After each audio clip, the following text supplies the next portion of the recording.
Chapter 539. I said I wouldn't read the book review section anymore, but I still couldn't resist reading it. Then, I smiled. There was one review that was really interesting. When Sigurd-Jien's sword was about to pierce the Emperor's chest. Then, when the chapter comes out today, I know everyone will twist my ears and kill me under the name of me digging a hole and not filling it. They will use their saliva to say that I am unkind.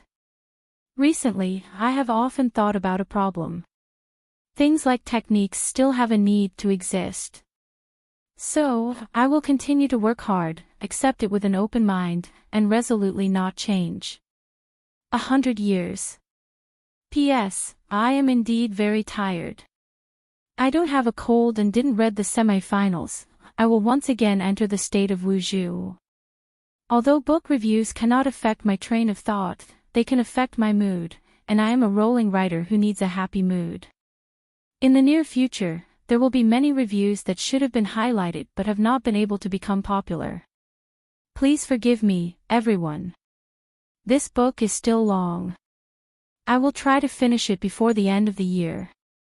The end of summer in the 7th year of the Qin calendar was a bit hotter than usual. The first autumn rain had yet to arrive. The layers of summer heat in March all accumulated in the residential houses and streets. The wind could not disperse it, making Jingdo feel like it was in a quilt at the head of a Kong. After the residents of Jingdo woke up in the morning, they would feel their bodies covered in a thick layer of sweat. After a bit of grooming, they would sweat again after leaving the house. After a day, it made people feel their bodies were incomparably sticky and uncomfortable. The cicadas, on the other hand, were happy and cried out with all their might. However, they did not scream themselves hoarse like in previous years' late summer and early autumn. On the contrary, there was a kind of high-pitched sound that had energy to spare. The sound of cicadas rose and fell among the green trees inside and outside Jingdo, disturbing people's sleepiness and laughing at their embarrassment. A green bamboo pole suddenly parted the leaves and accurately pierced a certain spot on the tree trunk. The cicada that had been singing loudly only felt its vision go white. It felt as if its face had been covered in a layer of something and could no longer open its mouth. In a moment of desperation, it wanted to use its tentacles to pull it away. Unexpectedly, even its tentacles were covered and it could no longer struggle free. It could only sigh in its heart, thinking that it was indeed too early to be complacent. A little eunuch proudly looked at the tree and pulled back the soft bamboo pole. He plucked the cicada that was tied up by the gluten and threw it into the big cloth bag beside him. He was about to continue when he caught a glimpse of the person sitting on a bamboo chair beside the courtyard wall, enjoying the shade. He hurriedly ran over and whispered something into the person's ear. Then he opened the cloth bag and showed it to the person as if he was showing off his achievement. The eunuch on the reclining bamboo chair was Hongzhu. He slanted a glance and made a sound of acknowledgement, indicating that he understood. After thinking for a bit, he furrowed his brows and said in a low voice, "How many times have I said it? If I wanted you to stick wings, you had to stick them on the cicadas' heads. How many did you manage to stick after such a long time? When the Empress Dowager wakes up, are you going to receive the flogging yourself?" The little eunuch quickly begged for forgiveness and led the dozen or so other eunuchs under the tree in a daze to continue sticking cicadas. Hongzhu half leaned on the bamboo chair and narrowed his eyes at the little eunuch's figure. For some reason, he thought of the situation when he first entered the palace. There were a lot of trees in the royal palace, so there were more cicadas. Particularly this summer, it had been too hot and had persisted until this month. The nobles in the palace were already annoyed by the chirping of these cicadas. Fortunately, Hongzhu had thought of this idea and sent a few groups of little eunuchs to each palace to stick cicadas.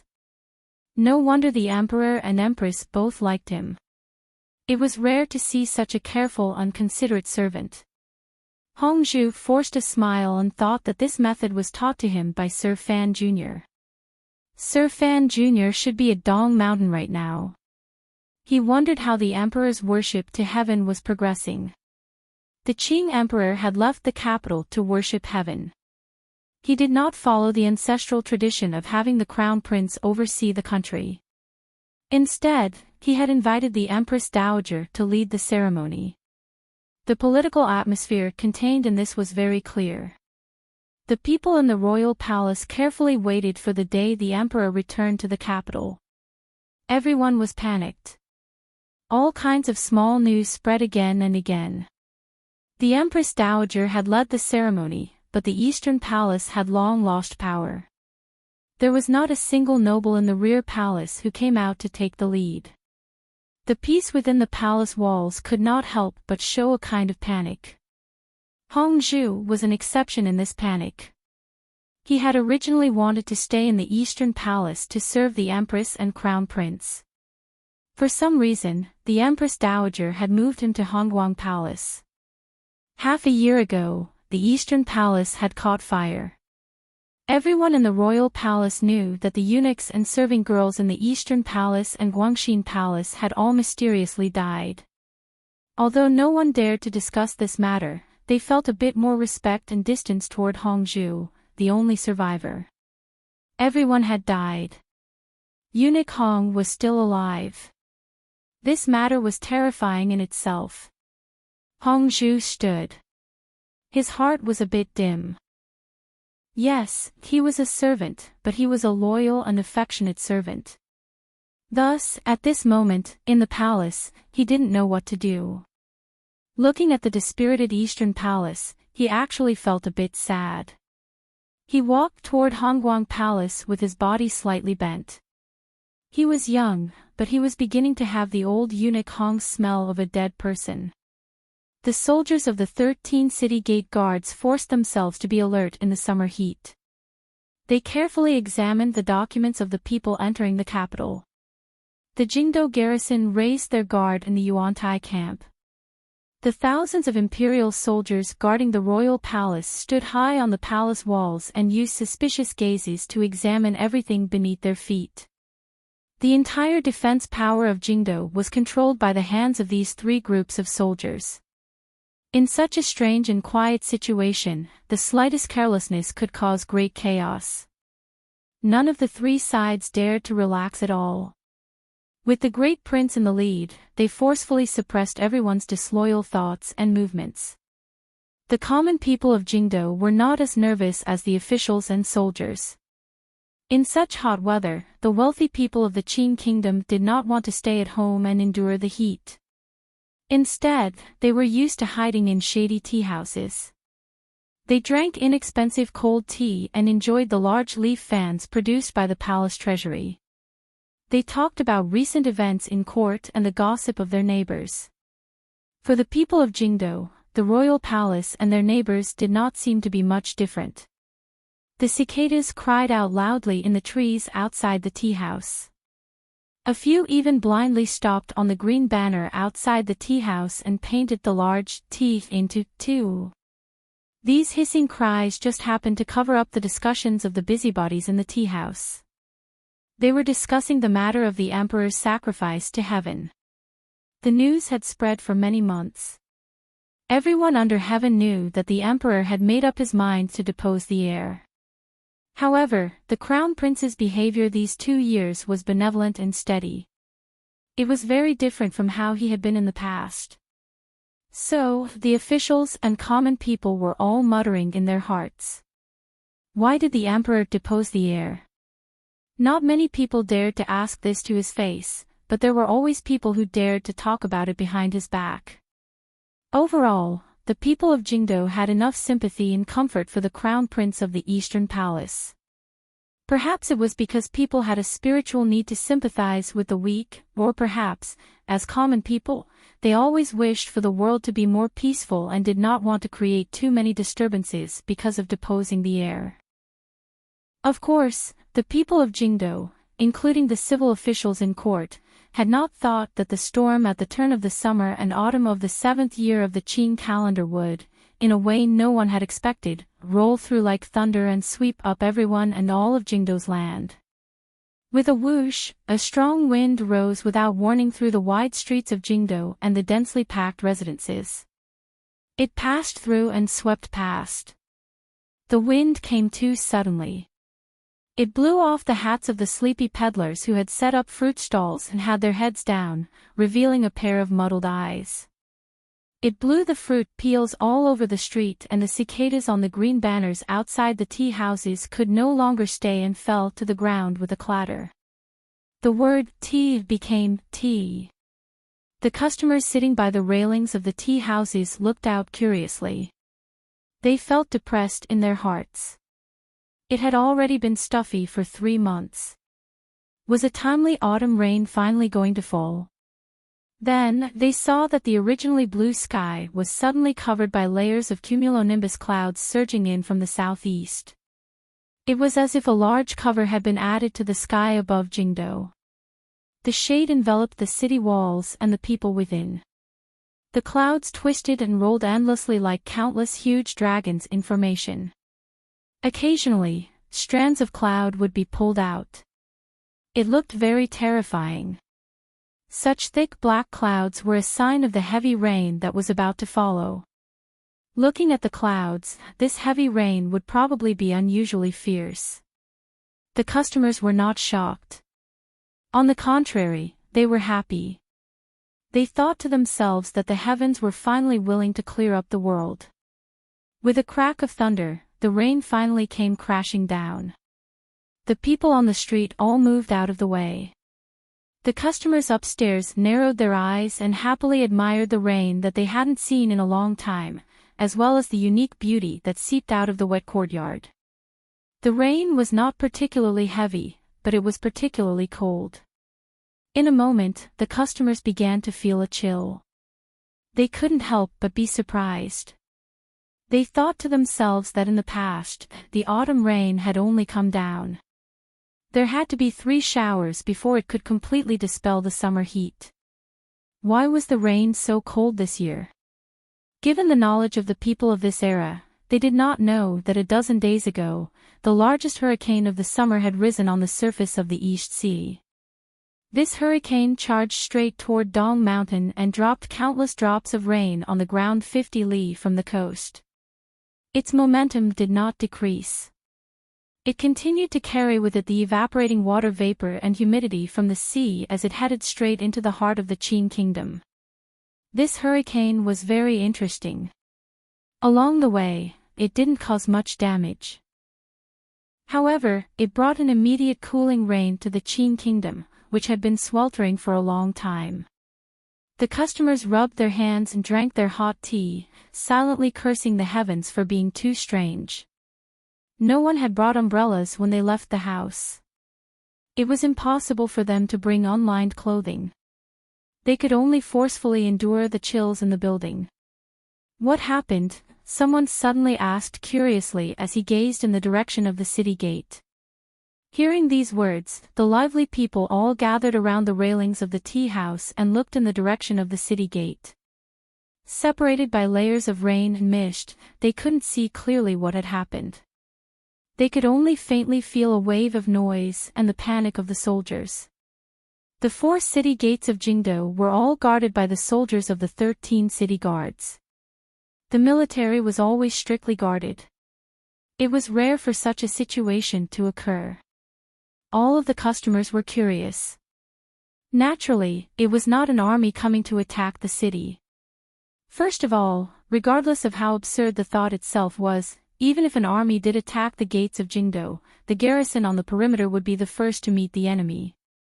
The watchmen the city gate guards had set up in the corner towers would also sound the alarm at the first instant. The clip-clop of horse hooves broke through the rain on the long street. The sound was urgent. The customers focused their gazes and saw a handsome horse galloping quickly toward the city gate. There was only one horse. Everyone understood that there must be an urgent message coming into the city from somewhere. They all relaxed. Seeing the white foam at the corners of the horse's mouth and the dust-covered and haggard appearance of the rider, everyone's hearts tightened again. They all wondered if something had gone wrong at the border. The rain continued to fall. The exhausted horse gathered the last of its strength and galloped desperately against the wind and rain. On the horse, the serious-looking rider in tattered clothes did not care about the life or death of his steed. He ruthlessly waved the whip in his hand and urged the horse on. Maintaining the fastest speed, he crossed the long street under the tea house, splashing up a path of rain as he charged toward the royal palace. Fortunately, the rain had arrived first and chased the pedestrians and peddlers to the eaves on the side of the street. Otherwise, with the rider's reckless galloping, who knew how many people he would have run over and killed? The customers watched as the man and the horse disappeared into the rain and disappeared at the end of the street. They couldn't help but let out a sigh of relief, digesting the tense silence from before. They looked at each other, wondering what had happened in the court. He was wearing a white scarf. A slightly older customer suddenly said in a trembling voice. The tea house became even quieter. Although the people of Jingdo who were born later had not experienced the great battles when the Qing kingdom was expanding its borders, they had heard that in the most tragic of the 3 northern expeditions, the Qing army had lost tens of thousands of people. The rider who had sent the message thousands of li away had also been wearing a white scarf. The rider who sent the message was... Someone asked with confusion. Didn't Governor Yan just win? It was a fast horse from the army. The older customer had clearly been in the army. His voice was still trembling. For the messenger to be wearing a white scarf, something big must have happened. The chatter in the tea house suddenly stopped. Everyone, including the waiters and the shopkeeper, fell into silence. Everyone stood quietly by the railing and looked at the street in the heavy rain, secretly praying that nothing would happen to their country. It's here again. In the tea house, a young man cried out in panic and helplessness.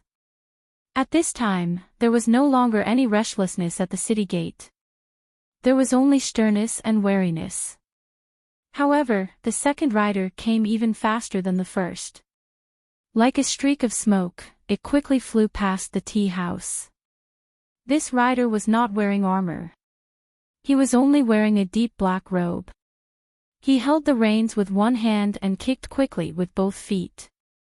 His face was covered in black water stains from the rain.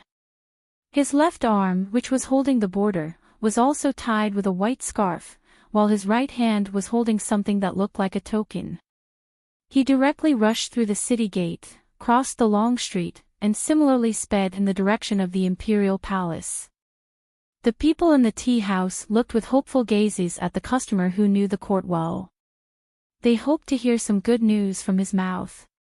The old customer's face was deathly pale. He muttered, It's the Overwatch Council.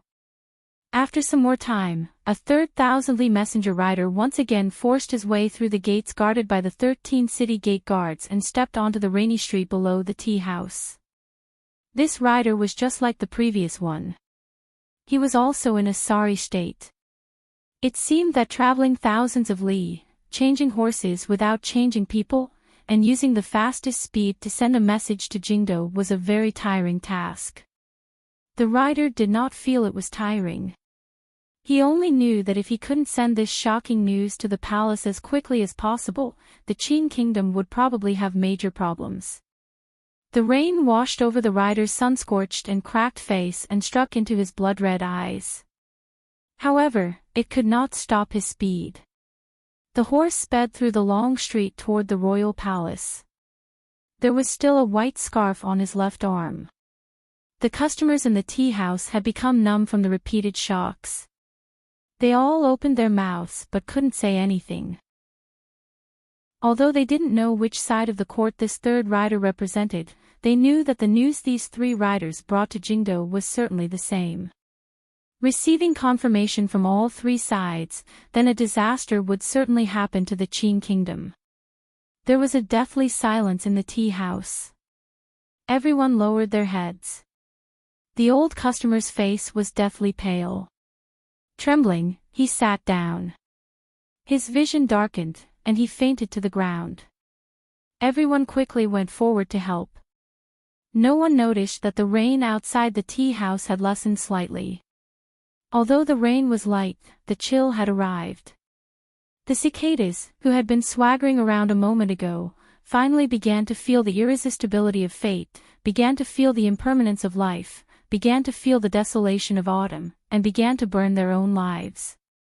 In the streets and alleys of the capital, they incessantly chanted their last words. Hiss, hiss, dead, dead. All of Jingdo began to sink into an unknown fear and bewilderment. People didn't know what had happened. In the evening, they heard the bell in the corner tower of the royal palace slowly and startlingly strike against the background of the red dusk after the rain. Dong! Dong! Dong! In the depths of the palace, there were many people in the spacious Taiji Palace, but it was absolutely silent. The Empress Dowager of the Qing Kingdom, who was temporarily in charge of state affairs, had already walked out from behind the curtain of beads. Her phoenix robe was solemn and dignified. The Empress Dowager stood coldly in front of the dragon chair. Her right hand was supported by eunuch Ho. Hong Zhu stood to the side with brush and ink. He saw clearly the Empress Dowager's hand trembling endlessly in eunuch Ho's. Kneeling below the palace were three extremely exhausted reporters. The rain on their bodies had soaked the luxurious blankets. However, they still knelt with their heads lowered, not daring to make a sound. They were terrified that they, the unlucky crows, would ultimately destroy the fortune of this palace that had stood proudly in the world for 30 years. The Empress Dowager glanced coldly at the three of them. Gritting her teeth, she coldly scolded, "What are you crying about?" After these words were said, the mournful and crying concubines in the palace forcefully stopped their tears. However, they could not wipe away the terror and fear on their faces. With eunuch Ho's support, the Empress Dowager sat on a chair beside the dragon chair and said, "Immediately close the palace. Prince Hiching will be in charge of the royal palace guards. Those who disobey will be executed." "Yes." The princes all responded. The great prince, with hot tears in his eyes, raised his head and glanced at his grandmother with surprise. He felt the heavy burden on his body. However, his emotions were unusually agitated. He had no way of understanding what the Empress Dowager's edict meant. The Empress Dowager continued, "Summon the scholars Hu and Su into the palace." "Yes." "Summon the commander of the city gate department, Zhang San, into the palace." "Yes." "Immediately close the city gates. Without my orders, do not open them." "Yes." "The Dingzhou army has delayed by offering prisoners of war. Order Yi Zhong to return within 2 days. The frontier is strained. The affairs of the state should be the most important." "Yes." The Empress Dowager's brows suddenly furrowed. Although she had been calm the entire time, she still felt her head begin to buzz. She gently rubbed her temples and thought for a moment before saying, "Summon King Jing, Minister of Revenue Fan Jian and Qin Heng into the palace." "Yes." In the end, the Empress Dowager coldly said, "Have the Empress and the Crown Prince move to Hongguang Palace. Lady Ning and Yi Guipin also come. Bring the third prince's child." The great prince lowered his head.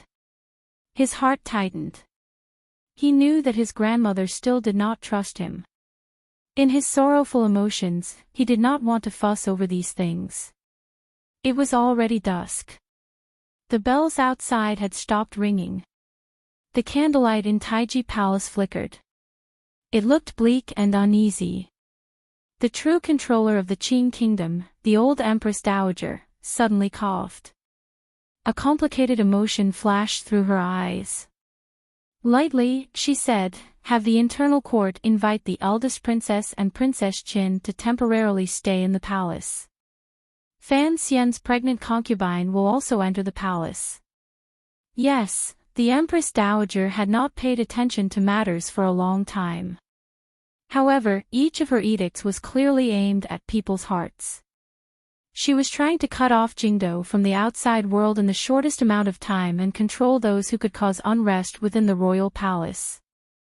Suddenly, a childless concubine cried out wildly, "Fan Xian assassinated the emperor. The Empress Dowager wants to confiscate his entire family. How can he let his family enter the palace?" After these words were said, the entire palace fell silent. The Empress Dowager looked coldly at the concubine like she was looking at a dead person. Slowly, she said, "Drag her away and bury her." A few guards and eunuchs went forward and dragged the concubine, who had already sunk into a crazed state. No one knew if they would bury this pitiful person in the mud under the flowering tree in the palace. The Empress Dowager swept her gaze coldly over everyone in the palace and said in an icy voice, "Watch your mouths and brains.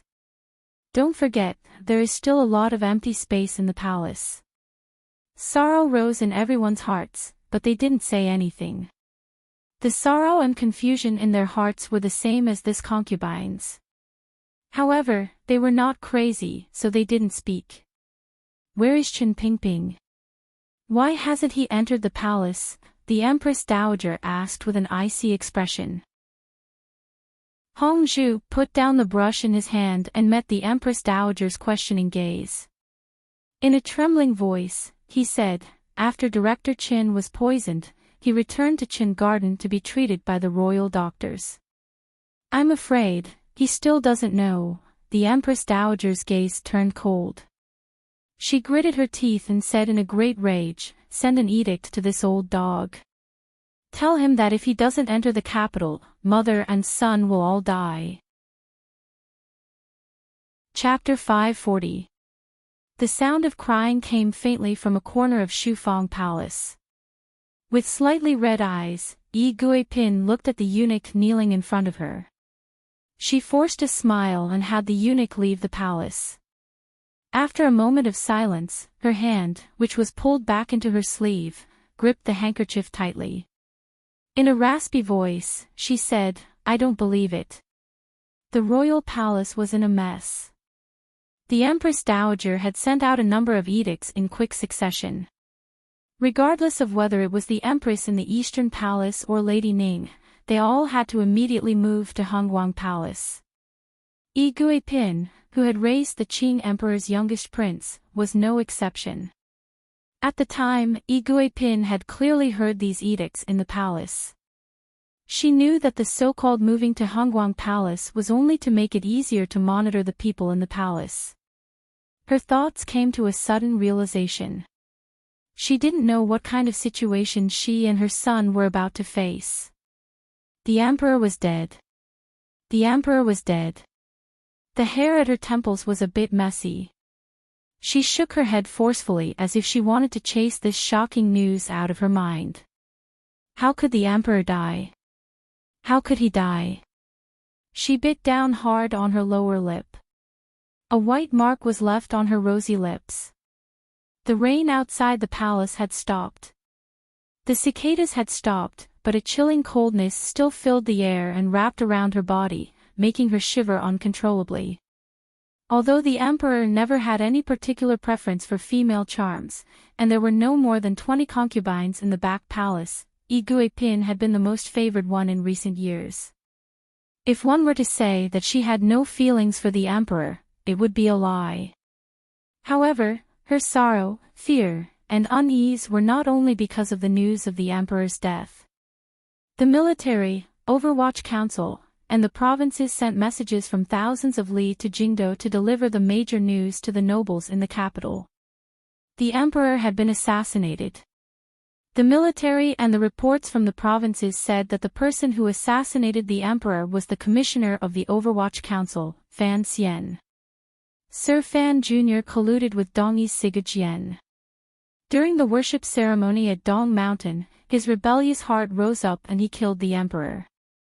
The reports from the Overwatch Council only confirmed the news of the emperor's death. The specific description of the process was particularly vague. On the contrary, it confirmed the truth of the first two pieces of news. Pin did not believe it. It was not that she did not believe that the emperor had passed away. Rather, she did not believe that this was done by Sir Fan Jr. This did not make sense at all. The emperor's worship was to depose the crown prince. After the worship, Fan Xian's position would only become more stable. How could he suddenly choose such an absurd action at this juncture? Pin was truly afraid. She felt that a net had already wrapped around Fan Xian and was closely following it around Shufang Palace. She was born in the Lu family, and was connected to the Fan family. Fan Xian was also the teacher of the third prince, appointed by the emperor himself.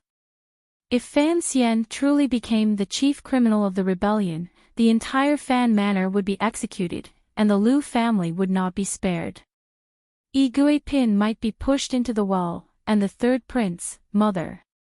The third prince, who had just received the news, ran into the palace, crying as he ran. When he ran in front of Pin, he stopped in a daze. With a pair of eyes that were more mature than those of his age, he carefully looked at his mother. Pin nodded her head absent-mindedly. The third prince pressed his lips together and forcefully endured it. In the end, he couldn't stop it. With a loud cry, he threw himself into Pin's arms. A moment later, Pin gritted her teeth and pulled her son out of her arms with all her might. Looking fiercely into his eyes, she said forcefully, "Don't cry. You're not allowed to cry. Now is not the time to cry. Your father is a monarch of indomitable spirit. You can't cry." The third prince, Li Qingping, sobbed but stood resolutely in front of his mother and nodded his head heavily. Long years of life in the palace and a year with Fan Xian in Jiangnan had long tempered the temperament of this ruthless prince, who dared to open a brothel at the age of 9. He knew that what his mother was about to tell him was very important. Right now, the word is that it was your teacher, Sir Fan, who assassinated the emperor. Pin stared into her son's eyes. After a moment of panic in the third prince's eyes, he immediately calmed down and said hatefully, "I don't believe it. Master isn't that kind of person. Besides, he has no reason to do so." Pin forced a smile and patted her son's head. "Yes, although there are reports from the military and the provinces, not many people will believe that your teacher would harm the emperor. You have to know that he is your father's most valued official. We're not the only ones who don't believe it." Pin gritted her teeth and said, "The Empress Dowager also doesn't believe it. Otherwise, the Fan Manor would have been raided by now, and that crazy woman would not have been buried by the Empress Dowager." The third prince nodded. Pin lowered her voice and said, "But the Empress Dowager will not completely disbelieve it. Although I don't know why, your uncle is about to enter the palace. Sister Chen and Cece are also about to enter the palace. If the Empress Dowager truly believes that the Dong Mountain incident was done by your teacher, the Fan and Lu families will probably immediately sink into desperate straits. What can I do?" The third prince clenched his fists tightly. He knew that his future was completely pressed on his teacher, Fan Xian. If his teacher was truly beaten to the point of murdering the monarch, he would never have the power to rise again. Don't do anything. Just cry, be sad, and stay with the Empress Dowager. Pin suddenly sighed. A pitiful expression flashed through her eyes. She pulled the third prince back into her arms. "As long as the Dong Mountain incident is not cleared up and your teacher does not return to Jingdo, the Empress Dowager will not immediately act against the Fan family. We need this time to influence the Empress Dowager and then wait for your teacher to return." The third prince was silent for a moment and then nodded. Like his mother, he always had great confidence in Fan Xian. In their hearts, as long as his teacher returned to Jingdo, he would certainly be able to resolve the entire matter. The eunuch was rushing them from outside. Pin began to prepare to move to Hongguang Palace, completely out of her wits. A ruthless light flashed through the third prince's eyes. He pulled out a poisoned dagger that Fan Xian had given him from under the table and carefully hid it in his cute little boots. He did not agree with his mother's earlier words. Hongguang Palace was not necessarily safe. For the chair father had left behind, what kind of crazy things wouldn't his two brothers do?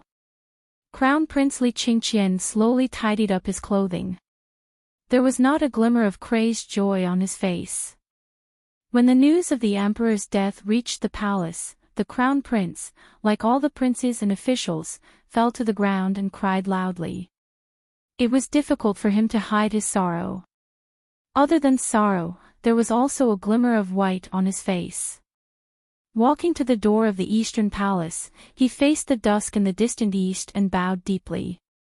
2 streams of tears fell from his eyes. After a long time, he straightened his body and thought sorrowfully in his heart, "Father, it is not that I am unfilial, but you have already forced me to the point where I have no way out." Hong Zhu led the guards at the door of the eastern palace, waiting to invite the empress and crown prince to move to Hongguang Palace. The crown prince glanced out of the palace doors and then turned to glance at the empress. He furrowed his brows slightly and forcefully hid the helplessness in his eyes. Holding his mother's hand, he quietly said by her ear, "Mother, please restrain your grief." The usually virtuous and elegant empress had been trapped in the eastern palace for half a year and had long lost her former splendor. Suddenly hearing the news of the emperor being assassinated on Dong Mountain, this woman who had been the emperor's childhood sweetheart still broke down. Her entire person was like a walking corpse as she listened to the news coming from the various palaces. She could only sit on the bed and cry. "Your father is dead." The empress gazed at the crown prince with lifeless eyes. The crown prince slowly lowered his head and said, "I know. However, everyone must die." His face was still filled with grief, but his words were spoken in an extremely indifferent manner. The empress seemed to have come to her senses in an instant and understood these words. She gazed at her son with a face full of disbelief. She opened her mouth wide and didn't speak for a moment. "The worship to heaven is not complete," the crown prince said in a low voice. The crown prince said in a low voice, "I will rightfully become the next emperor of the Qin kingdom, and you will be the empress dowager." For a moment, countless complicated emotions surged in the empress' heart. Her lips trembled. It was not until a long time later that she stuttered out, "Yes, yes, yes. That goddamn Fan Xian, I said a long time ago that he is a fiendish star. Our Li family will eventually be destroyed by the hands of that mother and son. In a moment, go to Hongguang Palace and immediately ask the Empress Dowager to give the order to execute the entire Fan family. No, execute both the Fan and Lu families and also kill that old dog Chen Pingping." The crown prince's grip on the empress' hand abruptly tightened. The empress felt the pain and closed her mouth. The crown prince leaned close to her ear and said each word in a quiet voice, "Don't say this. Remember, don't say a word. If you still want me to sit on that dragon chair, then don't say anything. Presently, no one will believe that Fan Xian committed regicide. If you say this, even less will believe it. Thus, we will have to wait in Hongguang Palace. In another 4 or 5 days, the witnesses and evidence will all come back. At that time, even if you don't say anything, the Empress Dowager will know what to do." The Empress's entire body trembled as if she had never recognized her son. In the end, the Crown Prince said quietly by her ear, "In a moment, Qin Heng will enter the palace. You should speak to the old master. Only then will it be easier to speak to the Empress Dowager." In the second prince's manor not far from the royal palace, the second prince was like his brother. As he tidied up his clothes, he pretended to be sorrowful. As a member of the emperor's family, he was most skilled at acting. Thus, when he was thinking about many things, the expression on his face was still on point. Wang Fei Yiling watched him coldly from the side and did not go forward to help. A moment later, she quietly asked, "Do you believe it?" The second prince's hand paused and calmly replied, "I don't believe it. I admire Fan Xian. He has no reason to do such a thing." Yiling furrowed her pretty brows and asked, "Then, why are all the rumors saying this?" "Rumors are just rumors. They stop at the hands of the wise." The second prince lowered his head slightly and rolled up his snow-white sleeves. He was wearing a light-colored unlined robe and appeared particularly low-key and silent. "Before there is evidence, I will not believe that Fan Xian would be so daring." Yiling's heart softened and she quietly said, "Be careful when you enter the palace." The second prince forced a smile and patted his wife's face. "What is there to be careful about? Father has passed away. However, it is a secret right now and not a funeral. After the Dong Mountain matter is cleared up, the entire country will certainly mourn. Then, the crown prince will ascend to the throne. I will still be that unremarkable second prince. Are you willing?" Yiling looked at him in shock. The second prince was silent for a moment and then suddenly said, "I won't hide it from you. I suspect that the Dong Mountain matter was done by the crown prince." Yiling was shocked and covered her mouth with her hand. The second prince laughed bitterly and said, "It is just a guess." After saying this, he walked out of the manor and called his trusted aide over from a corner. In a quiet voice, he ordered, "Tell father-in-law to prepare to enter the capital at any moment." Father was dead. The second prince stood at the door of the manor and suddenly felt that the sky above his head had begun to release a beautiful blue light. There was no longer anyone who could block his head. He had seen the Dong Mountain matter clearly because the eldest princess had never hidden it from him. If the crown prince ascended to the throne, then so be it. Regardless of whether Fan Xian was dead or alive, how could those old fellows standing behind Fan Xian allow themselves to be captured without a fight? A cold smile rose to the corners of the second prince's lips. He would help the crown prince. He would temporarily let him sit in that chair and let him face the powerful counterattack of the Overwatch Council and Fan family. He only needed to watch coldly. The crown prince, that useless piece of trash, would be exposed as the mastermind behind the murder of his father and the monarch. He wanted to see what would happen to him. There was no time to grieve. Everyone who knew of the news of the emperor's assassination had no time to grieve. After a moment of shock, they began to calmly, even coldly, arrange the aftermath. Those who had the right to sit in that chair began to make preparations. Those who had the right to decide who the chair belonged to began to secretly communicate. Although the Empress Dowager had, at the first instance, requested that the relevant personnel enter the palace, she still gave those people enough time to communicate.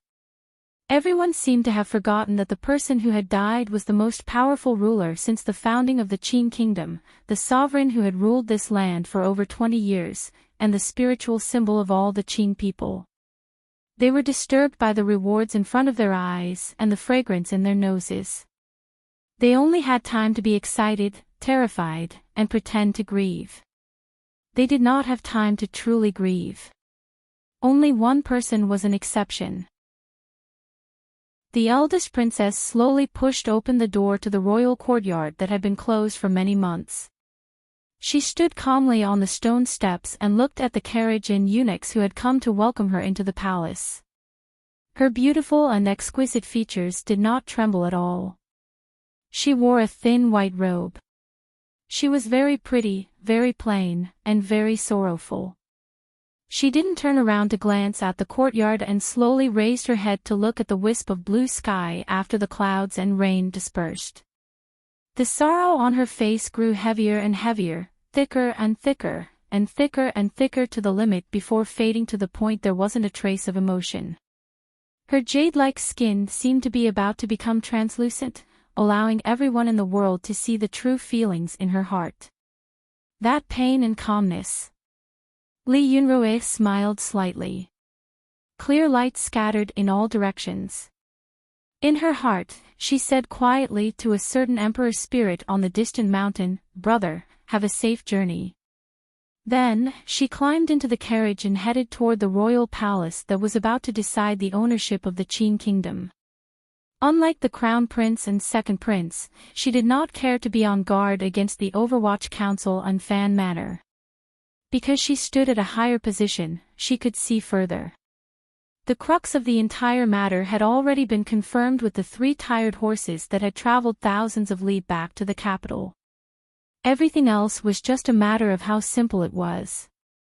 As long as the emperor died, the entire matter would be over. Regardless of whether or not the Empress Dowager believed that Fan Xian had killed the emperor, she was, after all, the Empress Dowager of the Qing kingdom. She had to believe it. Furthermore, the eldest princess had ways to make her believe it. As for whether the crown prince or second prince would succeed to the throne, the eldest princess, Li Yunrui, did not care. What she cared about was that person's death. "I can help you. When you abandon me, I can destroy you." The woman in the carriage smiled and then began to cry. Rain slowly dripped down from the tree branches outside the city gates. A number of days had passed since the 3 riders entered the capital with the news. There were no walls in the world that did not have a crack. The unusual movements of the palace and city gate guards, the Jingdo government bailiffs coming out to maintain law and order, and the unusual silence of the Overwatch Council allowed the people of Jingdo to faintly guess the truth of the matter. The truth that they did not dare to believe. The reaction of the common people was forever different from that of the nobility.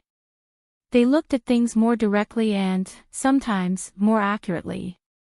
They only knew that the Qing emperor was a good emperor. At least, looking at the lives of the Qing people, the Qing emperor was a rarely seen good emperor. Thus, the common people were sad, crying, and confused. They didn't know what the future of this country would become. They also had doubts in their hearts. No matter what, they did not believe that Sir Fan Jr. would be that damn traitor. At the beginning, the officials also did not believe it. However, the 500 Black Knights belonging to Fan Xian's family still had not reported back. The official ship anchored in Danzhou had disappeared without a trace. The testimony of the lucky survivors of Dong Mountain pointed directly at Fan Xian. Countless pieces of evidence began to gather in the royal palace. Although it was not enough to prove anything, it could convince some people who were willing to be convinced. The Fan Manor was already under control. The Duke's Manor was also under control. Perhaps what was about to arrive was a reign of terror. It was said that the palace was beginning to prepare for the crown prince to succeed to the throne. The crown prince, who was about to be deposed, was about to succeed to the throne. History and reality were always this absurd. At this time, a merchant selling soybean oil, wearing a bamboo hat, used the official documents of the palace bureau, after much difficulty entered the half-closed eastern city gate. He walked to a corner in the southern part of the city and checked into an inn. Through the window of the inn, he could faintly see the front and back manors of the Fan Manor surrounded by heavy soldiers. The merchant took off his straw hat and looked at the manor in the distance. He held his chest and coughed. A complicated emotion flashed through his eyes. "In Shanghai, I've been staying at my best friend's home, but I haven't seen my friend and his wife in 3 days. This is the problem that comes from not going to the same place for a long time. Friends haven't seen each other for 4 to 5 years. If they don't see each other, the heavens will be angry and the people will be resentful. Thus, I run through the unfamiliar streets of Shanghai every night, enduring the tearing pain in my chest caused by the flu. I've been taking medicine and drinking very little, but I haven't gotten better." Looking at the appointments on the paper, I always miss some. I've sunk into a frenzy. When did I become such a busy person? Why is it that each trip to the big city is as long as a spring outing? For this annual meeting, I've deliberately pushed the date of leaving Shanghai so late because I have too many friends I want to see and chat with, but I still can't arrange them properly. This is my own problem. I'll take up a few pages and snap my fingers to friends I haven't seen. I'll come next year. P.S. It didn't affect the writing of Qing Yu's year. This is something I'm very surprised about. However, I am, after all, sick. My mind has been muddled the entire time. Can I ask everyone for a day off tomorrow? I bowed and left the stage. Chapter 541. Sorry, I'm really sick. I'll write less in the next few days. Fist salute. After a number of rounds of autumn rain, the air of autumn thickened outside the window. The picturesquely arranged noble manors in Jingdo were bathed in moisture. Fan Xian raised his fist to his lips and coughed.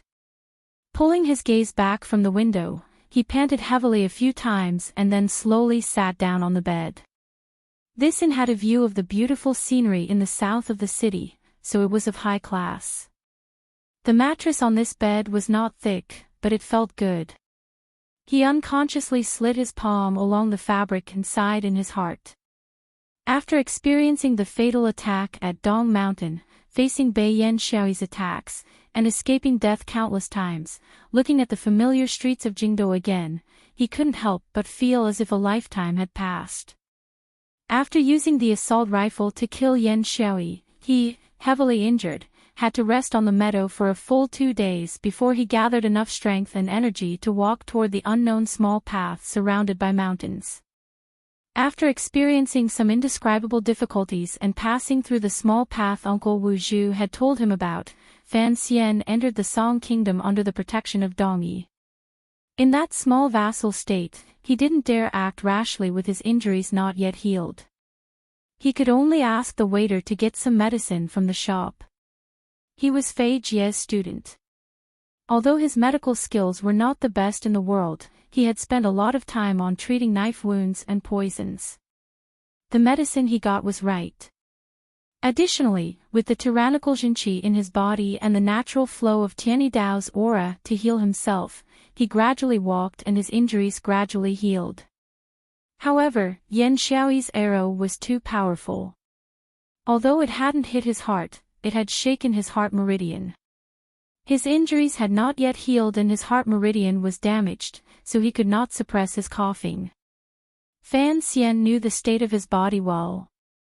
At most, he had 60% of his peak strength. Leaving the Song Kingdom, he passed through the south of Yanjing. Even though he later hired a carriage to enter the country, it was still a big circle. By the time Fan Xian disguised himself as a soybean oil merchant and entered Jingdo, he was already a few days later than the messenger. Furthermore, the 1,000-li journey was difficult. His gradually healed injuries began to linger. Along the way, Fan Xian was careful not to make contact with the subordinates of the Overwatch Council. The silver he had scattered in Baoyue brothel these 2 years had finally paid off. After entering the Qing Kingdom, the initial reactions to what had happened in Jingdo were all supported by intelligence reports. The reason he hadn't made contact with the subordinates of the Overwatch Council was because Fan Xian was worried. If the nobles in Jingdo truly put the blame on his head, even if he was the commissioner of the Overwatch Council, who would be loyal to a regal murderer? Fan Xian did not want to test human nature, even of the subordinates of the Overwatch. That afternoon, he went out and walked around the streets and alleys of the capital, confirming many things. He was very careful not to go to the medicine hall. Instead, he went directly to a hidden storeroom in the third bureau and retrieved the medicine he needed. The third bureau needed large amounts of medicine all year round, and most of the people in the bureau were strange people who only knew how to bury themselves in medicine. As the commissioner of the Overwatch Council, he knew the distribution of the medicine very well. If he took it without anyone knowing, he believed that no one would be able to find any clues. After putting on a disguise, he went to many places. Most of the important places were already controlled by the Imperial Army and Jingdo government, particularly near his home. He sensed the existence of many aces. He didn't dare take the risk of making contact with people in the manor. After disguising himself during the day, he went to many places, but most of the important places were already under the control of the Imperial Army and the Jingdo government. In particular, near his home, he felt the presence of many aces. He did not dare to take the risk of making contact with the people in the manor. He also went to the outskirts of the Overwatch Council and Bureau of Military Affairs. The Overwatch Council did not seem to have any problems, but he knew that the council was under constant surveillance by the internal court. As for the Bureau of Military Affairs, it was also very busy. He had a very detailed understanding of all the procedures in the military. After an hour, he confirmed that the old Empress Dowager in the royal palace was still in control of everything. Furthermore, she had wisely chosen this dangerous moment to move the border army and begin to exert pressure in all directions. After all, he had been the commissioner of the Overwatch Council for a long time. He had too many eyes and subordinates in Jingdo. Furthermore, he had Baoyue brothel and tentacles on the Jianghu. Although he did not contact too many people, it was not a difficult matter to understand the current situation in Jingdo. Fan Xian raised his head, took out a towel, and carelessly wiped his feet. Lying on the bed, he stared at the top of the beam in a daze. Had the emperor truly died? His emotions were complicated. He was shocked, depressed, disappointed, and strange. If the emperor had truly died, what should he do next? Touching the emperor's personal letter and jade seal he had hidden close to his body, Fan Xian closed his eyes to rest, building up his energy for the night's action. However, he could not enter a quiet state for a long time. The following situation was too dangerous. There were two choices in front of him.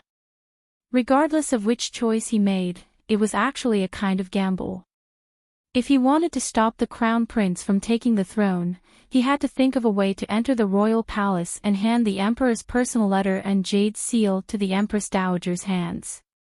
Fan Xian understood that if the emperor had truly died, given the Empress Dowager's mentality, for the sake of the stability of the Qin kingdom, she might directly destroy this letter. The crown prince and he were both the Empress Dowager's grandsons, but the Empress Dowager had never liked him. Because of Yi Qingmei's past, she had always been on guard against him. Who knew what the Empress Dowager would decide? If she truly decided to hide the truth of the emperor's assassination, then Fan Xian and everyone around him would become the first sacrificial pigs and dogs on the crown prince's path to the throne. There was another choice. Fan Xian could contact all of his helpers in Jingdo and completely reveal the truth of the assassination at Dong Mountain. Both sides would reveal their troops and fight a ruthless battle. Whoever won in the end would have the right to decide the direction of the history books.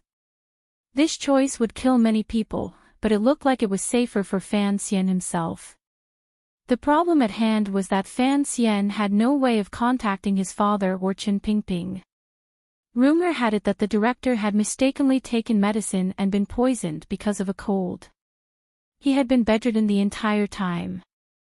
Fan Xian didn't know if Chen Pingping was faking it or what.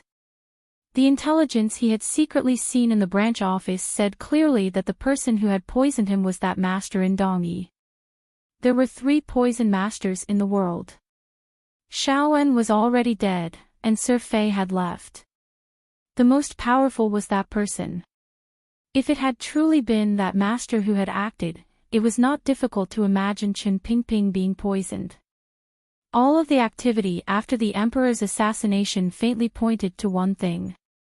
Although the palace still had not determined that Fan Xian was the true murderer of the emperor's assassination and had not had the court send out an arrest warrant, they had secretly made him their primary target. Once Fan Xian showed himself in Jingdo, what awaited him would certainly be an endless pursuit. The worst thing for Fan Xian was that news of Yan Xiaoyi's failure and his survival would probably reach Jingdo in a few days. Regardless of whether or not the Empress Dowager believed Fan Xian, once Fan Xian survived, she would want to control this grandson. Then, with one glance at the future of Qin Kingdom, she would single-handedly decide Fan Xian's life and death. Wan Er and Cici were in the palace. His father was under house arrest in the manor. Lying calmly on the bed, Fan Xian's mind spun rapidly. In the end, he made a decision. He would not return to the Fan Manor at night.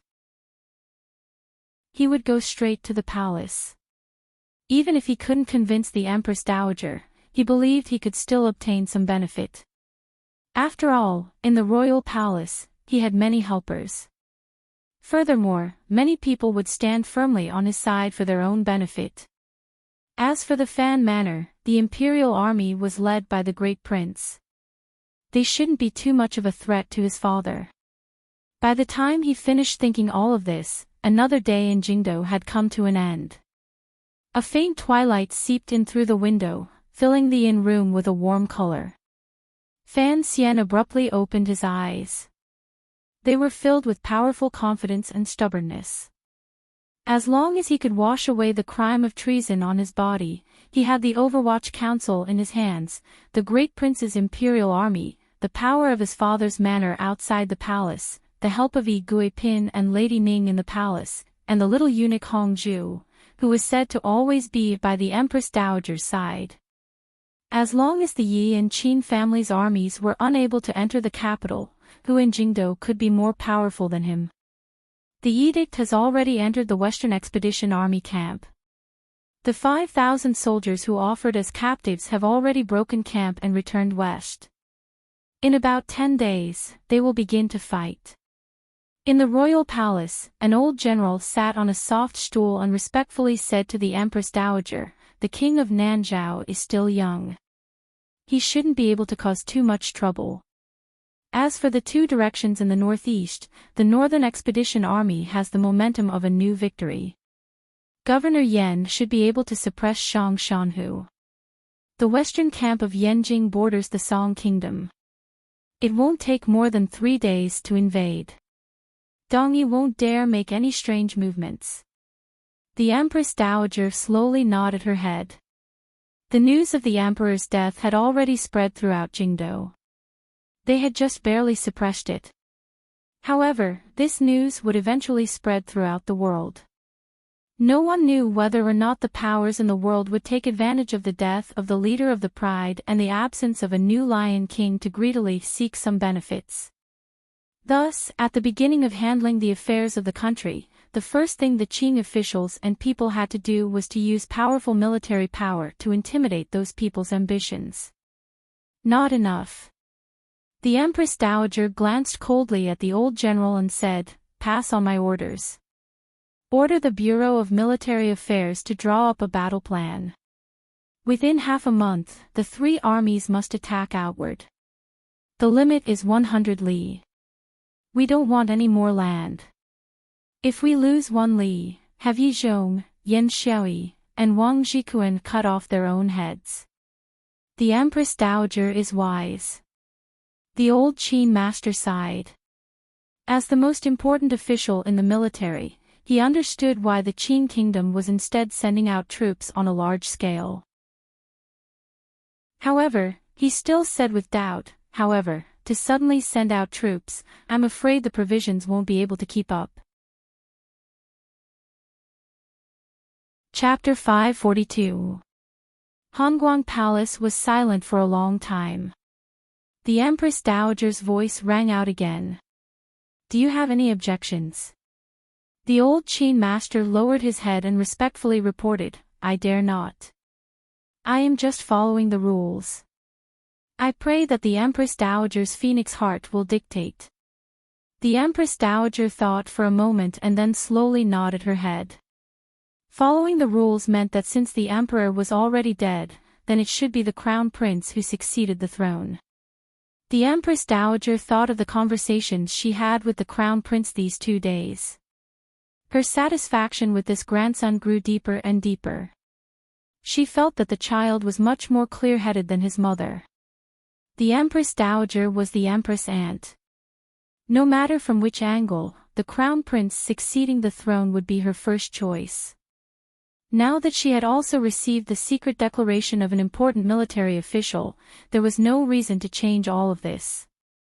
What about the Fan Manor? The Empress should not have forgotten that woman from before. After another deathly silence, the Empress Dowager said, "You can leave first." Yes. Old General Qin bowed and retreated from Hongguang Palace. When he was not far from the palace, this old man with the highest seniority in the Qing military unconsciously turned his head to look.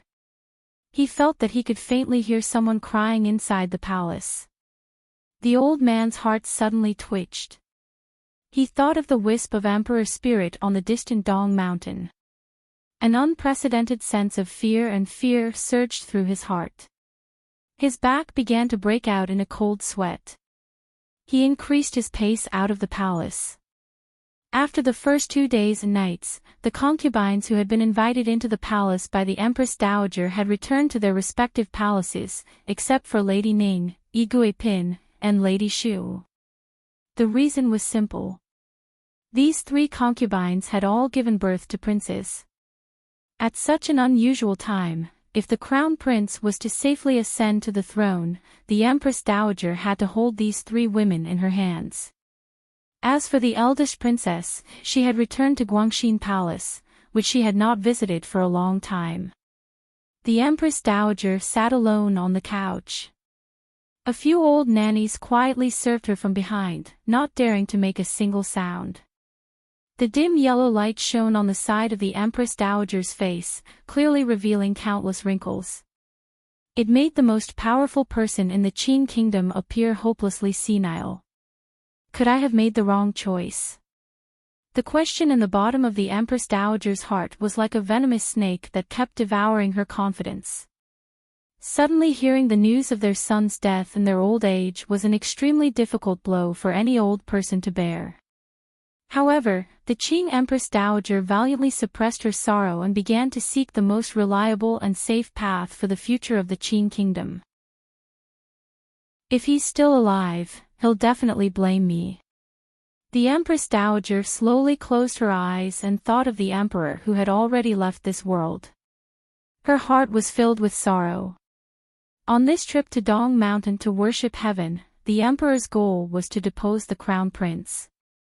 However, the emperor had just left heaven. As his mother, she had to help the crown prince ascend the throne again. The emperor's soul would certainly be very angry. For the sake of the Qing kingdom and the survival of the land her son had conquered, it seemed that the Empress Dowager had no other choice. Even the terrifying conjecture in her heart would not affect her choice. The Empress Dowager abruptly opened her eyes. It was as if she wanted to find her son's soul in this palace. She looked calmly at the night palace. Her lips parted slightly. In a suppressed voice that only she could hear, she said, "I don't care who harmed you or whether or not it was the person I chose who harmed you. You are already dead. Do you understand? You are already dead. Nothing is important." The Empress Dowager was not a stupid old woman from a village. The so-called evidence that had entered the capital in the past few days did not make her completely believe that her grandson outside the palace, whom she was not very close to, was the mastermind behind the assassination of the emperor. She even faintly suspected the role her daughter and her other grandsons played in the emperor's assassination. No matter how one looked at it, the emperor's death allowed these people to obtain the most beautiful result. But suspicion was useless. Believing was only a subjective choice. The Empress Dowager knew that if she wanted to be at ease in the years before her death, she had to force herself to believe that Fan Xian was the true murderer and that the crown prince would certainly become a wise ruler. "Empress Dowager, the eldest princess has arrived," an old nanny reported in a low voice. The Empress Dowager waved her hand weakly. The eldest princess, Li Yunrui, dressed in white, slowly walked into the main hall of Hongguang Palace. She bowed to the Empress Dowager timidly. The Empress Dowager was silent for a moment and then waved her hand again. The nannies and serving girls serving in the palace quickly retreated from the main hall, leaving the spacious and cold hall to the mother and daughter.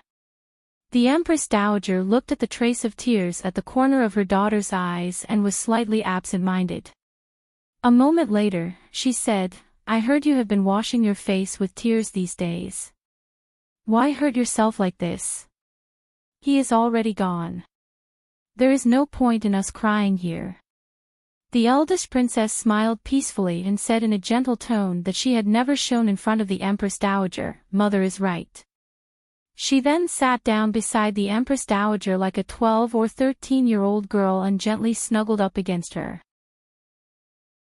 The Empress Dowager was silent for a moment and then said, "Your brother is an unreliable person. Since the Emperor is already gone, when you have time, come and talk to me." "Yes, Mother." The Empress Dowager looked at her daughter out of the corner of her eye. Suddenly, she furrowed her brows and said, "Try to convince me about Enji."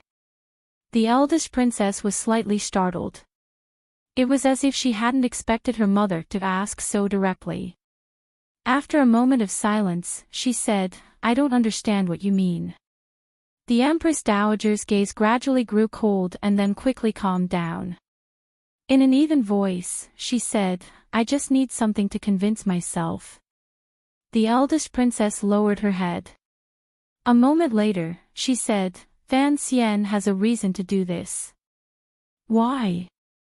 "Because his mother is Yi Qingmei."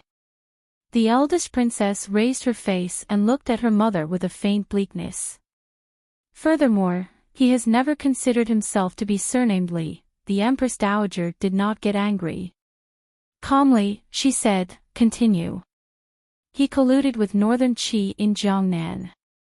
As for the specifics, we will naturally find out in the future," the eldest princess said calmly.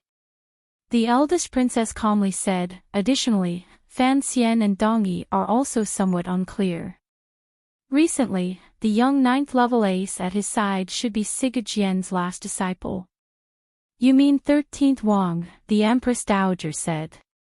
The corners of the eldest princess's brows furrowed slightly. It was as if she hadn't expected her mother to know so much about these things. Lowering her head, she replied, "Yes. A few months ago, Qingqian went to Nanzhao. Along the way, he was looked after by 13th Wang." The Empress Dowager's gaze calmed. "If he is Fan Xian's person, then I think Enji is not bad." The Empress Dowager continued slowly, "The Crown Prince has already told me about 13th Wang." The old woman sighed. These days, the Crown Prince has been vigorously defending Fan Xian. Just from this point alone, it seems that Qingqian is not bad. The eldest princess nodded. "I also think so." The Empress Dowager looked calmly at her daughter. "The Emperor's sons each have their own benefits. I am very pleased, so. I do not wish to see these juniors continue to be tormented by you." "I understand what you mean," the eldest princess replied calmly. "From now on, I will know my place. Although the Emperor has been somewhat stubborn and muddled these years, he is, after all, your brother." The Empress Dowager's brows gradually furrowed. Her eyes were filled with deep sorrow and helplessness. Looking at her daughter, she couldn't speak for a long time. The eldest princess turned her body slightly and exposed her beautiful face under the dim light. The Empress Dowager raised her hand and slapped the eldest princess's face heavily, making a crisp slap. The eldest princess gave a muffled grunt and fell to the ground. A trickle of blood flowed from the corner of her lips. The Empress Dowager's chest rose and fell rapidly. It was a long time before she gradually calmed down. It was unclear whether or not Fan Xian already had a judgment of the situation in the palace that was closest to the truth. If he knew this, then he would certainly not have chosen to enter the royal palace and tell the Empress Dowager the truth of Dong Mountain or hand over the Emperor's personally written letter and the Jade Seal. In this world-shaking event, Fan Xian had to admit that the choice his mother-in-law made was a simple, clear, and effective plan. As long as the Emperor died, regardless of whether it was the officials or the Empress Dowager, they would all make the Crown Prince, who was becoming more and more like a monarch, their first choice. From the perspective of status and stability, there was no better choice than the Crown Prince. Once the Crown Prince ascended to the throne and the dust settled, Fan Xian could only think of a way to go to northern Qi to live off a woman. The problem at hand was that the Fan Manor was under the control of the royal palace. It was rumored that his wife and concubine had already been brought into the palace. Even if he wanted to live off a woman, he couldn't throw away his money. The women of the Li family were indeed each more vicious than the last. As Fan Xian repeated the words, "old whore," in his heart, he used the cover of the night to flip over a tall wall and gently land in the green garden. This was the manner of an official. Although there were no aces or guards, there were many servants in the manor. Many officials came and went. Walking from the foot of the wall to the study, Fan Xian, who had yet to recover from his heavy injuries, felt a surge of blood and almost gave himself away. Outside the study, he listened quietly for a while. Fan Xian used a dagger to pry open the window and flashed in. What greeted his eyes was a snow-like white decoration. He couldn't help but furrow his brows slightly.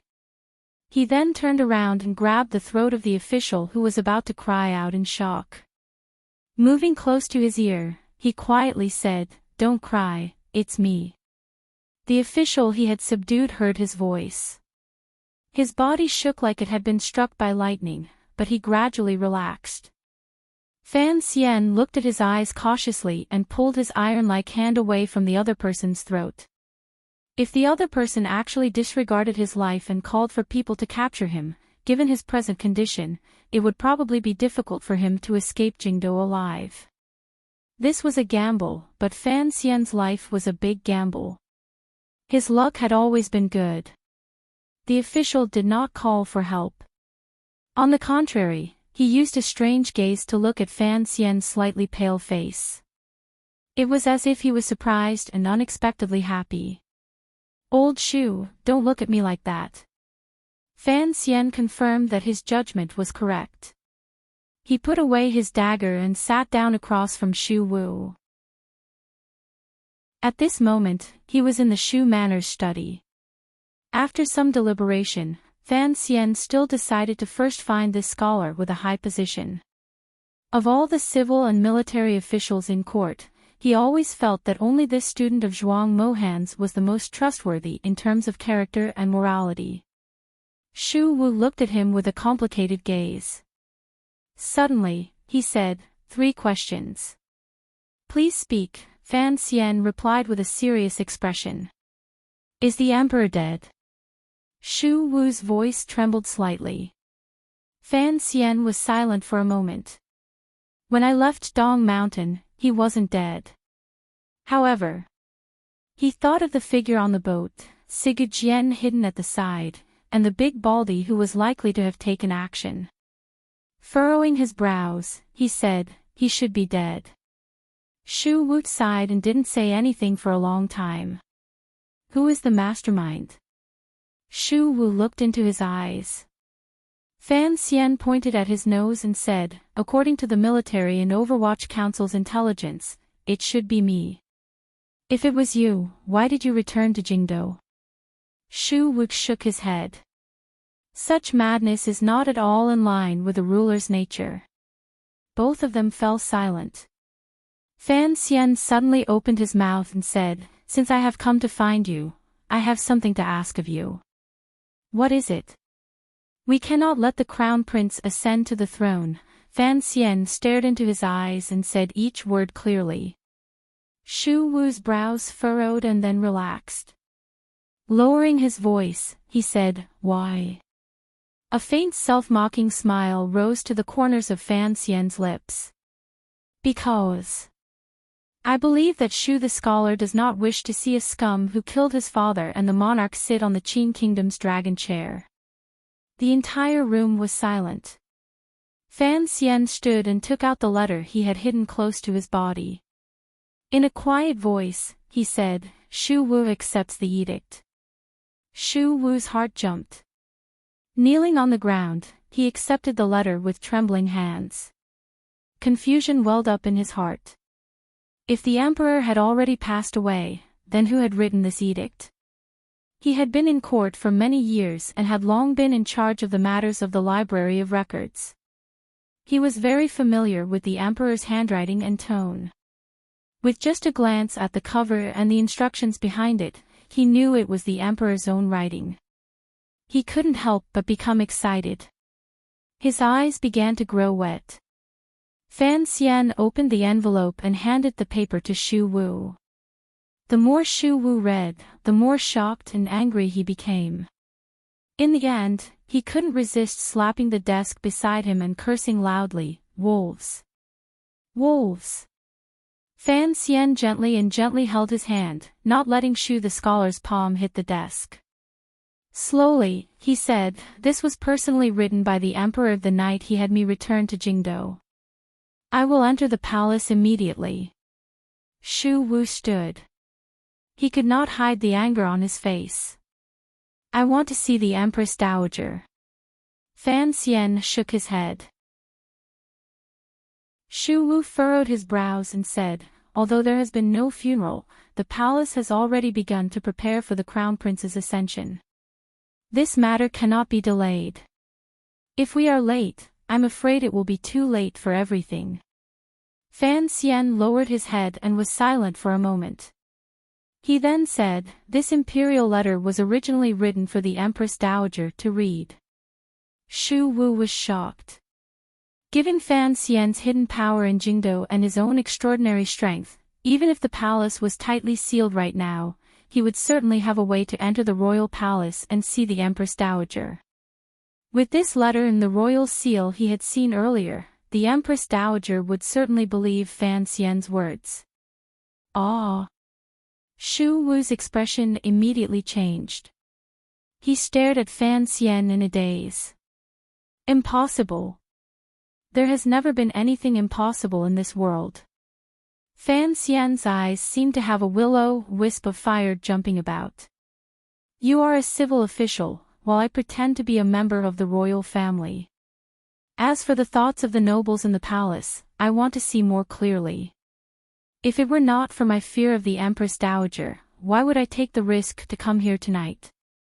After a moment of silence, he said, "The Li dynasty itself is something with life. It will naturally correct the deformations of its body, thus ensuring that the entire royal family occupies the control of the world, ensuring its own survival. Under this major premise, nothing else is important." Fan Xian looked at Shu the scholar and calmly said, "The matter has already been done. No matter what you choose, it will be proper. You can pretend that I never came today." Shu Wu also sank into a long silence. In an instant, this Qing official's entire body seemed to age. After a long time, he said in a raspy voice, "Since Sir Fan Jr. has come, and I cannot pretend you didn't come." Fan Xian's expression changed slightly. "I am just curious. Although Minister Fan is currently under house arrest in the manor, you still have many friends in court. Why did you choose me and not others, such as Director Qin or the Great Prince?" Shu Wu's eyes gave off a comforting light as he asked with a slight smile. Fan Xian also smiled and said, "Martial power is always the last method to resolve matters. In the end, this matter will still have to be resolved by martial power. Before we act, the Qing kingdom needs to be reasonable." He calmly said, "The reason I chose you to reason on the emperor's behalf is very simple. It is because you are a scholar." Fan Xian finally said, "I am not a simple scholar, but I know what a true scholar should be like. For example, your teacher, Sir Zhuang Mohan. A scholar has a bone. I want to borrow your bone. Chapter 543. Brothers and sisters, I have something to announce. This month, there will be no monthly votes for the remainder of the year. The reason it is like this is because I am about to leave Shanghai and head north. For an entire month of July, I cannot guarantee stable updates. Furthermore, I am afraid that I cannot guarantee the quality, just like in the past. I feel apologetic and cannot go into detail. I can only bow and thank everyone. This month, please vote for those authors who are more diligent and attentive. This is not being pretentious.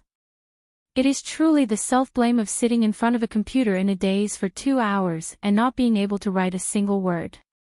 The entire city was plain white. It was as if a bone-chilling snow had fallen in September. Snowflakes fluttered and fell all around the royal palace, in various streets, alleys, and private residences. It was not true snow. It was just white cloth, white paper, white lights, white hanging, and white lanterns. The vast expanse of white was very clean. The clean people suppressed their sorrow and crying in their lungs, terrified that they would disturb the saddest day in the Qing kingdom in 20 years. In the end, the news of the emperor's death could not be hidden forever, particularly as the rumors grew stronger and stronger. The Empress Dowager made a prompt decision. She waited for the troops sent to Dong Mountain to bring back the emperor's body and for the various investigations to continue before she sent out this world-shaking obituary. The people of Jingdo were already mentally prepared. Once they received the court's confirmation and saw the large white lanterns hanging from the corners of the royal palace, they still received a great shock. People were often like this. Only after a person died would they think of the good things about him. Regardless of what kind of person the Qing emperor was, at least during the 20-odd years he ruled the Qing kingdom, the lives of the Qing people were the happiest they had ever been. Thus, Jingdo was filled with a night of sorrow. The emperor had died of illness on the summit of Dong Mountain. This was the truth that the Qing nobles wanted to tell the people of the Qing kingdom. As for what the true truth was, perhaps it would have to wait a few years before it would gradually be revealed. Like a flood, it would rush into the hearts of the Qing people. Those nobles would once again use the Qing people's grief to seek further benefits. It was not yet the day the entire country would mourn, but Jingdo had already become a white world. However, the minister of the Board of Rites and the official of the Honglu Temple should have died along with the emperor on the distant summit of Dong Mountain. Thus, when all of this was carried out, it always appeared a bit unsmooth. It was like a sobbing elegy with a forced pause in the middle. It was precisely because of these misfortunes that the important figures in the inner palace fell into a state of fear and uneasiness in addition to sorrow. Although the emperor had not done anything overly shocking these years and appeared rather mediocre and quiet, the person who died was, after all, the Qing emperor. He was the core of the Qing kingdom's spirit. After everyone had gotten used to the sorrow, they began to feel that it was absurd. How could the incomparably talented emperor of the past, the emperor who had the great ambition to unify the world, pass away so quietly?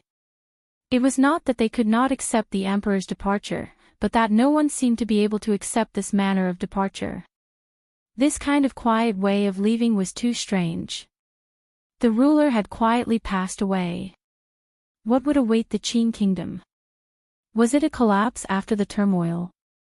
Was it a rebirth in flames after a stable inheritance? Seeking stability out of fear, people's thoughts settled. Everyone turned their gazes toward the dragon chair in Taiji Palace. They desperately hoped that a prince would quickly put his butt on that chair and stabilize the Qing kingdom's politics. The crown prince was the first choice. Regardless of whether it was in terms of status, relationship with the Empress Dowager, or the perception of the officials, it was reasonable to say that the crown prince should inherit the throne.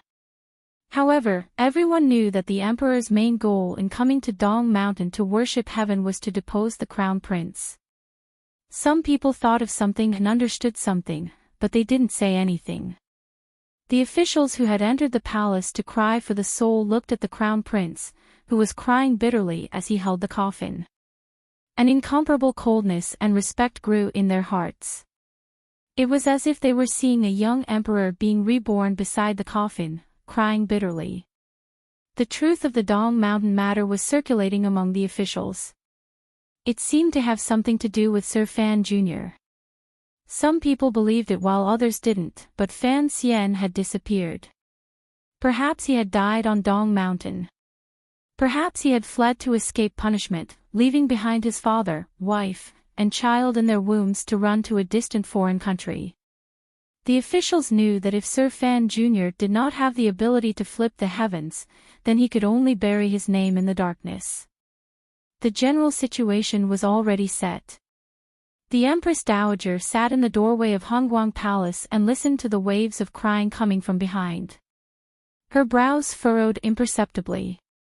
A glimmer of sorrow flashed through her eyes.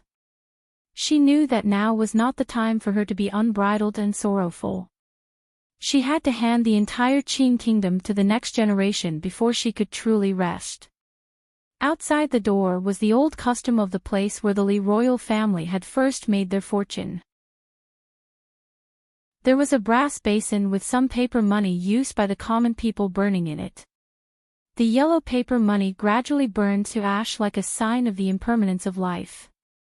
No matter how glorious one's life was, in the end, it would just turn into a puff of smoke and a pile of ash. The entire palace was busy in an oppressive and tense atmosphere. The inner palace walls were not high.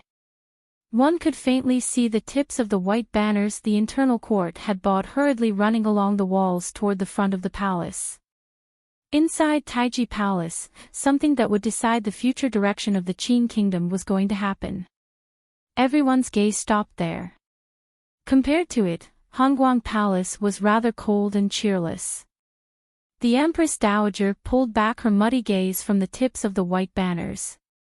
In a slightly raspy voice, she said, "The court cannot fall into chaos, so it is fine for the palace to fall into chaos today." She then turned her head to glance at the old official beside her and said in a gentle voice, "You are a senior official and deeply trusted by the emperor. At this juncture, you should think for the court." Shu Wu's body was half bent. His old and peaceful eyes looked at the gradually extinguishing flames in the yellow basin. In a suppressed voice, he said, "I understand. However, the emperor's posthumous edict is here. I dare not disobey." A leaping flame flashed through the Empress Dowager's eyes. A moment later, it was immediately extinguished. Gently stretching out her hand, she threw the unopened letter in her hand into the copper basin. The paper money in the basin, which was about to be extinguished, immediately burned even more fiercely. The posthumous edict that the Qing emperor had personally written the night before he was assassinated, which designated the heir to the throne, gradually became useless paper money to mourn for himself. Shu Wu stared at the letter in the copper basin and didn't speak for a long time. Since the person is already gone, then what he once said is no longer important. The Empress Dowager suddenly began to cough with great difficulty. It was a long time before she calmed her breathing. Looking at Shu Wu, she used a sincere gaze and a warm tone that should not have been there. "For the future of the Qing kingdom, the truth has never been important, is it not?" Shu Wu was silent for a long time. He then shook his head. "Empress Dowager, I am only a scholar. I only know that the truth is the truth. The emperor's will is the emperor's will. I am the emperor's official. You have already done your best." The Empress Dowager gazed at him calmly. "You have already done your duty as an official. If you have the opportunity to see Fan Xian again, remember to tell him that I will give him a chance to clear his name as long as he stands out." A chill surged in Shu Wu's heart. He knew that if Sir Fan Jr. had actually entered the palace to see the Empress Dowager last night, he would probably already be a prisoner and officially the true culprit behind the emperor's assassination. He would become the cannon salute before the crown prince's ascension.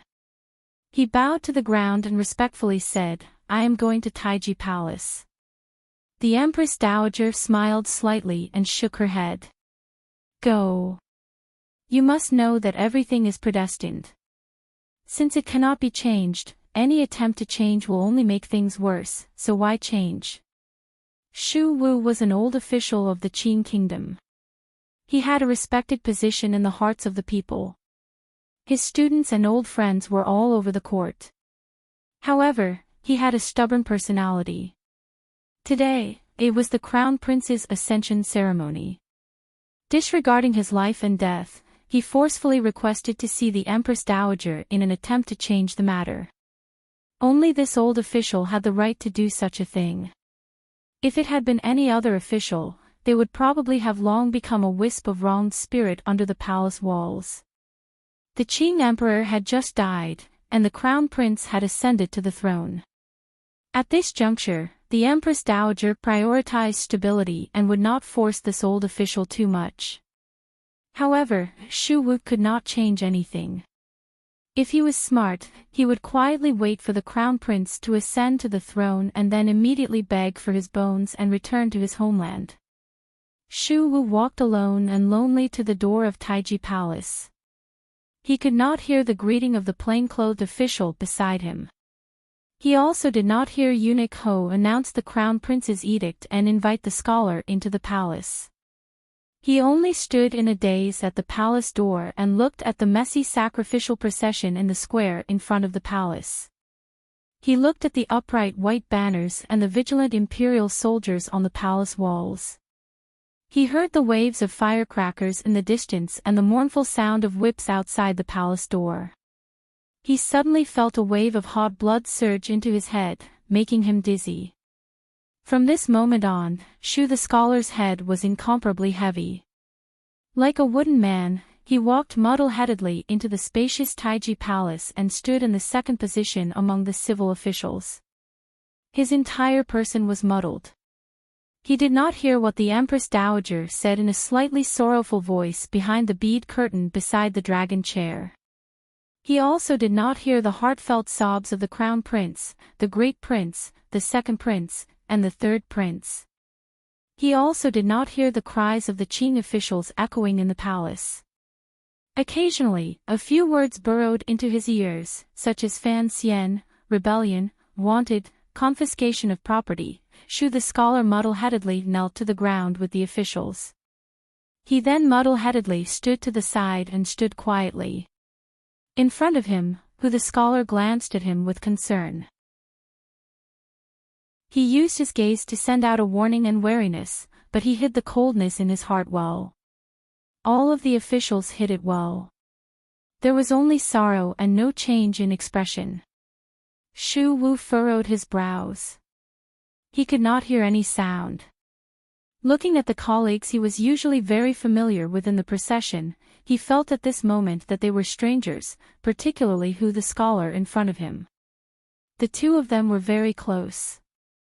Although they had not had time to say anything since last night, he had hinted to Hu the scholar outside the palace today.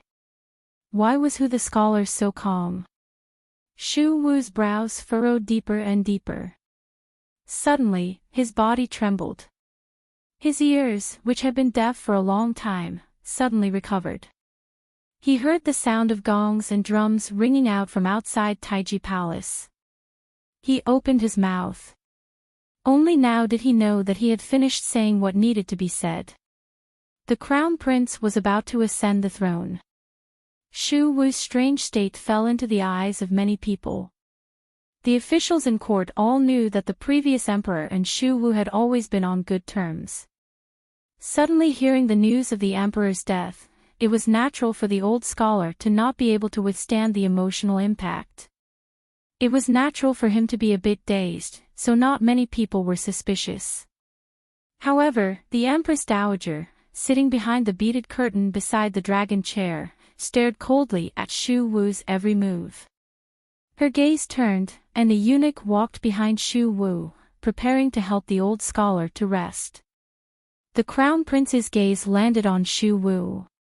Forcefully hiding his sorrow, he said, "Old scholar, go rest for a moment in the side hall." Then, he didn't glance at the crowd again. He also didn't look at his brothers below the steps. Calming his emotions, he walked in the direction of the dragon chair. Standing in front of the dragon chair, the Crown Prince looked down at his brothers and officials kneeling on the ground. He knew that after he sat down, he would become the fifth monarch since the founding of the Qin Kingdom, a ruler who controlled the lives and deaths of billions of people in his hands. This was the goal he had fought for a long time. For the sake of this goal, he had once been terrified, jealous, and dissolute. In the end, he had learned his father's patience, calmness, and waiting, viciousness. When such a goal was suddenly within reach, Crown Prince Li Qingqian's emotions were so calm that it made him feel a little strange. The Crown Prince's gaze lowered slightly and looked at his second brother below. Looking at the calm and gentle expression on his face, for some reason, he thought of Fan Xian, who had already secretly entered Jingdou. The news of Fan Xian's survival had come from the direction of Dongshan Road last night. The Crown Prince's heart was like a sugar thorn, sweet and painful. For some reason, knowing that Fan Xian was alive, he instead let out a breath. As for his second brother below, a cold smile flashed through the Crown Prince's heart. The Yi family's army was not far from Jingdou, but his second brother's heart was still not easily calm. "Please, Emperor, ascend the throne. Please, Emperor, ascend the throne." He did this 3 times. Crown Prince Li Qingqian bowed 3 times to show his respect for heaven, earth, and man. Then, he straightened his body and looked at the officials kneeling on the ground below. It was as if he could see the billions of people under heaven kneeling to him. A sense of satisfaction of controlling the world rose involuntarily. A moment later, it disappeared without a trace. He only felt that this matter was very boring, so boring that it made one feel annoyed. Perhaps I am the only emperor to sit on the dragon chair with a frown. Li Qingqian thought of this and sighed in a certain corner of his heart. Turning around, he bowed respectfully to the Empress Dowager and was about to sit on the dragon chair. Shu Wu felt that he had truly lost his mind. In such a solemn and sorrowful moment, when the entire court was silent and tens of thousands of officials were kneeling, he actually knelt on the ground and took 2 steps forward. He came under the dragon chair and kowtowed to the ground. In a loud voice, he cried, "No." Once the word "no" came out, everyone in the court was shocked. Behind the beaded curtain, the Empress Dowager's face sank. A few eunuchs began to walk toward Shu the scholar. On the other hand, the Crown Prince, who was about to sit on the dragon chair, let out a breath. He finally understood what his earlier confusion was. It was impossible for the ascension to the throne to be so smooth. There would always be some twists and turns. After Shu Wu cried out these 2 words, he shook off his dizziness. The old scholar took a deep breath and felt unprecedentedly clear. He knew what he should do. Sir Fan Jr. wanted to borrow his bones, so he would throw these old bones out. This could be considered as repaying the emperor's many years of kindness in recognizing and using him, as well as the trust the Qin people placed in the officials. Shu Wu didn't even glance at the eunuch supporting him. Straightening his body, he looked at the Empress Dowager behind the beaded curtain and the Crown Prince in front of the dragon chair. Using all the strength in his body, he staked a lifetime of honor and disgrace, and he staked the life and death of his entire clan. He cried out sorrowfully. Before the emperor died, he left behind a posthumous edict. The Crown Prince is not allowed to inherit the throne. Chapter 544. The bead curtain parted and cold light shot out in all directions, just like the Empress Dowager's bottomless eyes. The Empress Dowager stared coldly at Shu Wu and said each word clearly. Shu the scholar, lying about an edict is a great crime of deceiving the monarch. Shu Wu's expression changed slightly. After a moment of silence, he bowed respectfully and replied, "The Qin kingdom has no monarch today. How could I deceive the monarch?"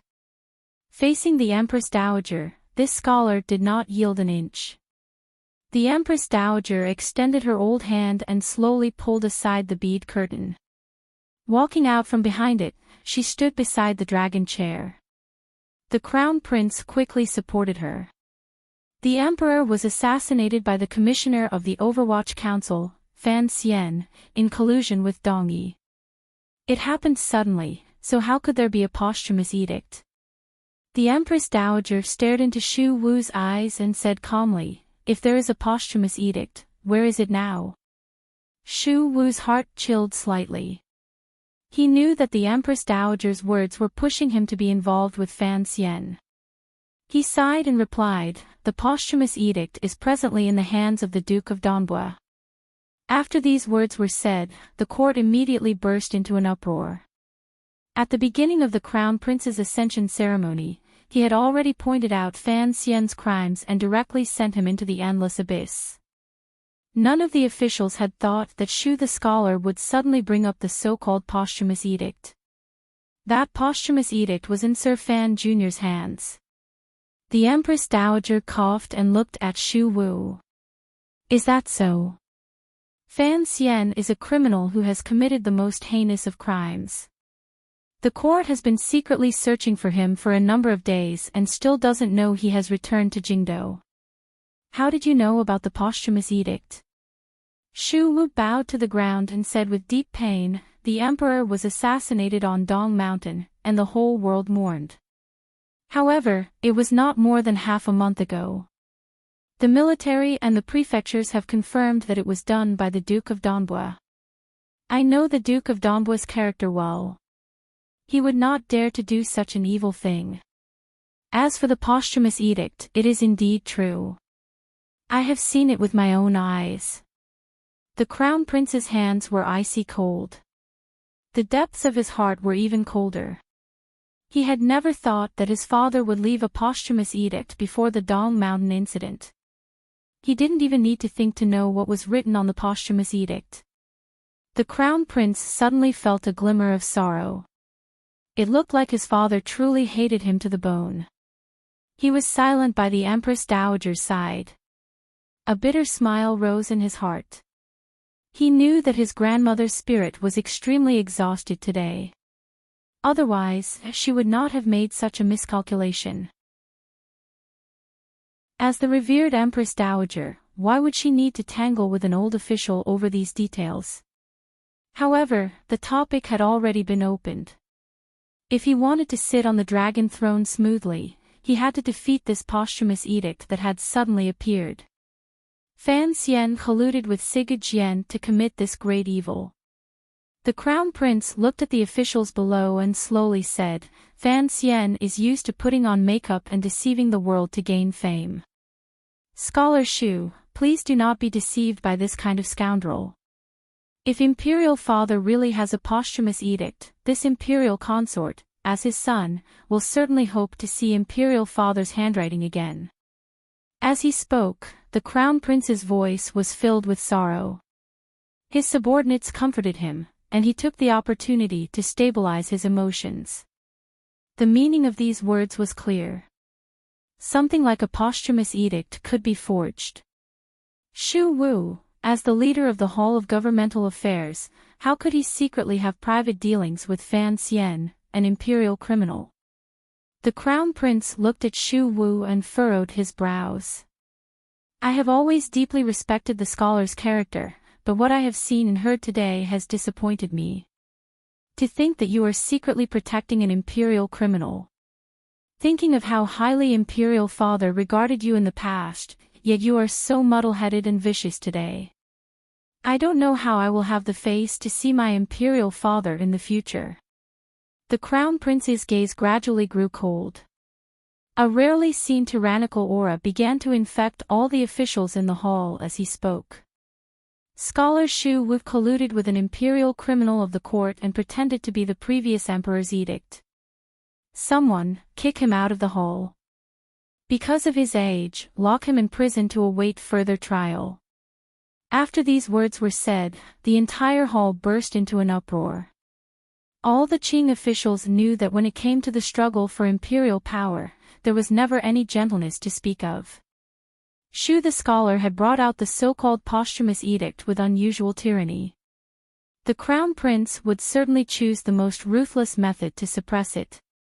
However, no one was used to how the gentle crown prince would, in an instant, display a domineering aura so similar to that of the recently deceased emperor.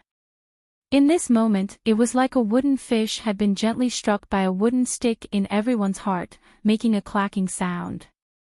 Because of Shu Wu's sorrowful cry, the crown prince's process of ascending the throne was forcefully interrupted. All of the officials had already stood up. The wide sleeves of their black or white plain robes fluttered weakly. Everyone was dumbstruck. They opened their mouths and were speechless. The ripples on their sleeves rose gently.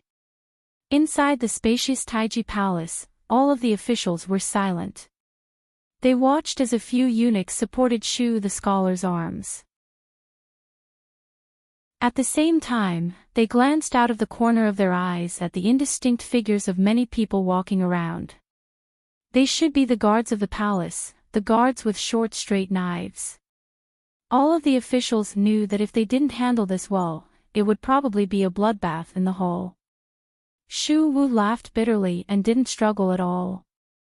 He allowed the eunuch beside him to bind his arms. He had already done what he needed to do. If the officials in the hall were afraid of the Empress Dowager's might, the crown prince's position, and the eldest princess's power and remained silent, then what could he do even if he took out the posthumous edict? If the Empress Dowager said the posthumous edict was fake, who dared to say it was real? He shook his head and glanced at the Empress Dowager with his old eyes. He looked at her quietly and sighed in his heart. Why did Fan Xian insist on not using the posthumous edict to contact the officials? If he had made contact last night in the officials' manners, with the emperor's posthumous edict protecting them, these civil officials would have been more daring. They would not have sunk into loneliness like they did today. The posthumous edict that the Qing emperor had personally written was not thrown into a brass basin by the Empress Dowager and burned. What was burned was only a piece of white paper in the envelope. What was burned was the last bit of hope Shu the scholar had for the Empress Dowager. The eunuchs half supported and half escorted Shu Wu out of the hall. Outside the hall, guards with murderous auras were waiting. The crown prince let out a slight breath. In the end, these stubborn civil officials still submitted to the might of the royal family and did not dare to be too impudent. The Empress Dowager's heart also calmed slightly. She hoped to quickly drag Shu Wu, the old man who did not understand the times, away and let the crown prince's ascension ceremony end. Shu Wu was dragged away wretchedly. As he was dragged, the old man thought to himself that with his reputation here, he might not die immediately.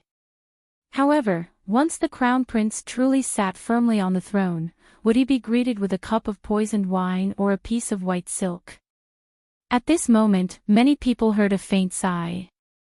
The sigh came from the day the civil officials stood at the head of the Hall of Governmental Affairs, the originator of the Qing Kingdom's new literature movement, and the scholar who had a high reputation in court. The scholar looked at Shu Wu and shook his head with a pained smile. He then stepped out, knelt down, kowtowed, raised his head, and opened his mouth. I asked the crown prince to take back the edict. The officials were in an uproar. The Empress Dowager's expression changed slightly. The hand hidden in her sleeve trembled slightly. She had not expected that the scholar would stand out at this time.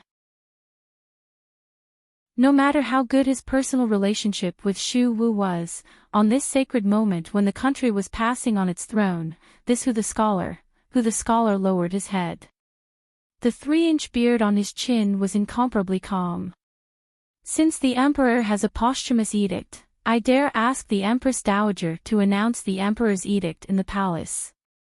Not waiting for the Empress Dowager and the Crown Prince to speak, who the scholar lowered his head and continued, the Dong Mountain matter is full of doubts. If the Duke of Donbua had already returned to the capital, he should be summoned to the palace to present the so-called posthumous edict in person. The matter of treason should be investigated by the three divisions. How could it be decided carelessly by the military's intelligence? The emperor's life and death is a matter of great importance. Up until now, we have not seen the dragon's body or heard the Tiger Guard's reports. The Overwatch Council is in chaos. The leader of the Qing civil officials spoke faster and faster. Even the Empress Dowager's cold rebuke did not stop him from speaking. I think the most important thing now is to find out the truth about Dong Mountain. The only one who knows the truth about Dong Mountain is the Duke of Donbua. Whether the posthumous edict is real or fake, we still have to see it. Whether or not the Duke of Donbua should be hacked to pieces will have to be discussed after he is captured. I believe that capturing the Duke of Donbua and bringing him to justice is the most important matter. I sincerely ask the Empress Dowager to make a clear decision. It was silent in the palace for a long time. The Empress Dowager looked at Hu the scholar with an ashen face and said 3 times, "Good. Good. Good. Good, you Killer Hu." Killer Hu was the bandit title the Qing emperor had given Hu the scholar as a reward for his upright and clear heart. The situation in the palace was dangerous. After a long silence, Hu the scholar suddenly made a clanging sound. In front of the Empress Dowager and the Crown Prince, he did not yield an inch. Every word and sentence stabbed at the hidden truth. The Empress Dowager's eyes slowly narrowed and a cold light gradually grew. However, the Crown Prince's expression remained as calm as usual. His eyes swept down. The Crown Prince had his own trusted aides in court. Although the officials often swung back and forth between the Crown Prince and the Second Prince because of the eldest princess's methods, they still stood out bravely at a time like this. The Minister of Appointments, Yan Hangshu, gazed at Hu the scholar and said coldly, "Earlier, the Empress Dowager had already ordered Fan Xian to be stripped of his title and confiscated the Fan family. For you to still call him the Duke of Donbua is somewhat inappropriate. Fan Xian has committed the great crime of treason. You 2 scholars have not forgotten to argue for him today. I wonder if there is some unspeakable secret behind this." Shu Wu was at the door. He looked with shock and relief at Hu the scholar kneeling below the dragon chair. Hu the scholar didn't even glance at the minister and said with disdain, "I am an official of the Qing kingdom and the emperor's official. I am the head scholar of the Hall of Governmental Affairs. I handle national affairs by imperial edict. If the emperor has a posthumous edict, I will read it. What cannot be revealed?" The 3 princes in the row below the dragon chair each had complicated emotions. The Second Prince was mocking his grandmother and the Crown Prince in his heart. He thought, "You have to walk the open and honorable path when it concerns the chair. No wonder you have caused so much trouble." The great prince, on the other hand, was silently calculating whether the posthumous edict the 2 scholars spoke of was true or false. Only the youngest third prince lowered his head slightly and felt the hard feeling coming from his calf. His heart felt a chill. He wondered what he should do if a large group of guards charged in later. Of course, he wouldn't allow the Crown Prince to kill all of these old officials. The Crown Prince, standing high on the dragon chair, looked coldly at Hu the scholar kneeling below. His emotions were complicated. He thought to himself that his aunt's judgment had indeed been correct. Of the Qing kingdom's 2 arms, other than the military, the civil officials always had their own brains. This brain was something the emperor allowed them to have. At this moment, this brain was beginning to bring endless trouble to the Crown Prince's path to the throne. Both scholars have stood out, the Crown Prince thought self-mockingly in his heart. He then coldly opened his mouth and said, "As an official, you falsified a posthumous edict. Who the scholar, you should also reflect on yourself." As his words fell, another eunuch guard came forward and supported Who the scholar's two sides. In an instant, Taiji Palace was immediately filled with a terrified atmosphere. Two scholars of the Hall of Governmental Affairs opposed the Crown Prince's ascension. Both scholars were going to be taken into prison. When was the last time such a situation had occurred in the history of the Qin Kingdom? No official could think of it. They only knew that these two scholars were the leaders of the civil officials. If the Crown Prince was unable to subdue them openly and could only use such violent methods to suppress them, then many problems would eventually appear. The problem of the heart of the court. This problem immediately appeared as Who the scholar was being escorted out of Taiji Palace. When Who the scholar and Shu the scholar looked at each other and smiled wordlessly at the door, the civil officials who had been standing solemnly in Taiji Palace for a long time knelt down with a crash. It was a black mass. "Please, Empress Dowager, reconsider. Please, Crown Prince, reconsider." Half of the civil officials knelt down in an instant and cried out in unison. This was no longer just pleading for mercy for the two scholars.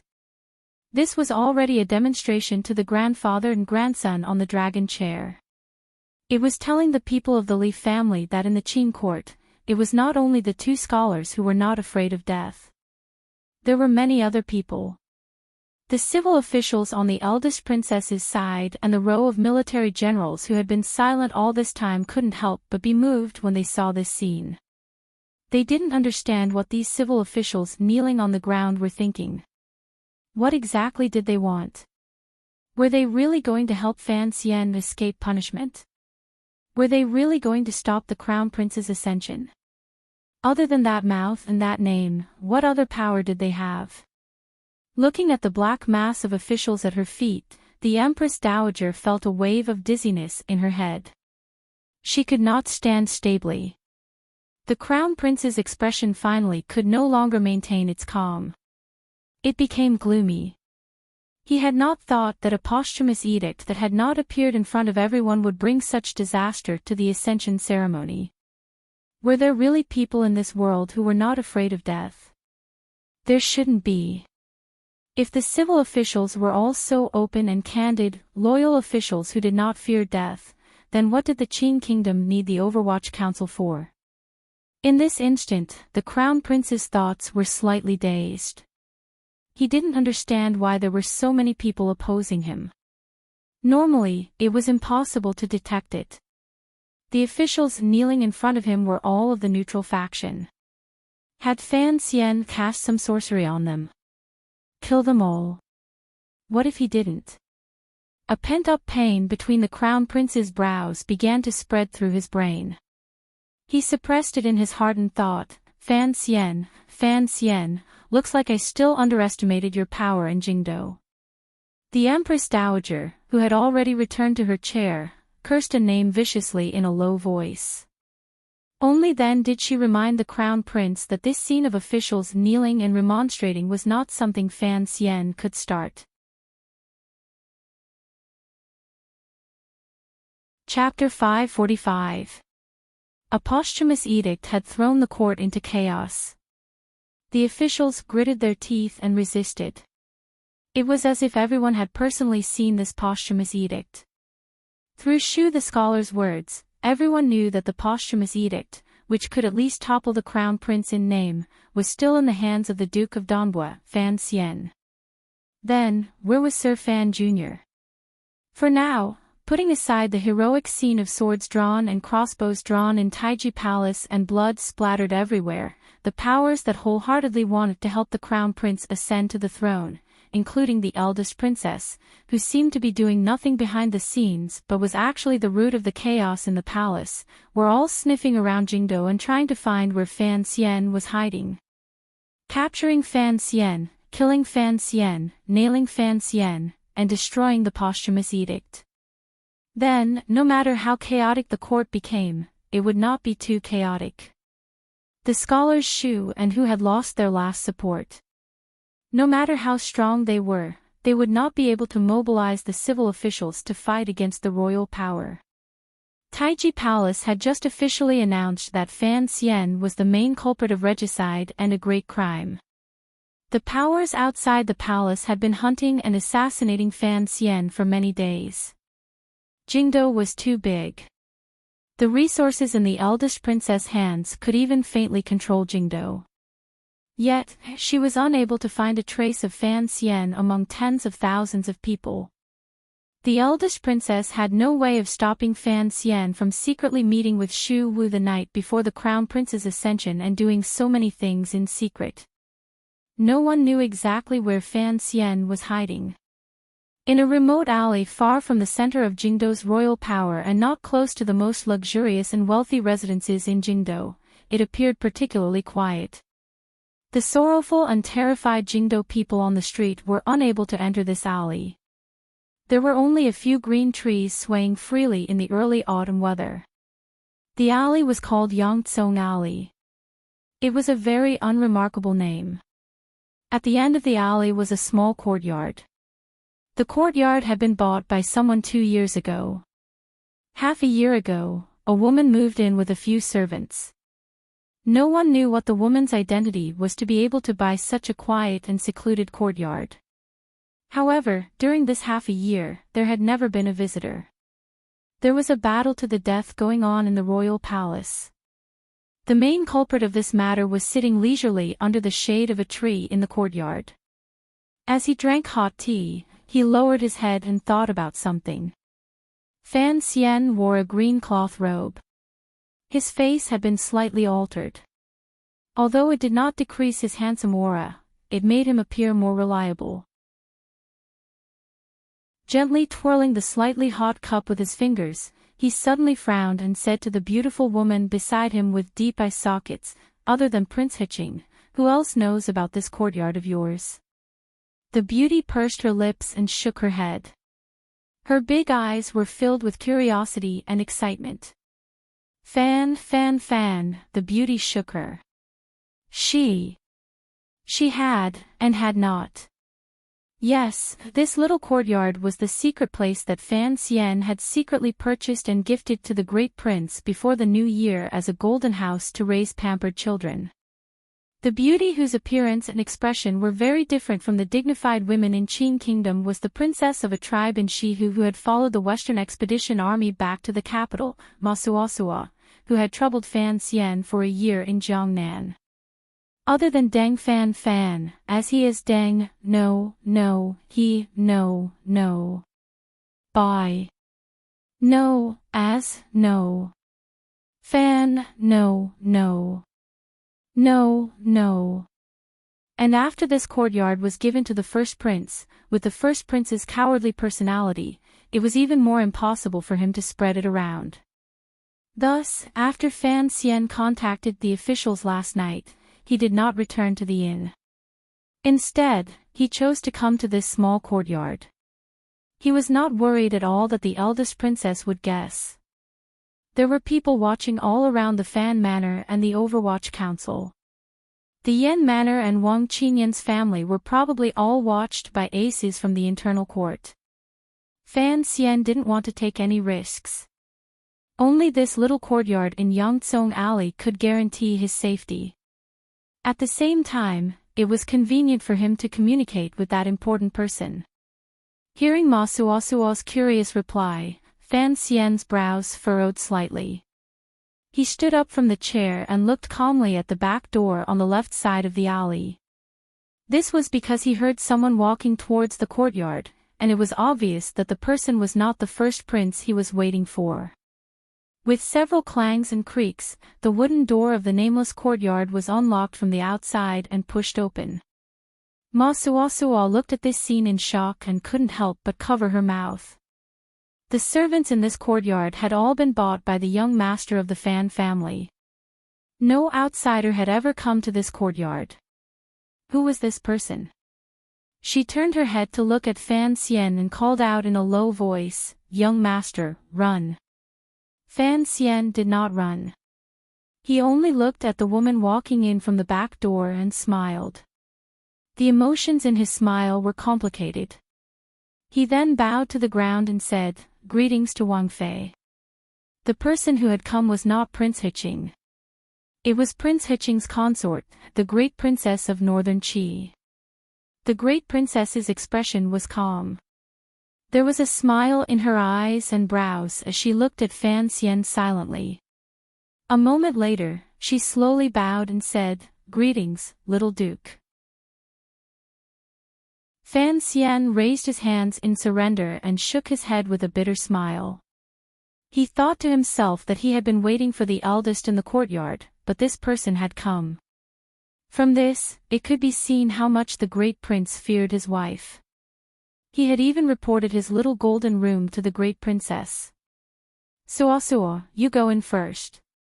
Fan Xian waved his hand. He knew Wang Fei did not want to see this beauty of Shihu, so he indicated for Ma Suo to temporarily hide in the inner room. Wang Fei had come alone.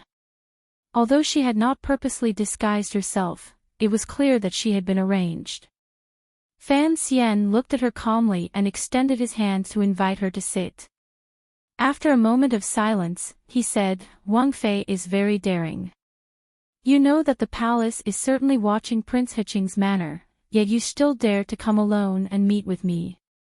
After contacting the civil officials last night, the person Fan Xian wanted to contact the most was the Great Prince, who controlled the imperial army. However, rumor had it that Lady Ning was already being held in Hongguang Palace. There were also many spies from the internal court and the Jingdo garrison outside Prince Hiqing's manor. Thus, Fan Xian had found a clever way to leave a message in the manor, hoping the Great Prince would think of a way to contact him. He had not thought that the person who had come today would be Wang Fei. Sir Fan Jr. is the one with the courage forged from the heavens. Wang Fei smiled slightly in response to his words. You know that the various powers in Jingdo are urgently searching for you. You know that the Crown Prince is ascending to the throne today, yet you are able to sit peacefully in a small courtyard and quietly watch the situation develop. I really don't know if you have a card up your sleeve or if you are at your wit's end. It is not true that I have a card up my sleeve. It is also false that I am at my wit's end. Fan Xian gazed at Wang Fei's gentle face and quietly said, "If I didn't have an idea, why would I disturb Wang Fei?" Wang Fei replied in an even voice, "Presently, the situation in Jingdo is dangerous. His Highness is responsible for guarding the imperial army and cannot return to his manor. If Sir Fan Jr. wants to meet with him, I'm afraid it will be difficult. However, I don't know what difficulties Sir Fan Jr. has for me to take the liberty to come see you. I hope Sir Fan Jr. won't take offense." Fan Xian sank into silence. A moment later, he suddenly opened his mouth and said, "Great Princess, I am a regicide and a rebel. Since you dare to come see me and ask me what difficulties I have, then you understand what I mean." Wang Fei's gaze was slightly chaotic. For a moment, she didn't know how to respond. Fan Xian lowered his head and thought for a moment. He moved half a foot closer to Wang Fei's side and quietly said, "Does Wang Fei still remember what you and I said inside and outside the carriage when we traveled south from northern Qi?" Wang Fei smiled slightly. "Naturally, I won't forget the promise. However, that was then and this is now. The situation in Jingdo is too dangerous. His Highness is relying entirely on the imperial army in his hands to hold on bitterly. If you truly want to do something big, I'm afraid the prince's strength will not be enough. As a woman, I am even more unable to agree." Holding on bitterly. Fan Xian laughed quietly. "Are you talking about the matter of changing people in the Jingdo garrison yesterday?" Wang Fei fell silent. Fan Xian sighed. Changing people in the Jingdo garrison could be considered to have hit his vital spot and the Great Prince's weak spot. At first, the Jingdo garrison had always been under the control of the Yi family. Later, it was controlled by the second-generation leader of the Qin family, Qin Heng, for 2 years. Until last year, because of the attack in the valley, the emperor used this as a pretext to purge the power distribution in court. He moved Qin Heng into the Bureau of Military Affairs as a deputy and appointed the deputy commander of the Great Prince's Western Expedition, CSU, as the commander of the Jingdo garrison. However, all of this had changed yesterday. After the Empress Dowager stabilized the palace, her first order was to remove CSU and have Qin Heng once again become the commander of the Jingdo garrison. CSU had been removed for no reason. However, because of the emperor's assassination, the imperial army was under great pressure and could not speak at all. Furthermore, this fierce general of the Western expedition had been in charge of the Jingdo garrison for less than half a year. It was impossible for him to form his own power. The Qin family had changed hands and taken it back. The Great Prince and CSU could do nothing about it. Fan Xian also had a headache over this matter. The control of the Jingdo garrison had changed hands. Putting aside the major matter that Su Maokai of the Jiaozhou Navy had suggested to him, it meant that all of the military power on the outskirts of Jingdo was already in the hands of the Qin family. He glanced at Wang Fei and furrowed his brows. The Jingdo garrison is stationed at Yuantai. As long as there are no problems with the 13 city gate guards, the one who can resolve the situation in Jingdo is still the Imperial Army. I have never forgotten my promise to you, sir, Wang Fei looked at him and quietly said. However, you have returned from Dong Mountain. You don't know how strict the palace in Jingdo is right now. The king is still able to barely control the imperial army because the Empress Dowager has not given an edict. Fan Xian was silent. Wang Fei continued, why is the Empress Dowager at ease letting the king control the imperial army? Because she knows that the king is a straightforward lover. He will not cause chaos or rebel. Without waiting for Wang Fei to finish, Fan Xian had already smiled. The current situation is that someone in the palace is rebelling. Wang Fei forced a smile and said, the problem is, whoever sits in Taiji Palace has the right to decide who is rebelling. If you, Duke of Donbua, were in the palace right now, by the Empress Dowager's side, reading the posthumous edict that has already been publicized today, I can guarantee that the king would be your strongest supporter. Take out the posthumous edict, Wang Fei suddenly urged. No matter how you look at it, if the posthumous edict is publicized right now, there is still a fighting chance. Otherwise, we can only continue to be passive. No, there are still many people who have not moved, such as my mother-in-law. Fan Xian calmly said. With the posthumous edict on me, it can at least maintain peace for a period of time. Once the posthumous edict actually comes out, then the two sides will have no choice but to fight openly. Wang Fei said with slight mockery, even at a time like this, does the Duke still want to maintain a calm and clear mind? Fan Xian smiled self-mockingly and said, I am not a stupid person. The reason why the posthumous edict hasn't been publicized is actually the same as what Wang Fei said earlier about the king's silence. He stared into Wang Fei's eyes and slowly said, Lady Ning is in the palace. Of course, the king cannot do anything. Don't forget, my wife and concubines are also in the palace. If we were to fight openly, neither the king nor I would be able to bear such losses. Chapter 546. It is truly a sin to not be able to update when it is banned. I apologize to my readers and the website. I finally found some time today. I started writing at 8 in the morning until now. Not to mention anything else, I am hungry and apologetic, as well as a few days of chaos and panic. I am very grateful for everyone's understanding. I sincerely bow and step off the stage. Hearing these words, Wang Fei immediately didn't say anything more. She and Fan Xian both knew that after the three riders entered the capital, the Empress Dowager's seemingly chaotic and hurried edicts were gradually showing their use.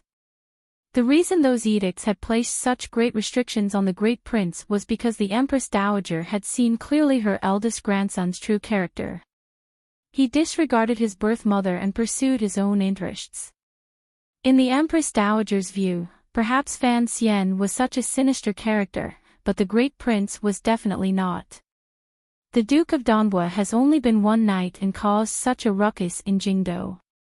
From this, it can be seen that even if the internal court controls the Fan Manor and keeps an eye on the Overwatch Council, you still have your abilities. Wang Fei furrowed her brows slightly. So, I don't understand. What don't you understand? Without waiting for Wang Fei to finish, Fan Xian shook his head. To resolve this matter, it must be resolved in the palace. No matter how long it rages outside, it won't touch the root.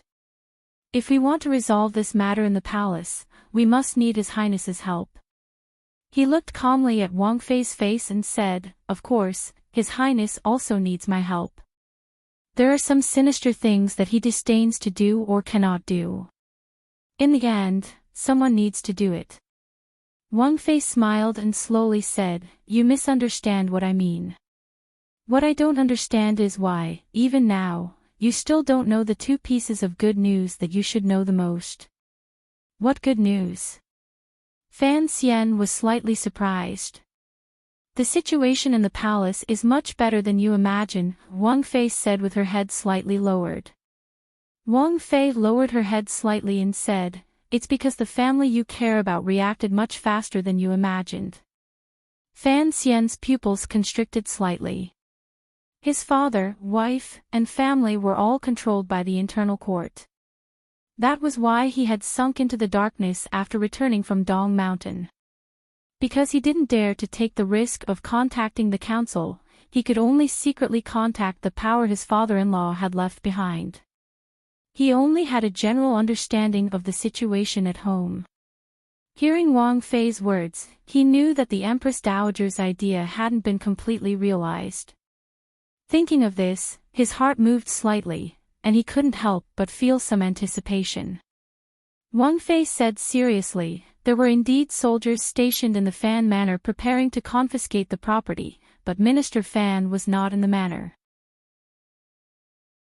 That day, the three riders entered the capital.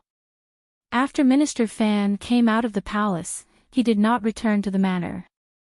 Instead, he was directly taken to the manor by King Jing. King Jing.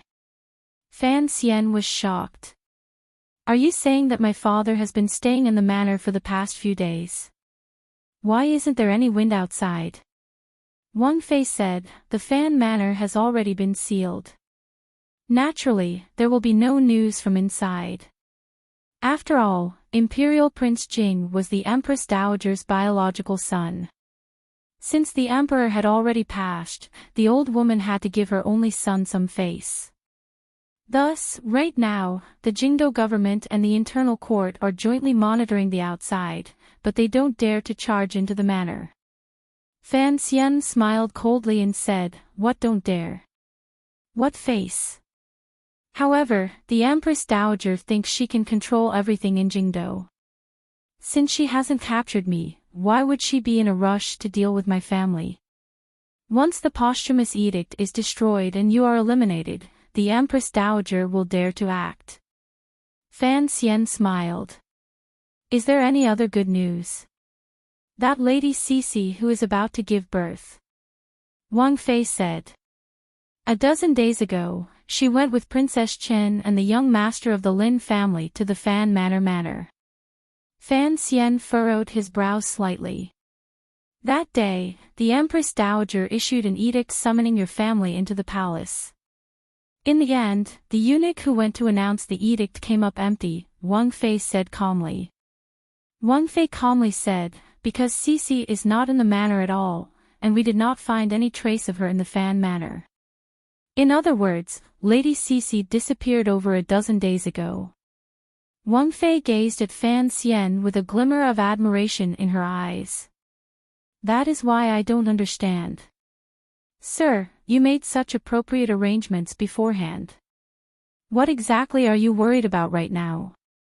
Fan Xian's expression did not change, but his heart sank into shock. Cece went to the Fan Manor and then disappeared. Who arranged this? Was it his father?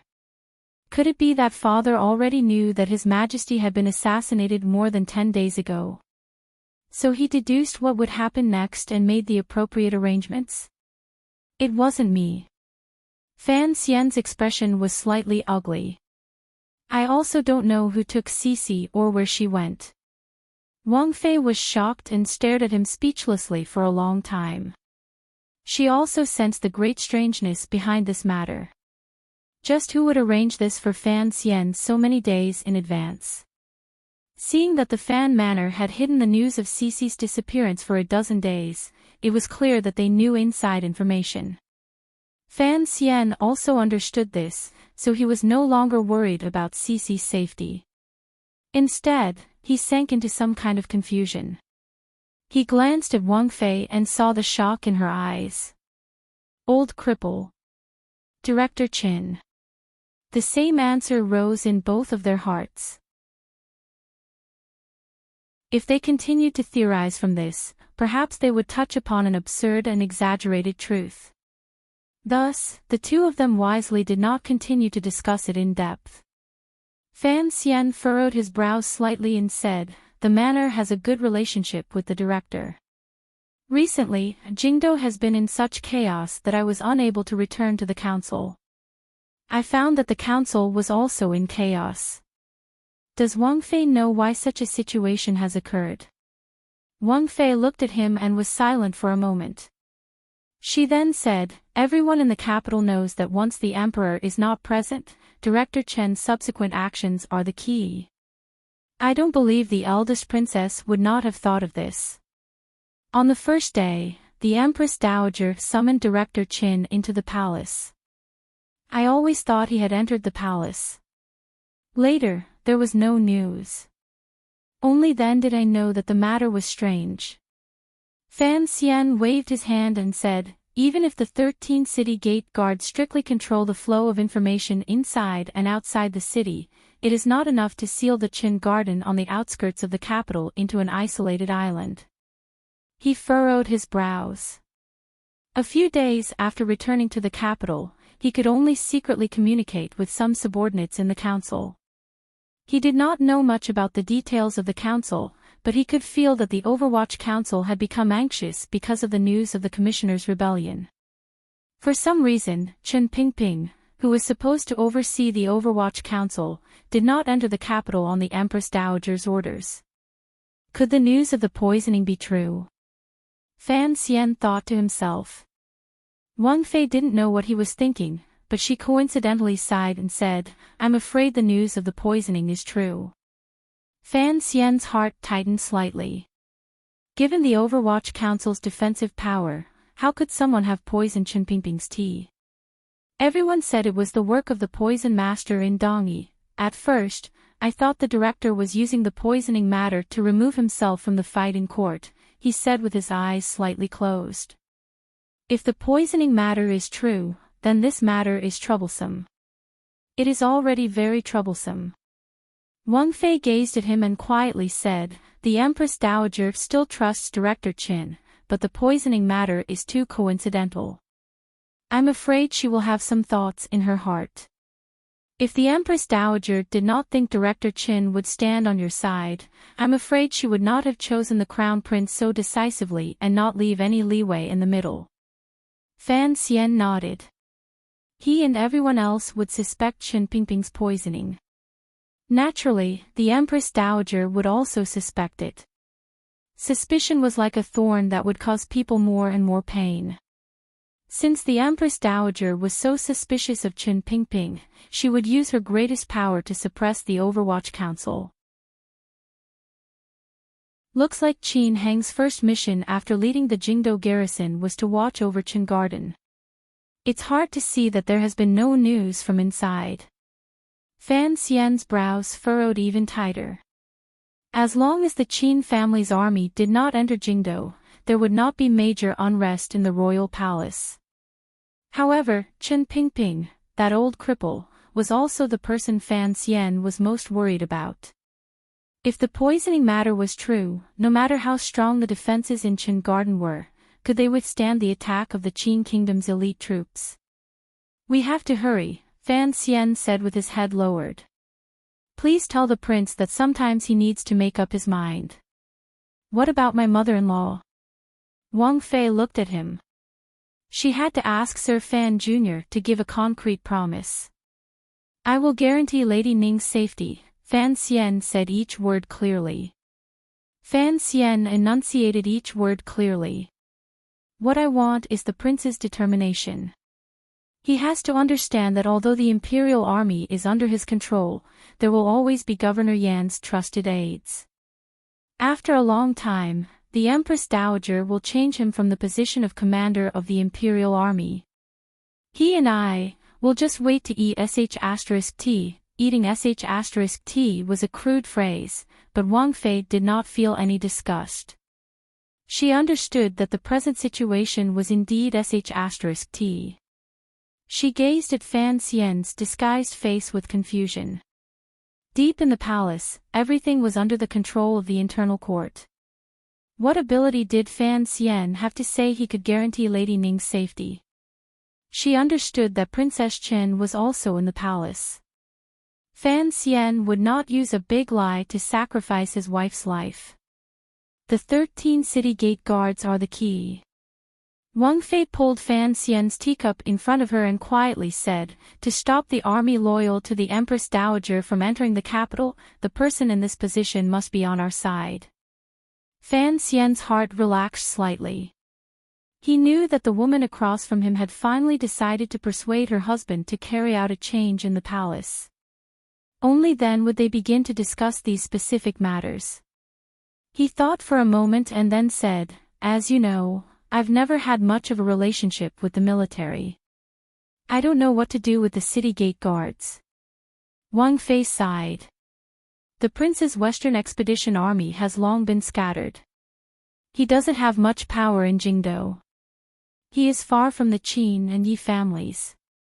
She paused and then said, "Of course, if Director Qin was in the capital, presumably he would have a way to influence the 13 city gate guards."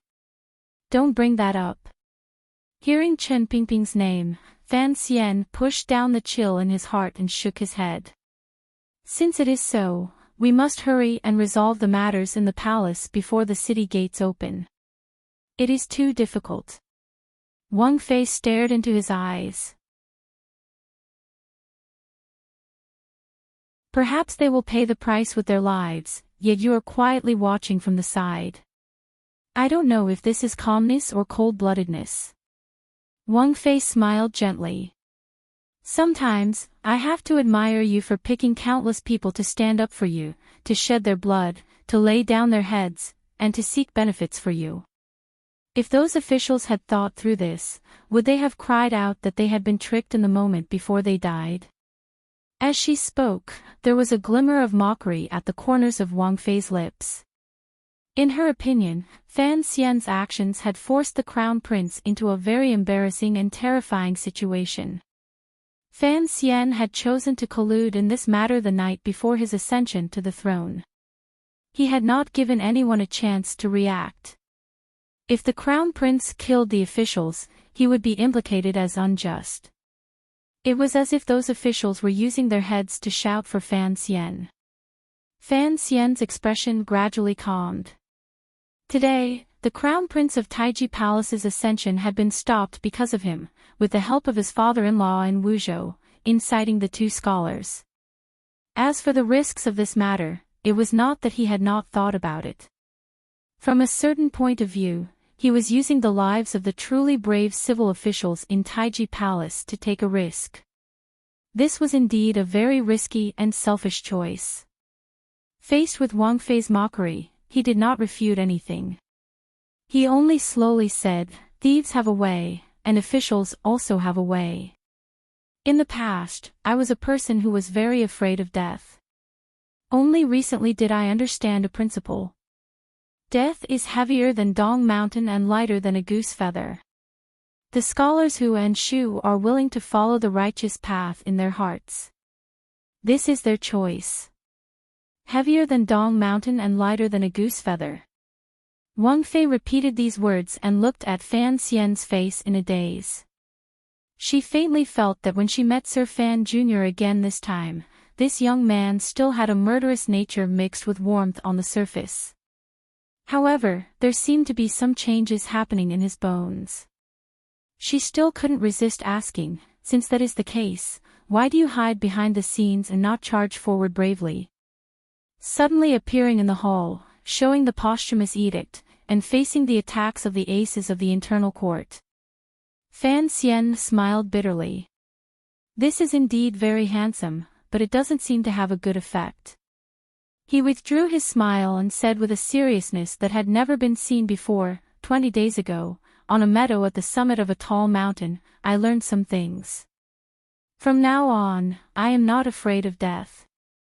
I still cherish life. If I am destined to die, I hope my death can be of some value. Wang Fei was silent. Fan Xian closed his eyes for a moment and then said, I am not risking the lives of those respectable civil officials. If the person in charge right now was the eldest princess, would choose another method. Right now, the person ascending to the throne in Taiji Palace is the crown prince, not the second prince. He opened his eyes and coldly said, the second prince is cold under his emotions. On the contrary, I still have some confidence in the crown prince. What confidence? I still think that the crown prince is the most gentle of us brothers, Fan Xian smiled warmly.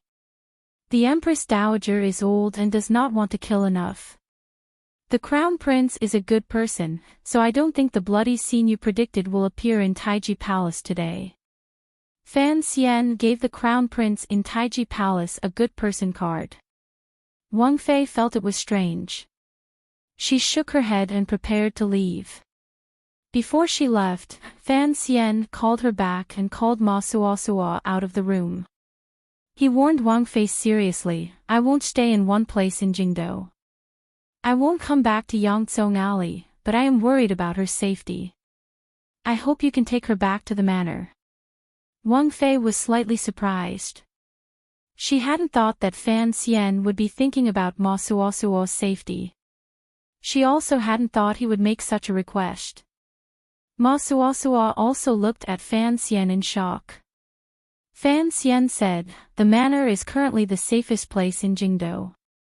It is not just because the royal army is in your hands. Wang Fei, you should understand what I am referring to. Wang Fei slowly lowered her head. This time, there was the shadow of a large power in the Qin kingdom. Even the eldest princess had to give some face to a foreign ally and give some face to the sister of the northern Qi emperor. The three of them walked to the wooden door of the little courtyard and bowed before parting.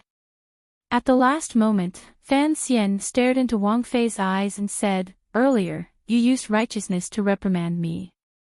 Now, I must remind you of something. You are Wang Fei now, so you must think of yourself as a person of the Qin kingdom and not a person of Qi. Wang Fei's heart trembled slightly. She didn't dare look directly into Fan Xian's deep and cold eyes. Autumn had just arrived. It was slightly cold but not bone-chilling. As Wang Fei sat in the carriage, she felt the wind seeping in through the curtains. It was so cold that she couldn't help but shiver a few times. She had arranged for Ma Suosua to be in the second carriage. Even if Fan Xian hadn't asked her to look after that unfortunate Hu girl, Wang Fei would not have left her in Yangzhong Alley. If she died, how would she explain it to the king? Wang Fei shivered again. She was the only one in the carriage. She had enough time to reflect on Fan Xian's last words. She knew that Fan Xian already had a comprehensive plan for this entire matter, which was why he was reminding her. As for Fan Xian, Wang Fei had married from northern Qi. They had traveled together and carefully observed him. She knew very well how powerful he was, particularly the tenth scene in Taiji Palace. It had been caused by the wave of his sleeve overnight. Wang Fei couldn't help but feel a glimmer of respect. Presently, the powers behind Fan Xian were being watched by the palace and could not act on their own. Yet, he was still able to create such a large ruckus. Wang Fei truly didn't know what other trump cards Fan Xian was hiding. Thus, she decided to stand firmly by the king's side and behind Fan Xian. Things like history always followed the victors. The carriage returned to the manor. Wang Fei brought Masuasua into the back garden and called for servants to arrange a residence for the Hu girl. She brought her alone to the lakeside and walked into the pavilion in the center of the lake. Half a year ago, this pavilion had held all of the children of the royal family other than the crown prince. That short period of peace in the emperor's family had long turned into a bubble because of the Qing emperor's death. The emperor's children were all searching for a way to kill their brothers and sisters. Wang Fei sighed and sat by the window. Facing the person who had been waiting in the pavilion, she said, "Has there been any news from the king's side?" The person replied respectfully, "There have been some strange movements in the imperial army. According to the deputy, the king is guarding the palace walls. He should be able to suppress those people." The person was wearing normal clothing. He was probably a housekeeper. He spoke very respectfully to Wang Fei, but there was a presence that a servant should not have between his brows. He quietly said, "Princess, did you see that person earlier?" Princess. Only a person who would call Wang Fei so naturally could be a Qi person. Wang Fei nodded silently. A moment later, she suddenly said, "Maintain peace with the eldest princess's side for now. Don't say anything." The person furrowed his brows slightly and said, "I am under the emperor's strict orders to help the princess control the situation in the Qing kingdom. Since Fan Xian has already appeared, we must inform the eldest princess." Wang Fei looked at him and slowly said, "I don't know what Shangjing is thinking. I only know that Fan Xian cannot die for now." From this conversation, one could discover that this housekeeper-like person was a spy that Northern Qi had sent to Jingdo. He was an important figure responsible for contacting the eldest princess's side during the Qing kingdom's internal strife. The person's expression was slightly cold. Looking at Wang Fei, he said, "Princess, please remember, you are a citizen of the Qi kingdom. Don't let your emotions affect your decisions." Wang Fei smiled coldly at him and said, "I am thinking for your sake. If Fan Xian truly dies, do you think the emperor will spare you?" The person sucked in a cold breath and didn't understand the meaning of these words. Thinking about it carefully, the young emperor of Northern Qi did indeed value Fan Xian greatly. But, if he wanted to fulfill the emperor's wishes, what would happen if Fan Xian didn't die? He said in a heavy voice, "The emperor has strict orders that the Qing kingdom must fall into chaos. The emperor believes that Qin Pingping will certainly stay hidden until the end. If Fan Xian doesn't die, Qin Pingping, Fan Jian, and the former prime minister in Wuzhou will not go crazy. After the Qing emperor dies, the only truly powerful figures in the Qing kingdom are the eldest princess, Li Yunrui, and those three old men." The person lowered his head and spoke faster and faster. Presently, the Qing court and Empress Dowager are keeping an eye on Qin Pingping and Fan Jian, preventing them from acting rashly.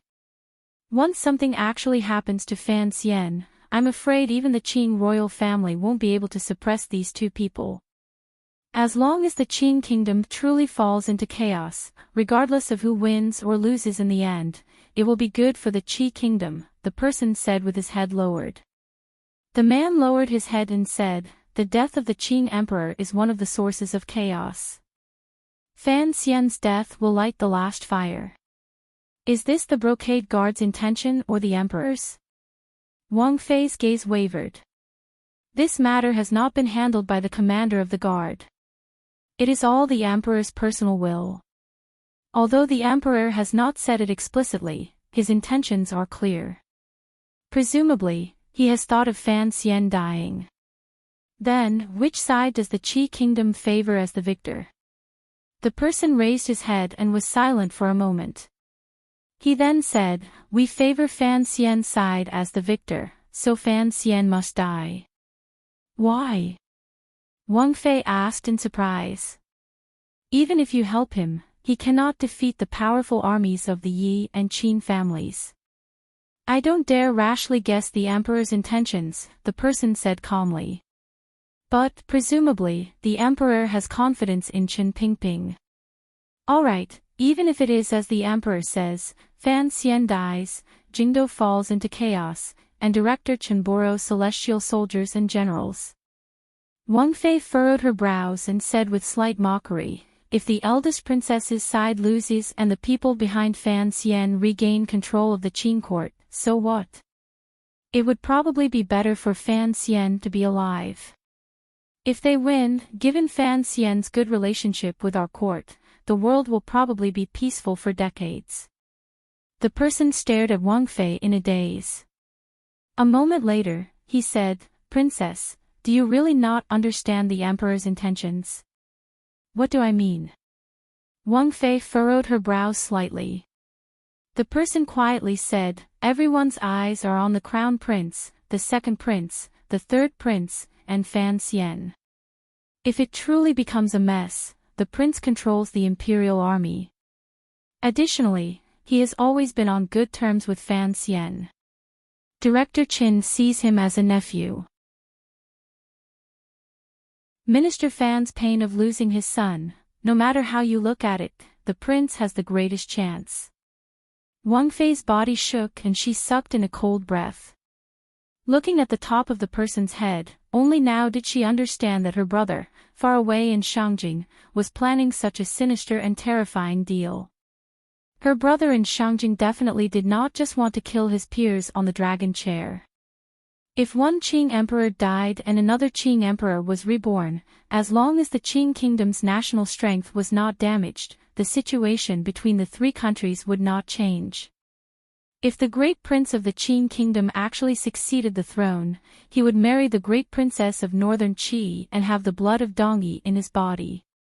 Would the future Qing kingdom still be the overbearing Qing kingdom it was now? Wang Fei held her forehead. The depths of her heart were filled with shock. She had not known that her young and inexperienced brother had such shrewdness to have embroidered so many things that suited her on the outside of this web. The prince won't do it. She held her forehead and sighed. The person said with a dark face, "If Fan Xian dies at the hands of the eldest princess, the prince will probably feel despair for his brothers. Sorrow is sometimes a power that can stimulate one's ambition." "No." Wang Fei suddenly raised her head and resolutely said, "You don't understand. The emperor also doesn't understand what kind of person the prince is. Fan Xian cannot die. I don't care what Shangjing's plan is, but at least Fan Xian's whereabouts cannot be revealed from my side." The person glanced at Wang Fei with slight pity and apology. He knew that if this really happened and the prince found out that Wang Fei had betrayed Fan Xian, there would probably be big problems between husband and wife. No wonder Wang Fei firmly did not allow this. However, he lowered his head and bowed. "Apologies, Princess. I will take full responsibility for this matter. When the carriage left Yangzong Alley earlier, I had already notified the eldest princess of the Qin kingdom." Wang Fei's body shook. She stared at the person in disbelief. Her gaze quickly passed through the window and toward the clear sky outside the manor. She didn't know if Fan Xian would be able to keep his life. Fan Xian was a careful person. Otherwise, he would not have allowed Wang Fei to take Ma Suosuo away. After all, he could not imagine that Wang Fei, who already saw herself as mostly a Qing person, still had a pure Qi person by her side. Given his relationship with the Northern Qi Emperor, even if Northern Qi had participated in the assassination of the Qing Emperor, he still thought that Northern Qi would not target him. Thus, he stayed a little longer in the courtyard in Yangtsung Alley until the sky gradually darkened. Only then did he put on a normal straw hat and walked out of the courtyard and the alley. Amidst the white banners between the private residences, he headed in the direction of the first bureau of the Overwatch Council. He decided to take the risk to find Mu Tai. The silence in Chen Garden outside Jingdo made him feel a glimmer of inauspiciousness. Perhaps everyone in the world would think that Chen Pingping was still silently enduring and waiting, but Fan Xian did not think so. Distance created a sense of beauty and mystery. Fan Xian, who was incomparably close to the crippled old man, knew that Chen Pingping was old and did not have much time left in his life. At such a time, he was truly worried about the safety of Chen Garden. Chen Garden was on the outskirts of Jingdo and did not have tall palace walls. Even if the 500 Black Knights were not far from the garden, how could they stand against the Qing military's attack? His mood was anxious, so he didn't pay much attention to his surroundings. His ears twitched and he heard the sound of horse hooves coming from a distant street. Only then did he know that his whereabouts had finally been caught by the eldest princess for the first time. Fan Xian turned his head and used his professional gaze to immediately see the 3 spies following him not far to his right. He furrowed his brows and turned into a small alley behind him, trying to disappear among the layers of private residences in Jingdo before they closed in. The 3 spikes followed him without fear of death. Fan Xian turned his body. His left hand sliced out horizontally and chopped down on the throat of the person closest to him. There was the sound of bones breaking as the person fell limply to the ground. Immediately after, he kicked the second person's genitals.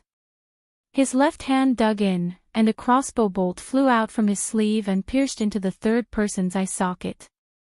He acted very casually, cleanly and clearly, but also incomparably fast. He didn't give the 3 people any time to sound the alarm. Fan Xian knew that there were eldest princess people beside him, so he didn't stop. His left hand stuck to the stone wall beside him and prepared to flip onto the eaves. A person flew down from the sky. A metal palm the size of a cattail leaf fan headed toward Fan Xian's face. The wind from the palm was like a knife. It made Fan Xian's eyes narrow and his face hurt. Only now did he understand that his words earlier in the council and Wang Fei had been a bit overconfident. The top aces in the world had probably all been destroyed on Dong Mountain. However, Jingdo was a place of hidden dragons and crouching tigers. The aces of the military still came in an endless stream. For example, the palm coming right now was at least at the 8th level. Fan Xian narrowed his eyes and flipped his palm to meet it. The 2 palms faced each other without a sound. It was as if they were stuck together. In the next moment, he took a deep breath and relaxed his knees slightly. Threads of dust shook out from under his cloth shoes. There was a muffled thud. The bones of the military ace's wrist, arm, and sternum were all shattered. His entire body was sent flying into the sky by a copious and irresistible tyrannical power. Spraying out fresh blood, the ace flew miserably with an expression of disbelief on his face. It was as if he couldn't understand how such a gentle-looking young man could have a tyrannical aura that was completely different from his. Fan Xian pulled back his calm palm and coughed. He felt a sharp, tearing pain in the left side of his chest. He knew that the heavy injury Yan Shui had given him was beginning to act up again. He knew he couldn't fight for long. He had to immediately escape the eldest princess's pursuit. However, after sending the ace flying with 1 palm, he was also stopped for a moment. In an instant, the entire small alley was surrounded by people. Fan Xian narrowed his eyes and looked. He could tell that there were soldiers from the Jingdo garrison stationed in the capital, people from the Ministry of Justice, and even more aces from the Jingdo government. Behind them stood a few eunuchs from the internal court. It looked like other than his own Overwatch Council, all of the powerful yamans in Jingdo had sent people. Looking at this scene, Fan Xian sighed in his heart. He knew that no matter how tragic the ending in Taiji Palace was, at least for now, the palace had already confirmed his great crime of murdering the emperor. He had already become an evil thief that everyone had to punish. But he didn't feel a glimmer of fear. He also didn't feel the sorrow of a tiger falling from grace after being injured. He only watched all of this calmly.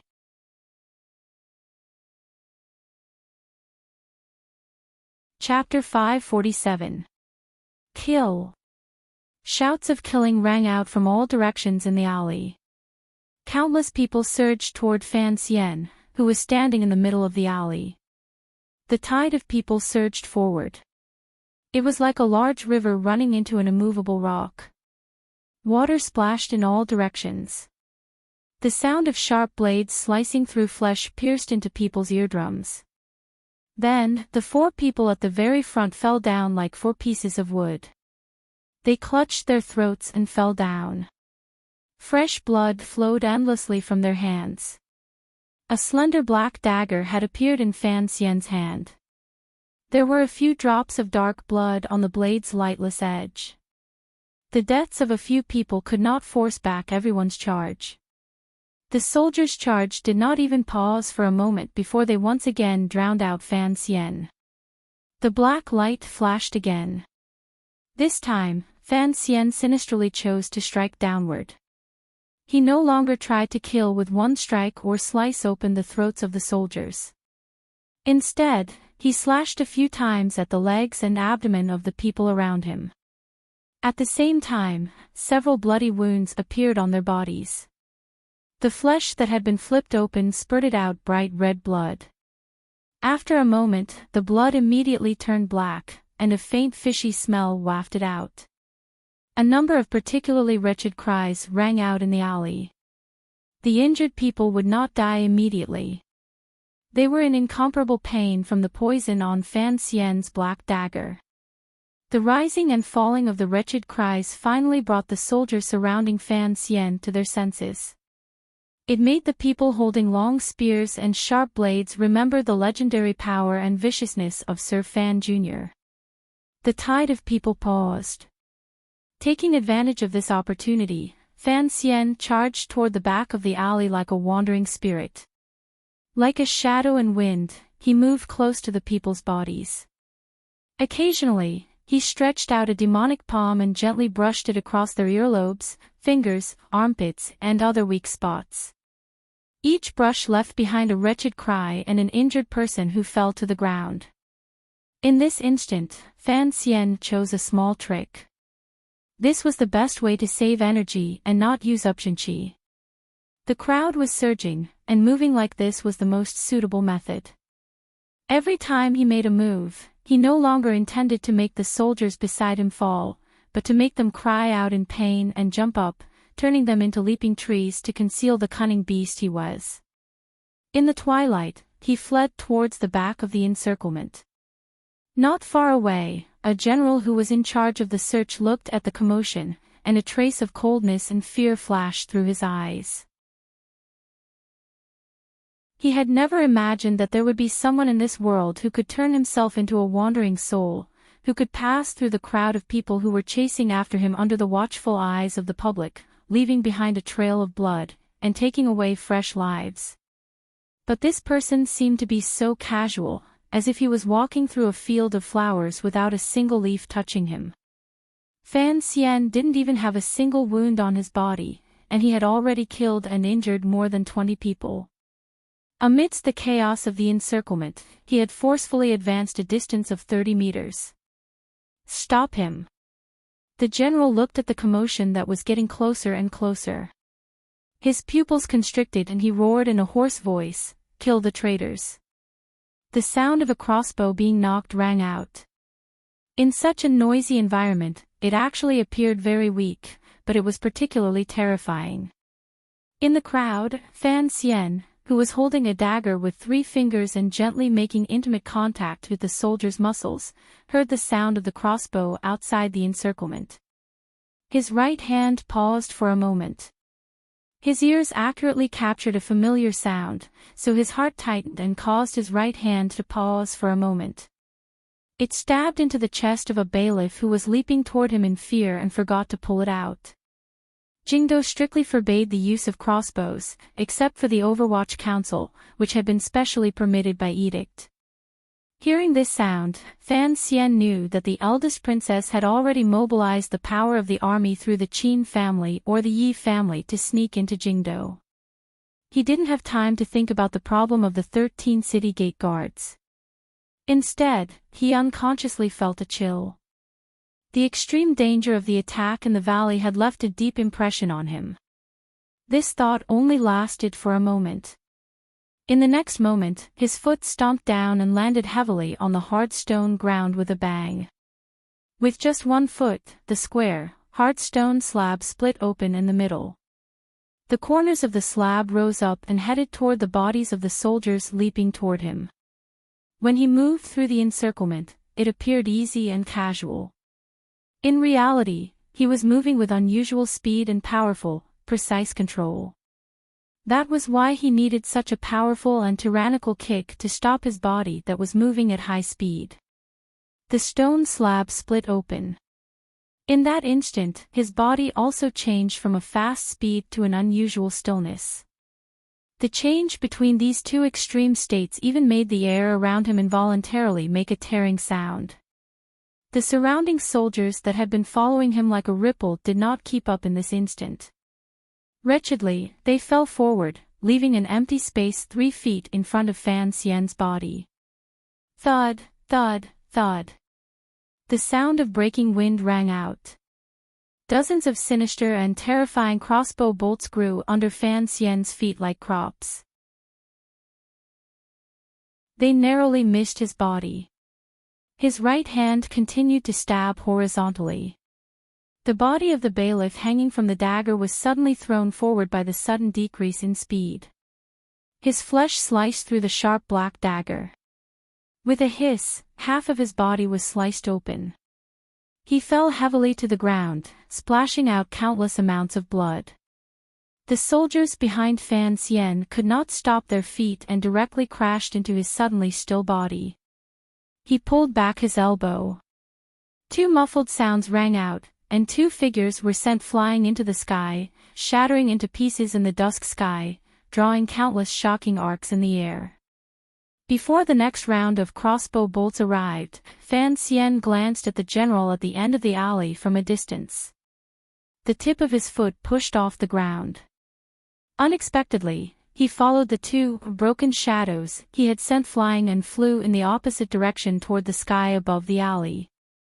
The general felt Fan Xian's icy gaze from a distance and couldn't help but shiver. Gritting his teeth, he said viciously, "Wolf Camp, go, don't let him escape." In midair, the shattered pieces of bone and flesh fell to the ground with a clatter. Immediately after, whooshing sounds broke through the air. A dozen aces flipped onto the eaves and chased after Fan Xian, who was running on the eaves of the commoners not far away. In a moment, the aces of the Jingdo government and the Ministry of Justice led most of their subordinates and followed the path on the ground in relentless pursuit. "I want him to die." Inside Guangxin Palace in the royal palace, the eldest princess, who had returned to her layers of muslin curtains, said these words expressionlessly.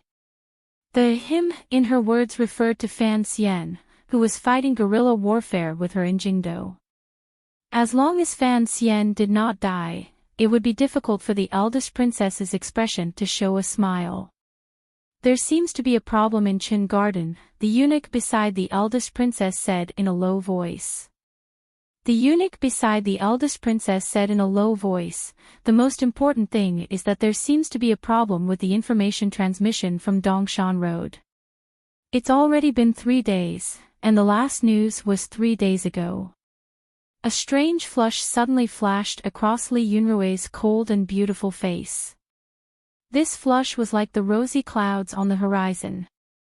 Blown by the night wind, it immediately disappeared, becoming the last smear of whiteness before night fell.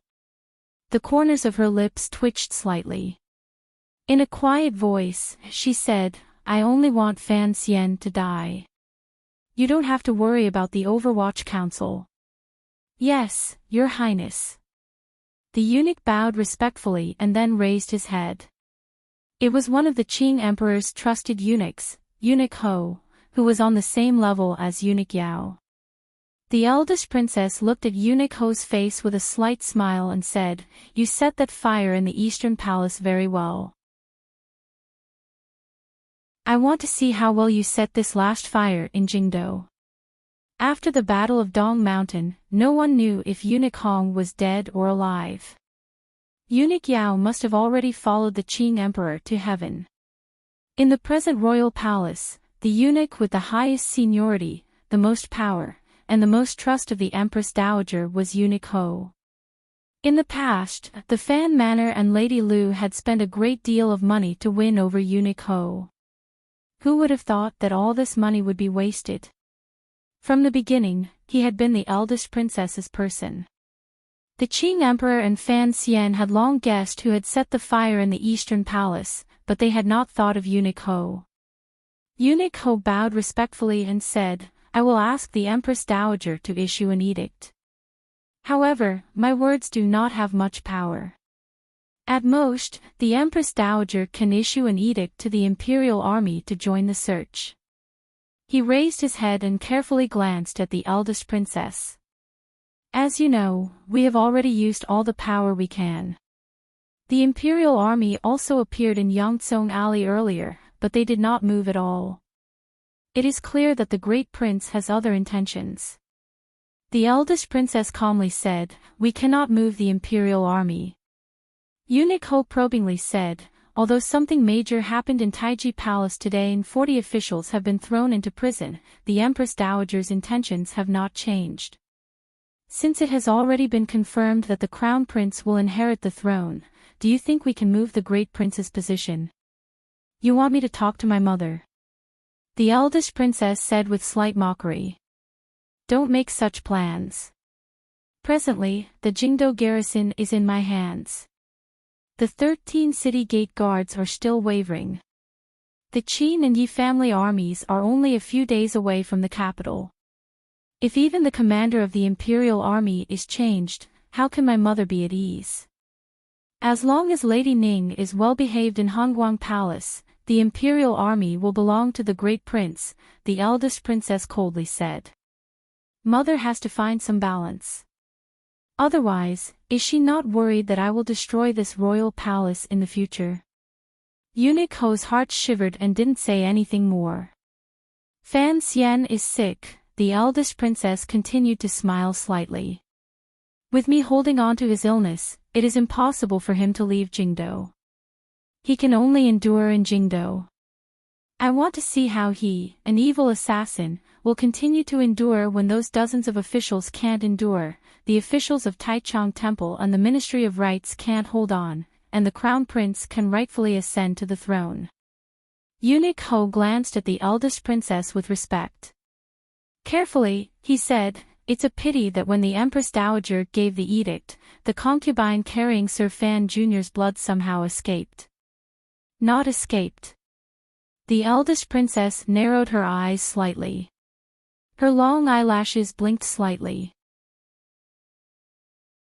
"Someone is protecting him.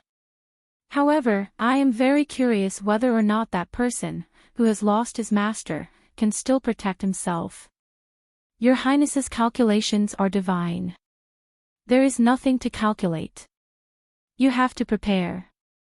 Perhaps in a few days, I will have to leave the palace," the eldest princess said with a smile. No one knew why she had chosen to leave the palace. Eunuch Ho smiled fawningly and said, "Then, I will return to Hongguang Palace right now." "Go," the eldest princess said. "Let mother's heart be more resolute." "Yes." Eunuch Ho obeyed and left. Passing through the deathly silent palace, he heard the faint sounds of sorrow falling in his ears. He returned to Hongguang Palace and said a few words in front of the Empress Dowager. Looking at the Empress Dowager's grizzled hair, dispirited expression, and unbearable spirit, this eunuch sighed in his heart.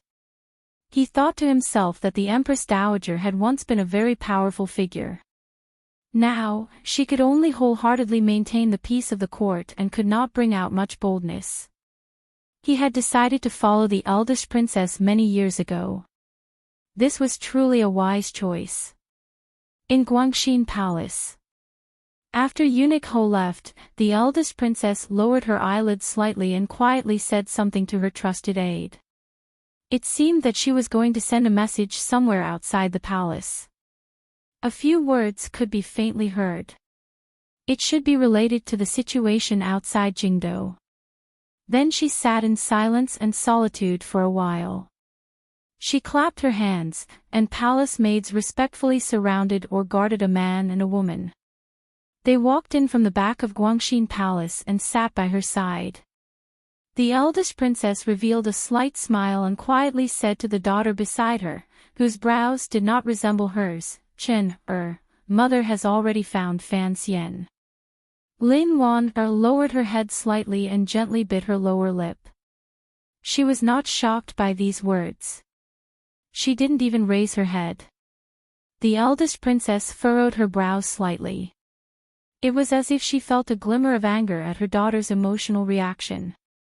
In a low voice, she said, "Fan Xian is a rat. If he truly cares about you, then naturally, he will come to the palace." Lin Wan suddenly raised her head. Her unusually gentle and watery eyes were filled with coldness and indifference. She looked at her mother. It was as if there were two knives digging into her mother's heart. Word by word, she said, "You asked for me from Hongguang Palace.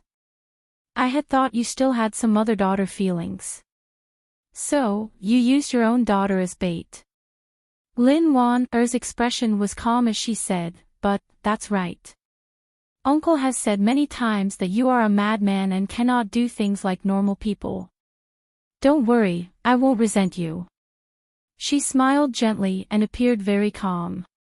"For a madman like you, resentment is an unnecessary emotion." "Is that so?" Li Yunrui slowly closed her eyes. "I gave birth to you. Of course, you have no right to resent me." "Cece, that be *tch, isn't she living well outside? Why does the Fan Manor only protect her and not you? If you want to resent someone, you should resent your husband and your in-laws." Lin Wan's legs trembled slightly. "You've made a mistake. Perhaps no one thought you would act against your own daughter." The sound of metal colliding came from under her legs. It was as if someone had shackled them. Li Yunrui calmly said, "If Fan Xian died, everything would be easy." "Is that so?" "Unfortunately, you will never be able to kill him. Since he was able to come back alive from Dong Mountain, he will certainly live on." A confident glow rose to Lin Wan's face. The eldest princess furrowed her brows. "Some people's lives are not in their control. I have never worried about my good son-in-law. Even though he has lived so brilliantly these 2 years, I am still not worried." She glanced at her daughter and then at Dabao, who was sitting by her daughter's side with his shoulders drawn back in fear and his mouth trembling unconsciously. A glimmer of disgust flashed through her eyes. "I understand my son-in-law too well," Li Yunrui coldly said. "As long as you and Dabao are here, other than death, what other way out does he have?" "Oh, I didn't think that you would think Ji would be so sentimental." Lin Wan gazed calmly into her mother's eyes. "I am his wife. I don't even hope that he would be stupid enough to give up his life because of your methods. I don't know where your confidence comes from. You don't understand." "No one understands," the eldest princess calmly said. The eldest princess calmly said, "Perhaps Fan Xian is a hypocritical person to the bone, but for some of the people around him, on the contrary, he is extremely passionate." She paused and then smiled. "I won't underestimate him. I will make preparations for him to truly turn things around. In a few days, he may have the opportunity to turn the royal palace upside down. Thus, I will take you and Dabao out of the palace and have him crawl into this bucket himself. Lin Wan looked at her calmly. Looks like you have already taken control of the 13 city gate guards. The Qin and Yi family's armies can enter the capital at any time. The eldest princess was slightly startled before she smiled. My daughter is indeed a little like me. You see things very accurately. Lin Wan slowly lowered her head. She knew that Fan Xian would certainly think of a way to enter deep into the heart of the royal palace and use the great prince's imperial army and his spies in the palace to turn things around in one move. Unexpectedly, her mother did not care at all about the gains and losses of the royal palace. Instead, she had the idea of having all of the enemy forces fall deep into the palace and then counterattack with a large number of soldiers. What exactly do you want? Lin Wan suddenly raised her head and said with a glimmer of mockery, "It makes no difference to you whether the crown prince or the second brother is the emperor. However, what exactly do you want?" What do I want? The eldest princess suddenly narrowed her eyes and stared at a certain wall in Guangxin Palace. After a moment of silence, she said, "I want everyone in the world to know that in this world, there are some women who can do extraordinary things without a man." She turned her head to look at her daughter and quietly said, "Not having a man is nothing. After Fan Xian dies, you will still be a high and mighty princess, so there is no need to start grieving ahead of time. I don't know what I will be like after my man dies. Will I be unable to suppress my sorrow?" Lin Wan suddenly smiled and held her brother's soft left hand. She lowered her head and didn't even glance at her mother. "But, I know, mother, after you lose your man, you will truly go crazy. So, it is best if you keep these teachings for yourself." "How dare you?" The eldest princess' beautiful face became icy. "What nonsense are you saying? Isn't that so?" Lin Wan said calmly and mockingly. "Uncle wanted to strangle you to death on that wall. Now that he has died because of you, do you feel both happy and wronged and want to scratch up your face?" "I am not someone who doesn't know anything," Lin Wan said mockingly. "It is just that I hate these things." "So, mother, you are essentially a pitiful person who can't survive without a man. Why put on an act?" After a moment of silence, the eldest princess suddenly opened her mouth and said coldly, "After all, you are my daughter. You didn't bring me any benefits.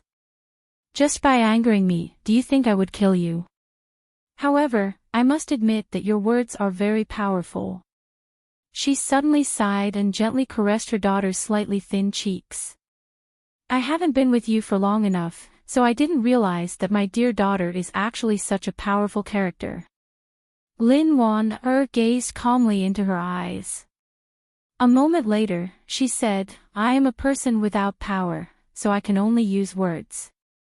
Perhaps you will succeed, but it is impossible for you to make me admire you at all." She was very calm and proud with confidence. Her lips were pressed tightly together.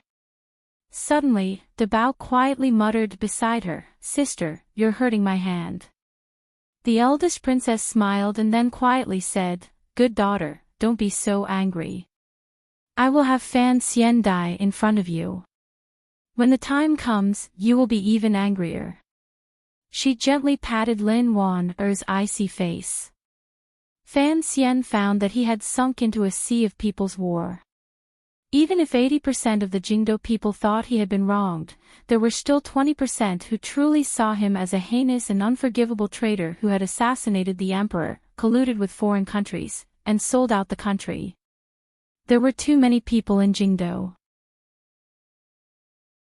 Even if it was only 20%, it was enough to gather into a terrifying power. Looking at the people beating gongs and drums and calling for bailiffs and soldiers to come and capture him, Fan Xian, who was running through the streets and alleys, smiled bitterly and couldn't help but want to curse. He wanted to take a loudspeaker and ask the people of the Qing kingdom who had worshipped him as an immortal poet in the past. If he really was a bastard, why did he come back to Jingdo? Furthermore, he had not thought that although his Overwatch Council was closely watched by the internal court, the secret agents of the First Bureau would purposely create trouble to help him. Even so, after fleeing for so long, he still had not shaken off the eldest princess's pursuit. The dozen or so experts from the military were really a headache. Even more troublesome were the bailiffs of the Jingdo government and the officials of the Ministry of Justice. These people hung around Jingdo all year round and had close relationships with the people. Under their relentless pursuit, it made it impossible for a warrior like Fan Xian to remain hidden for more than 15 minutes. Fan Xian leaned against the wall of a courtyard and narrowed his eyes at the darkening night sky. He saw the bright moon on the horizon and couldn't help furrowing his brows. He began to curse the heavens and the Qing kingdom's unusually good environmental protection work.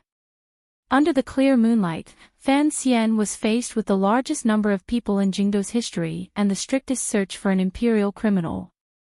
He was confident that he would be able to disappear into the sea of residences. The slight coolness of the courtyard seeped into his heart and lungs, calming his emotions slightly. It also made him cough. His injuries had not healed and he had forcefully mobilized the tyrannical Jinqi. Even though his body was made of iron, he still felt a glimmer of fatigue. The clamor of soldiers and horses came from the street not far away. There were shouts.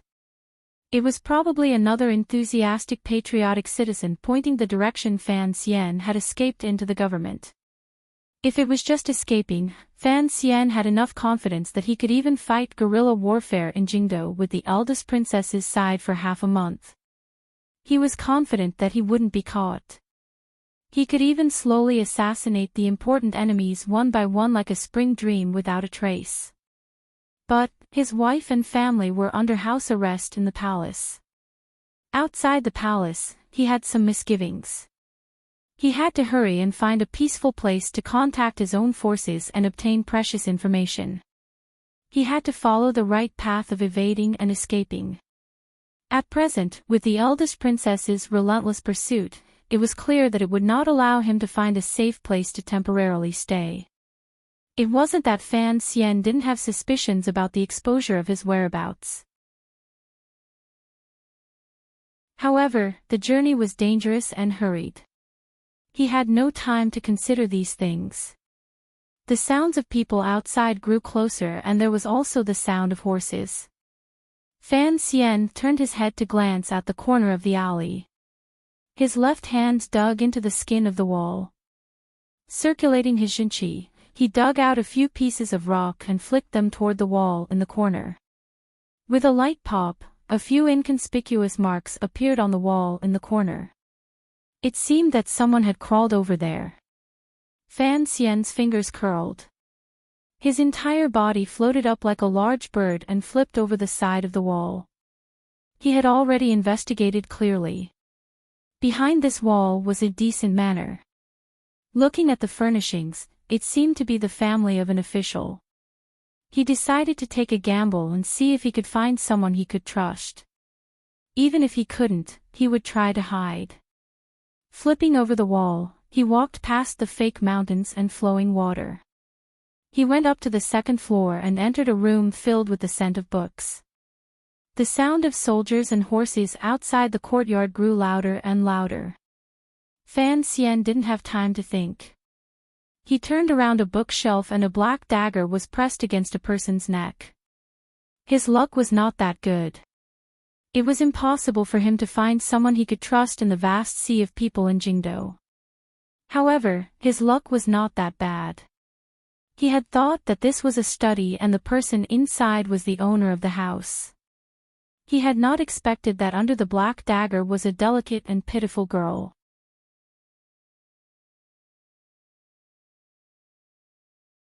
Chapter 548. The updates are not stable. I said it at the beginning of the month. Who doesn't have something important in life? On the first day, I made it clear that there were not many updates this month. I thought I was being sincere and asked everyone to give their votes to other writers. Unexpectedly, there were still so many people talking about this. It was fine to talk about it, but there were still a few people who went around yelling about what they wanted. Why do this? Why do this? It's not easy for everyone. Let's all be more tolerant. Someone didn't know who it was, but she was trembling under the black dagger that carried the faint scent of blood. She looked delicate and pitiful. Her two curved brows were slightly furrowed, and she held her heart in her hands. This girl looked unfamiliar and weak. Fan Xian didn't know her, but he didn't feel any pity for her. Looking at this deathly pale girl, he opened her mouth to call for help. His left hand quickly covered her mouth. Immediately after, his fingertip flicked, preparing to seal her meridians and temporarily stop her from moving. However, before his fingertip made contact, Fan Xian was surprised to find that the unfamiliar girl he had restrained had fainted with a moan in his palm. Fan Xian was startled. His finger pressed gently on the girl's neck to confirm that she had truly fainted and was not faking it. He couldn't help but slowly withdraw his hand and put her down on the chair. He looked at his finger and furrowed his brows. He hadn't even had time to apply the drug, so how could this girl have fainted? The wrinkles between his brows had not disappeared because Fan Xian had been listening attentively to the shouts outside the manor. He listened quietly, ready at any moment for the people chasing him to enter the manor to carry out the next step. Unexpectedly, the clamor outside the manor did not last long. After a few words of negotiation, the soldiers chasing him left. Fan Xian was slightly surprised. He walked to the side of the window and looked toward the front door of the manor. He furrowed his brows and wondered who exactly lived in this manor for the eldest princess faction to trust it so much. Who could avoid the search of the Jingdo government at such an unusual time? Although this manor took up a lot of space, looking at the style, it did not belong to any royal family. It was probably the residence of some official in court. He frowned and thought for a long time, but he couldn't remember which minister on the eldest princess side lived in this street. Although he did not guess the owner of this manor, since the pursuers had left, Fan Xian relaxed slightly. Only then did he have some spare time to observe the room he was in. It would have been fine if he hadn't looked, but now that he did, Fan Xian couldn't help but be shocked. It was just like when he had first recognized the boudoir as a study and suddenly met that strange young lady. This was because this boudoir was filled with bookshelves full of books. It did not look like the boudoir of a young lady at all. There wasn't even a bit of needlework.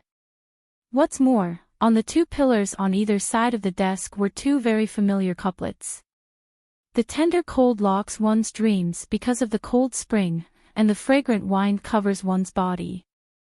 Fan Xian narrowed his eyes and couldn't help but look at the unconscious young lady in the chair.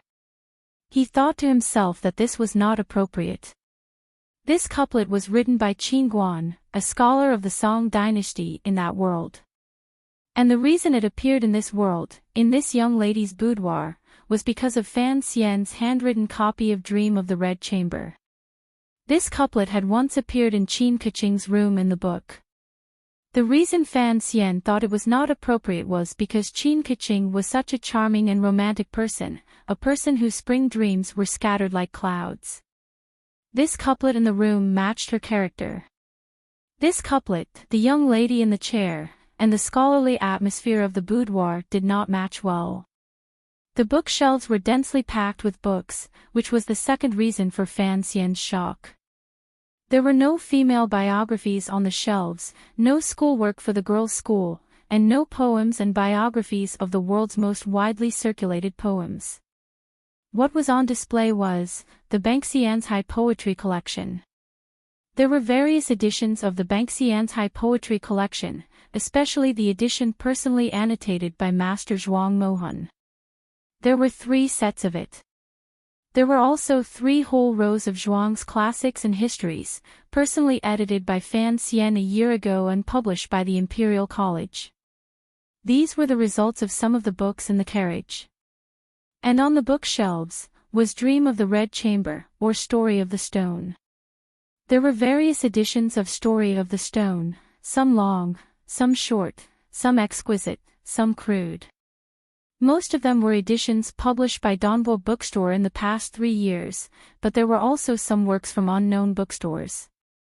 Fan Xian stood in a daze in front of the bookshelves, looking at the books that emitted the faint scent of ink. For some reason, he sank into silence. He didn't know which family this unconscious young lady belonged to, nor did he know why this young lady valued the brush and ink she had left in this world so much. Faintly, Fan Xian lightly sniffed, as if he had completely forgotten that he was in a dangerous place in the capital and that he was in the middle of a bloody conspiracy. He only calmly looked at the books. For a moment, he suddenly felt very satisfied. People would always die. He had lived twice and had 2 completely different lives. It had already surpassed the gifts of the Creator. Furthermore, he had already left behind these words and spiritual things in this world of the Qin Kingdom. Even if he died today, how many regrets would he have? The words were not his, and the spiritual wealth was also not his. However, all of this was something he had brought from that world and gifted to this world. Fan Xian suddenly felt a bit proud.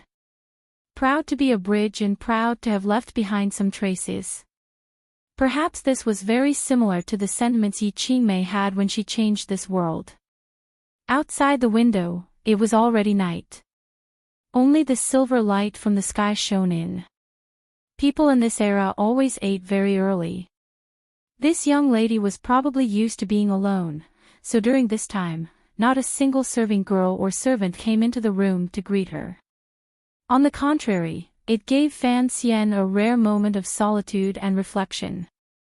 At this time, he had already gotten rid of the emotion that suddenly appeared before. He walked to the desk and looked at the fresh ink on the snow-white rice paper on the desk. He looked at some fragmentary words copied on the paper, and he couldn't help but reveal a rather elusive smile on his lips. The jinqi in his body was abundant, and his senses were extraordinary. Naturally, he did not need to light a candle, and he did not need to worry about outsiders finding out. They all say that authors are crazy. Who understands? Fan Xian looked at the words on the paper and spoke to himself. He thought to himself that this young lady was truly a crazy person. Looking at the beautiful and spirited handwriting on the paper, perhaps this young lady had some inner wisdom. Out of the corner of his eye, he suddenly saw a smear of red in the compartment at the side of the desk.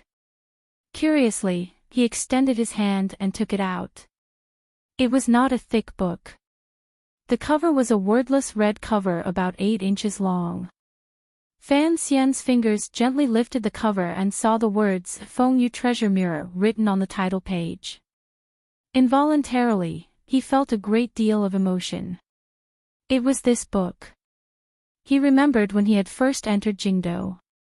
In front of Yishir Tavern, he had bought this copy of Dream of the Red Chamber from the hands of the woman selling children. It was one of the first pirated copies in this world.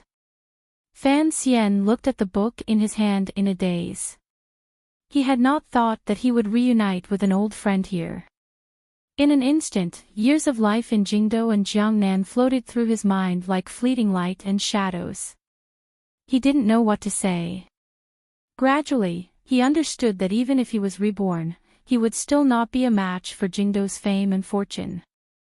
He had long forgotten his original bright state of mind.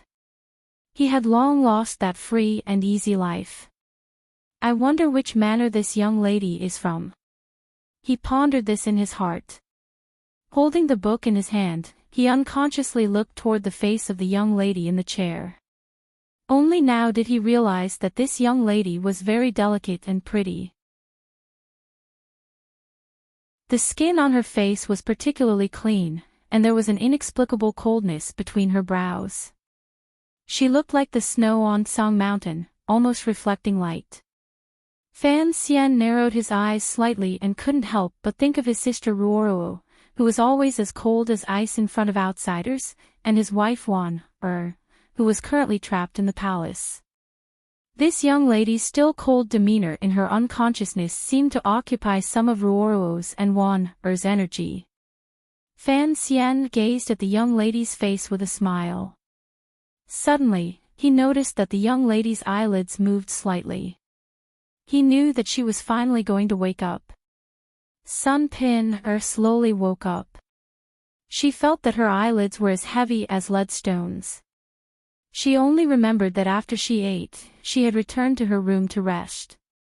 She was going to carefully copy the poem again and burn it in the garden to worship the emperor the next day. Unexpectedly, there was a ruckus outside the manor.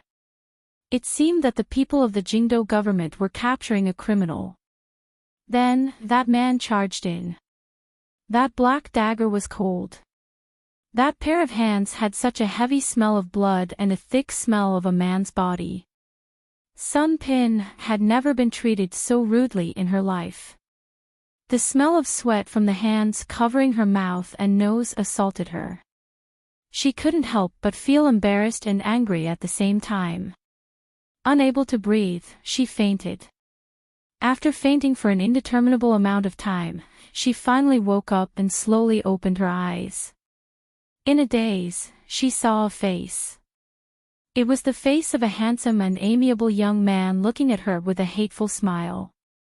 There were no lights in the room. There was only the faint moonlight outside the window.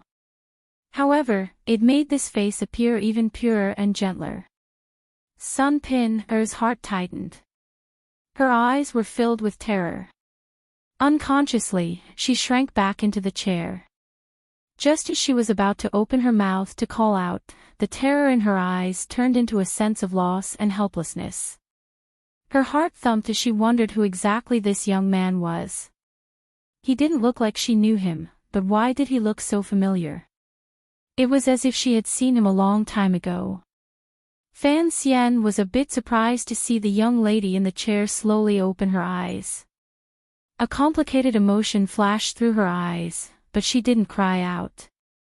He looked at her with a slight smile and pulled back the finger he had prepared to strike.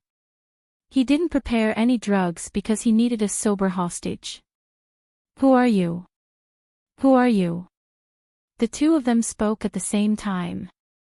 Fan Xian tilted his head slightly and raised his brows. "Shouldn't I be a criminal?" Sun Pin looked at this good-looking young man and was slightly startled. She kept feeling that his brows were filled with gentleness. He didn't look like a criminal at all. However, she also knew that her reaction was truly strange. She couldn't help but feel a wave of shame and panic. Her hands guarded in front of her body. In a trembling voice, she said, "I don't care who you are, but please don't do anything rash. This will not do you any good." "Miss, you are very calm. I admire that very much." Fan Xian gazed at her with a warm gaze. Gently, he said, "I'm afraid that once the young lady of a normal family wakes up, she will cry out loudly. Then, it will bring about tragic consequences that we do not wish to see. Your ability to control yourself is so strong that I truly admire it."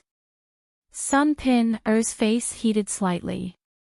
Thinking of how she had been about to cry out earlier, she saw this face she had vaguely seen in her previous life. For some reason, she didn't cry out. "Miss, there is no need to panic. I just need a place to temporarily hide. I promise I won't hurt you," Fan Xian said quietly. He gently placed the red-covered story of the stone in his hand on the table.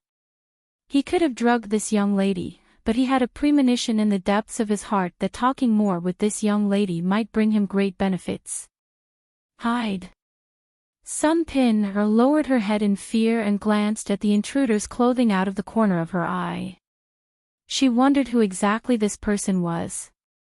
Who was he hiding from? Suddenly, she thought of the major event that had happened in Jingdo these 2 days and the rumored appearance of that person. She then glanced at the story of the stone that person had gently placed on the table. Sun Pin's face instantly paled. It wasn't that she was smart, nor was it that she was lucky. Instead, in the past few years, her heart had always been occupied by that name. She was constantly concerned about that person's every move. Especially recently, that person had been thrown into a bottomless abyss and became a traitor that everyone wanted to kill. This made her feel extremely pained. Thus, she was able to immediately associate that person with that person and make the guess that was closest to the truth. Is it him? Sun Pin's lips trembled slightly. Bravely, she raised her head and looked seriously at Fan Xian's face. In the end, she couldn't say anything. Fan Xian glanced at her with some curiosity and asked warmly, "Young lady, may I ask which family you are from?" Sun Pin had already decided that this person was the person. Her emotions were agitated, so how could she speak? She only stared dumbly at Fan Xian and asked in a trembling voice, "Are you Sir Fan Jr.?" Thus, it was Fan Xian's turn to be dumbfounded. Although his disguise was not too exaggerated, he firmly believed that people who did not know him well would not be able to recognize him. So, how had this young lady recognized him at a glance and called out his name? Fan Xian's heart tightened. His gaze became cold. Seeing that he did not deny it, Sun Pin panicked even more. Only now did she remember the question he had asked earlier. Biting her lower lip, she timidly said, "My father is Sun Jingxiu." Sun Jingxiu. Fan Xian sucked in a cold breath and couldn't resist rubbing his nose. His mouth was wide open, but he couldn't speak for a moment. He sighed in his heart.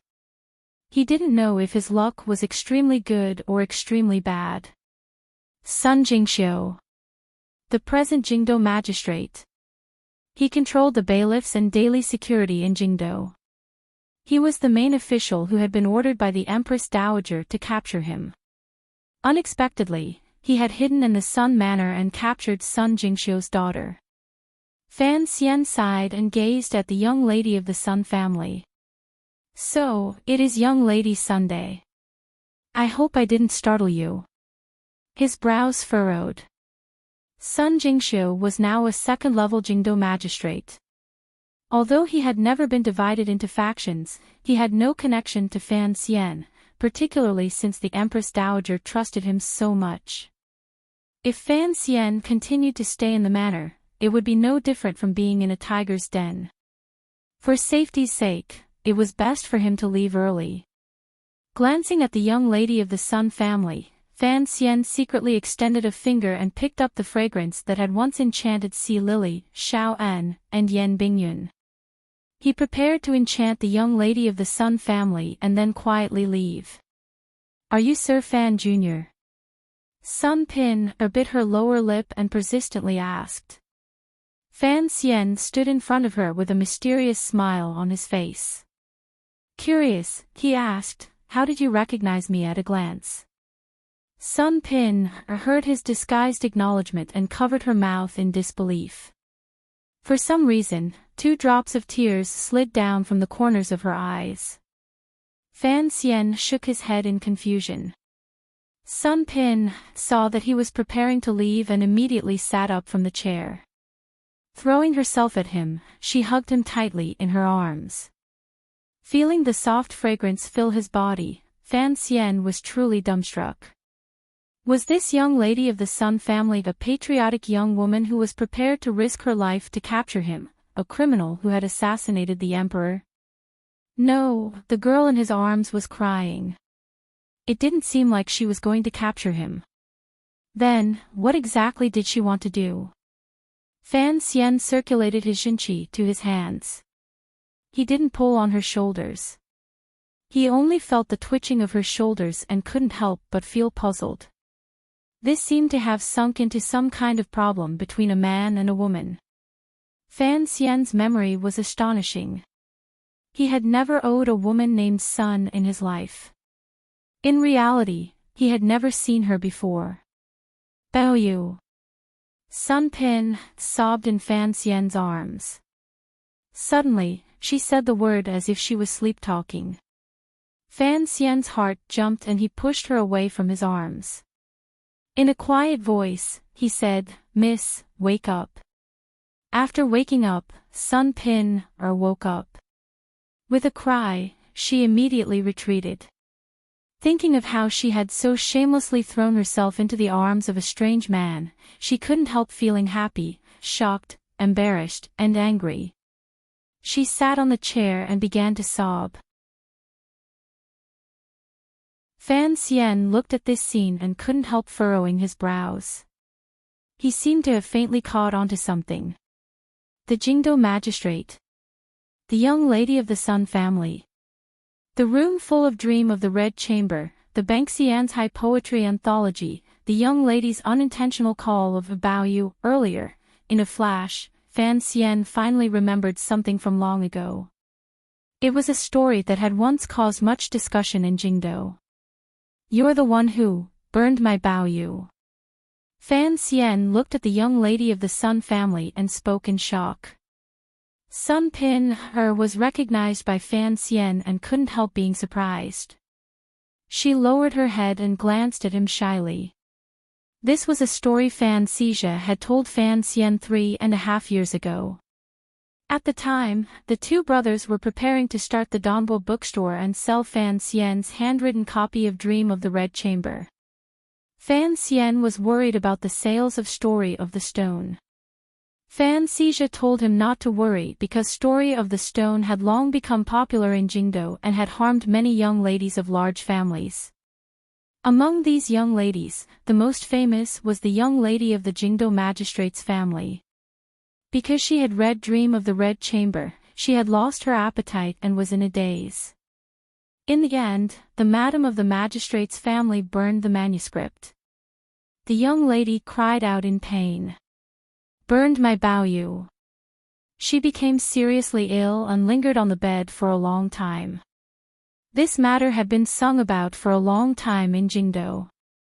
Back then, it had been a bright spot in Fan Xian's unparalleled reputation. Fan Xian looked at the young lady of the Sun family sitting on the chair with her head lowered shyly. He couldn't resist sighing and shaking his head. He thought to himself, no wonder this young lady had been so excited after learning of his identity and decorated her room like this. She was his #1 fan in the world. No, it should be said that she was a girl with the Dream of the Red Chamber syndrome, a pitiful person who had been enchanted by Bao Yu. He gazed at the young lady of the Sun family and gently said, "Didn't you burn the manuscript?" Sun Pin raised her head shyly and glanced at the red-covered copy of the Story of the Stone on the desk. In a mosquito-like voice, she said, "Later, I bought a copy and got better." The Jingdo magistrate. Sir Sun is now the Jingdo magistrate. "It is difficult for me to make the connection," Fan Xian said with a slight smile. In his heart, he thought that although the magistrate was only 2 ranks below the magistrate, the difference in power was like heaven and earth, particularly in such an important place as the Jingdo government. It was difficult for a typical magistrate to climb to the position of magistrate. Furthermore, it had only been 3 years. Sun Pin glanced at him and quietly said, "I still have to thank Sir Fan Jr. for this." "Thank me?" "Yes." After talking for a while, only then did Fan Xian understand that ever since he entered the capital, countless things had happened. Back then, the Jingdo magistrate, Mei Zhili, had been forced to leave the capital because of Fan Xian's lawsuit with the son of the Minister of Rights, Guiyu. Now, it was said that he had a carefree position in Yanjing. The Jingdo magistrate who had taken over had been involved in a murder to silence witnesses because of the power struggle between Fan Xian and the second prince and had been investigated. In less than 3 years, the Jingdo magistrate had changed a number of times. It was because of this that Sun Jingxiu was able to climb from magistrate to the position of Jingdo magistrate.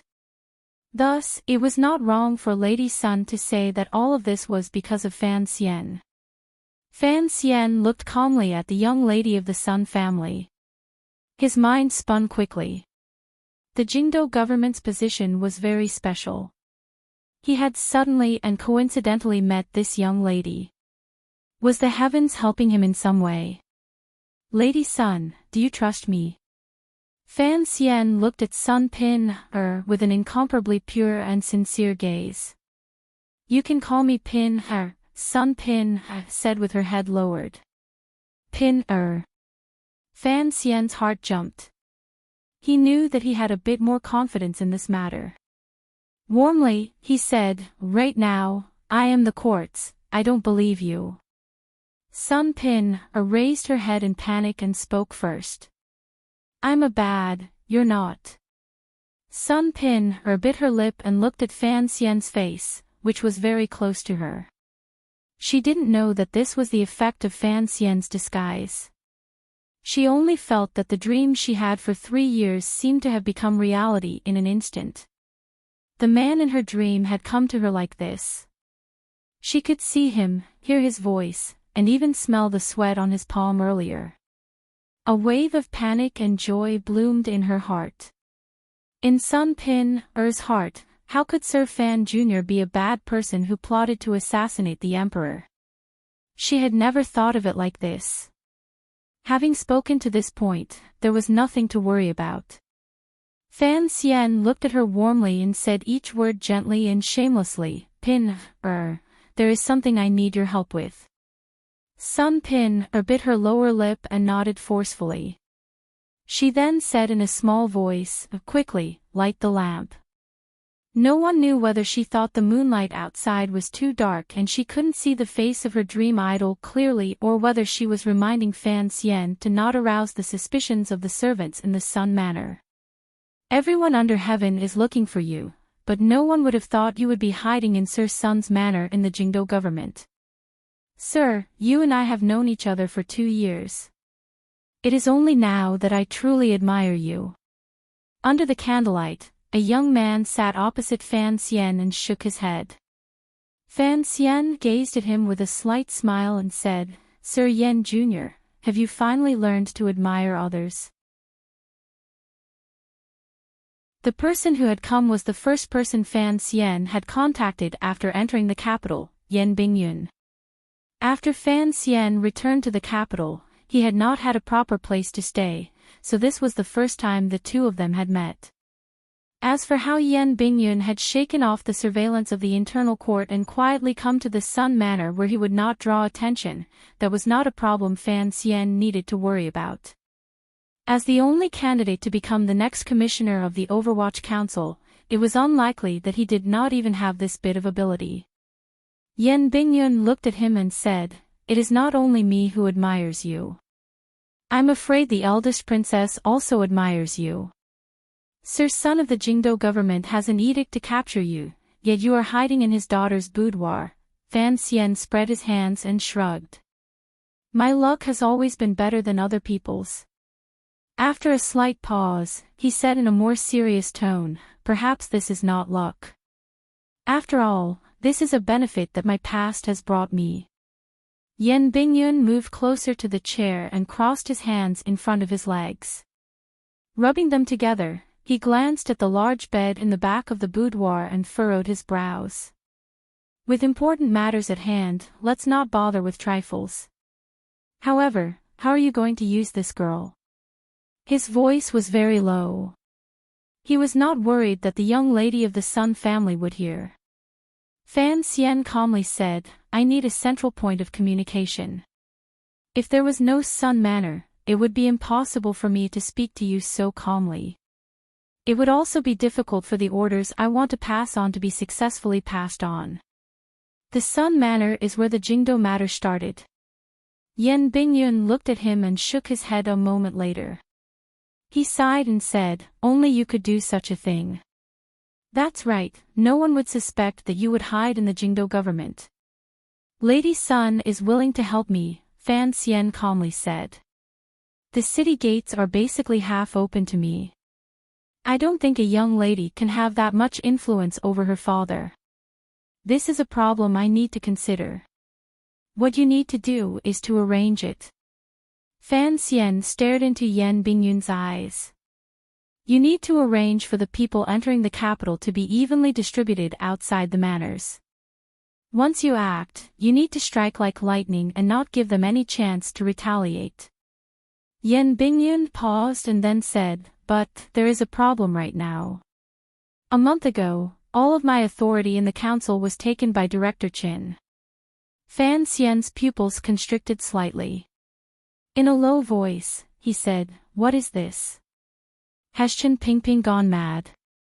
Yan Bingyun fell silent and said, we'll talk about this later. I only care about one thing. He stared into Fan Xian's eyes and said each word clearly, is the emperor dead or not? After a deathly silence, Fan Xian slowly opened his mouth and said, in the entire Great Dong Mountain, only I escaped. Although I didn't personally see it, I'm guessing the odds are against me. Otherwise, the eldest princess wouldn't be so confident. What exactly happened on Dong Mountain? Fan Xian didn't have much time to go into the details. He only said, Ku He, Sigurd, and Yi Luyun should have all arrived. Hearing this, Yan Bingyun's face became ashen. He knew that the emperor would never be able to return to Jingdou. He gradually clenched his fists tightly and asked, where are your 500 black knights? They are hidden outside the capital. I have a way to contact them, but it would be difficult to quietly transport them into the capital. Presently, you have the Jingdou government's cover. You should have a way to transport these people in. Yan Bingyun's words made clear Fan Xian's plans. Correct. The 500 black knights outside the capital are no match for the Jingdou garrison. If they let loose and went on a killing spree in the capital, with the help of the great prince's imperial army, I think they would have a terrifying effect. There are still 1,400 people in the council in Jingdou, Fan Xian said. This is the power you and I can control. We must move it in Jingdou before the eldest princess controls the 13 city gate guards. There is something I must remind you of. Yan Bingyun was silent for a moment. He then suddenly said in a hoarse voice, if my predictions are correct, regarding the assassination of the emperor, Director Qin should have known about it beforehand and even secretly cooperated with the eldest princess's actions. Fan Xian's pupils constricted. He couldn't speak for a long time. The strange situation in the Overwatch Council fell into his eyes, but he still could not believe that Qin Pingping would play such a role in this matter. Probably not, he said with his head lowered. The Qin family's army has already surrounded Qin Garden. This is the truth. A cold light flashed through Yan Bingyun's eyes as he stared at him. I don't care what relationship you have with the director. Since you are going to carry out the posthumous edict on behalf of the emperor, you must pay attention to this matter. I don't want you to be killed before you even do anything. Fan Xian said, relax, I always have faith in human nature. The director will not harm me. He took out the commissioner token and solemnly handed it to Yan Bingyun. I don't know how many people this token can move in the council, but your authority has been taken away. If you want to stop this matter, it's best if you use this token to try. Yan Bingyun accepted the token without a word and unconsciously glanced at the figure of the young lady in the inner room. He shook his head and said, it will definitely be useful. I am also beginning to believe in such things as luck now. Fan Xian smiled and said, I once heard a saying that men conquer the world, and women conquer the world by conquering men.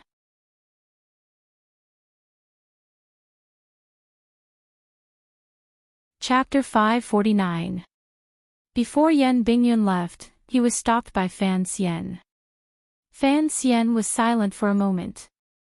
He then asked in a low voice, is there any news of Hong Chongqing and the Qinian unit?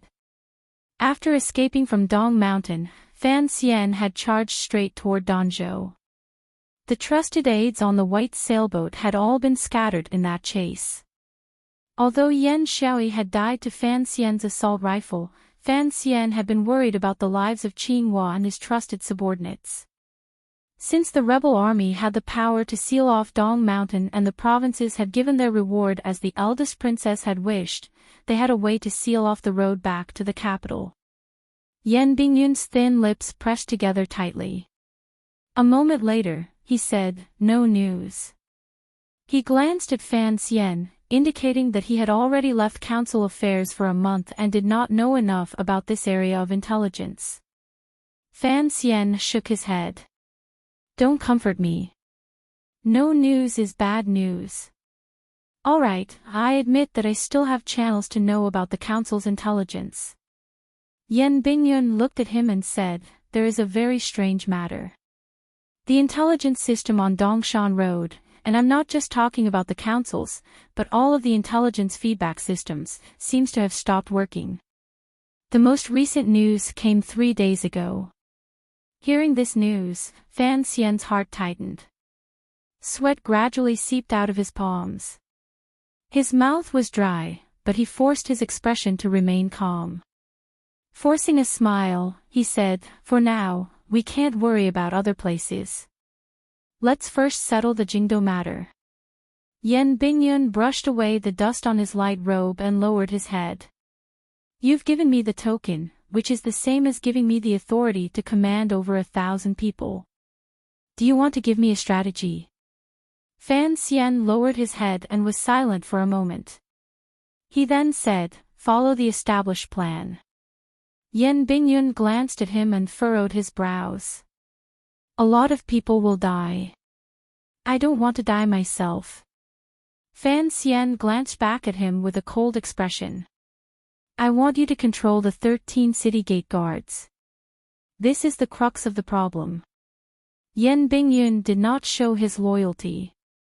He only shook his head straightforwardly and said, "The Overwatch Council alone cannot control the 13 city gate guards. The Empress Dowager controls the city gate guards. She will not allow the Qin and Yi family's armies to enter the capital," Fan Xian said as he looked at Yan Bingyun. Fan Xian looked at Yan Bingyun and said, "He doesn't want Jingdo to sink into the flames of war. What we need to do is help the palace control it." The 13 city gate guards were actually just a yamen that controlled the 9 city gates inside and outside Jingdo. If the eldest princess's side had continued to infiltrate the 13 city gate guards, they would have already taken control of the city gate guards from the Empress Dowager's hands. Yan Bingyun shook his head. "Betting one life on one door. This is a very foolish plan." Fan Xian smiled bitterly and said, "There's nothing I can do. I only have the Imperial Army at hand, which I can't fully rely on. I don't dare to clash head-on with the Qin and Yi families in Jingdo. Everyone says that Yi Zhong has returned to Dingzhou, but who would believe that? What if the 13 city gate guards can't hold the fort?" Yan Bingyun said with slight mockery, "As for cultivating trusted aides in the court, you and I are no match for those of the older generation. The eldest princess must have people in the city gate guards." Fan Xian smiled self-mockingly. Standing up, he patted Yan Bingyun's shoulder. "Even if we can't stop the Qin family's army from entering the capital, at least you can find out when the Qin family will arrive, how many people will arrive, and how they will arrive." Yan Bingyun's shoulder felt cold. He looked at Fan Xian with a slightly shocked gaze. Fan Xian gazed at him calmly. "You said before that the older generation loves to play this kind of betrayal and death trap. I know there are people under the old cripple who are preparing to kill the old Qin family's death trap." Yan Bingyun smiled bitterly. "If I guessed correctly, your father is the chess piece the director has buried on the old Qin master's side for decades," Fan Xian said with a slight smile. Fan Xian smiled slightly and said, "Thus, whatever the Qin family's army wants to do will be within our grasp." It should be possible to fight for a perfect time difference. Yen Bingyun sighed, bowed, and silently left the Sun Manor.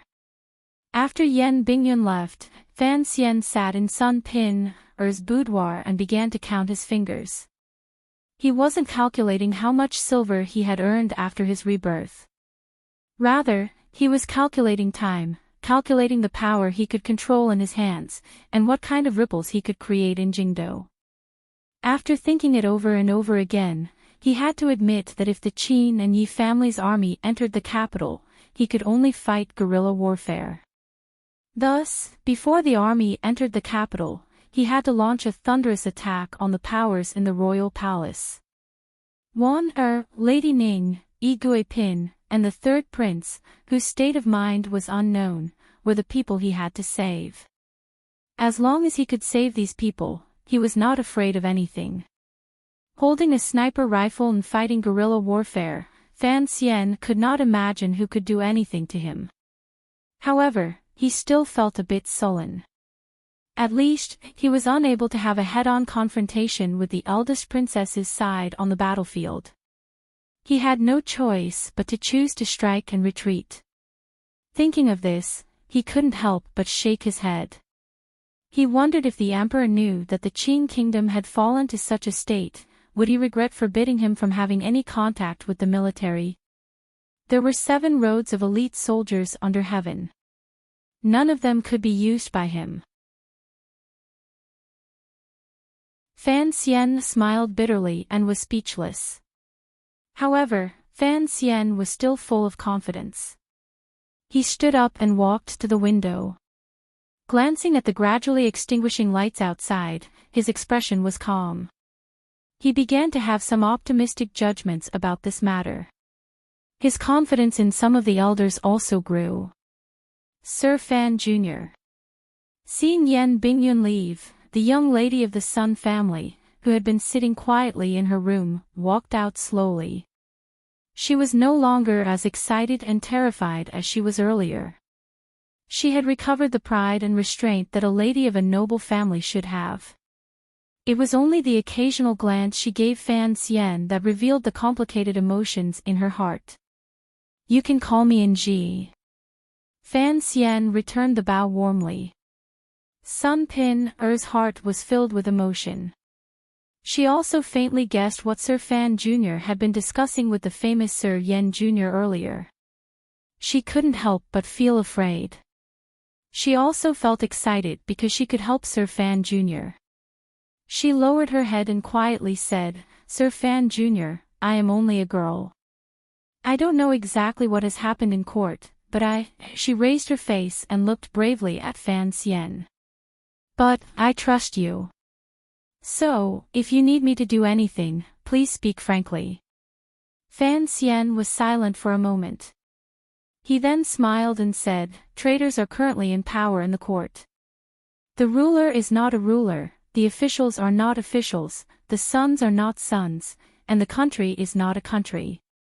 Even if I have to give up this body of flesh and blood, I will try to pull down those traitors and evil sons from the dragon chair in the palace. If you are willing to help me, you don't need to do much. You just need to let me stay here for a few days." Sun Pin was slightly surprised. She hadn't expected Sir Fan Jr. to ask for so little. She was faintly disappointed. Pressing her lips together, she summoned up her courage and said, "Sir, my father should be able to help you." Fan Xian smiled and didn't explain anything. Right now, having the Sun Manor as a middle ground had already helped him greatly. At least, from now on, he could easily contact his subordinates in Jingdo through Yen Bingyun. The beginning of the entire plan would begin in this young lady's boudoir.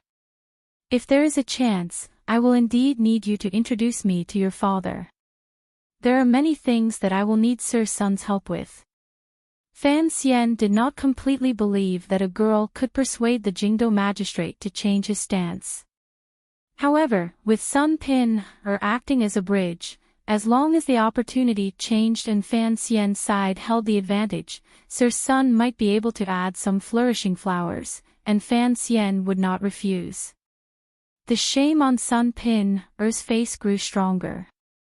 A moment later, she bit her lower lip and said, "Actually, Pin is truly unfilial. Sir Fan Jr., please be more tolerant of my father." Sir Sun had followed the Empress Dowager's edict to capture Fan Xian, but Sun Pin had hidden him in her boudoir. Once Fan Xian truly turned the tables, who knew how he would deal with the people who had once harmed him? Sun Pin knew just how bloody the battle for royal power was. Her impulsive actions would probably harm her father greatly in the future, which was why she said she was unfilial. Fan Xian sighed and looked tenderly at this weak girl. Involuntarily, a slight sense of guilt welled up in his heart. Comfortingly, he said, "Don't worry, if the court's righteousness is restored, and she promises that at least your father's life will not be in danger. If he is willing to suddenly repent, then he will be a meritorious official." Having received his promise, Sun Pin happily wiped away her new tears. She had not thought about whether or not the promise of a political figure would count. She bowed deeply toward Fan Xian. "Thank you, Sir Fan Jr. I should be the one thanking you." Fan Xian bowed deeply and solemnly toward Sun Pin. Gently, he said, "Although I cannot be considered a good person, I am not someone who likes to kill.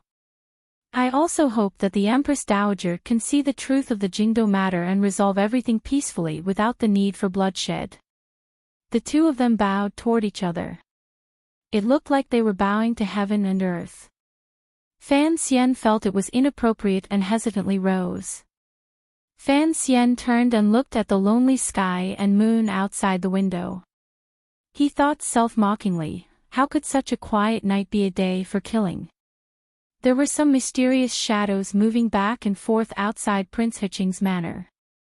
The guards responsible for protecting the manor didn't even glance at them because they knew they were spies from the internal court.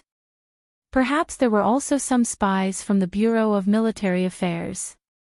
However, everyone knew each other's existence, so no one would take the initiative to provoke anything. The prince controlled the imperial army in his hands.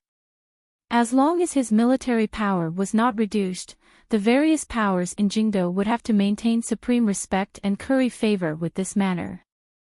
Ever since the news of the emperor's assassination spread, the Empress Dowager closed the palace doors and strictly suppressed the restless movements of all sides. Prince Hiching's manor had become the focus of the various powers in Jingdo. The eldest prince's protection of the princess consort's family and servants in the residence was so strict that it left one dumbfounded. After all, he had once been the commander-in-chief of the Western expedition. At this critical juncture, he had completely displayed his fierceness. He had actually mobilized a group of 500 imperial soldiers to surround the prince's manor. In this way, even if something were to happen in the palace, the great prince's trusted aides would be able to maintain the safety of the prince's manor until the very last moment. As for whether or not this was in line with tradition and against Qing law, no one dared to say anything. Most of the soldiers in Jingdo were in the great prince's hands. If he wanted to do this, no one could do it without the Empress Dowager's tacit approval. As for those civil officials who had enough courage to speak, they had all been captured and thrown into prison in Taiji Palace today. Presently, the Qing kingdom had no ruler. Whoever had the most soldiers had the loudest voice. The second housekeeper of Prince Hiching's manor walked out from the side of the main door. Lowering his voice, he said something to the guards as if to express his condolences. Immediately after, a person walked out from among the guards and went to the back of the manor to arrange for a carriage. Amidst the clattering of hooves, a carriage painted with the manor's insignia drove out of the darkness and stopped in front of the manor's stone steps.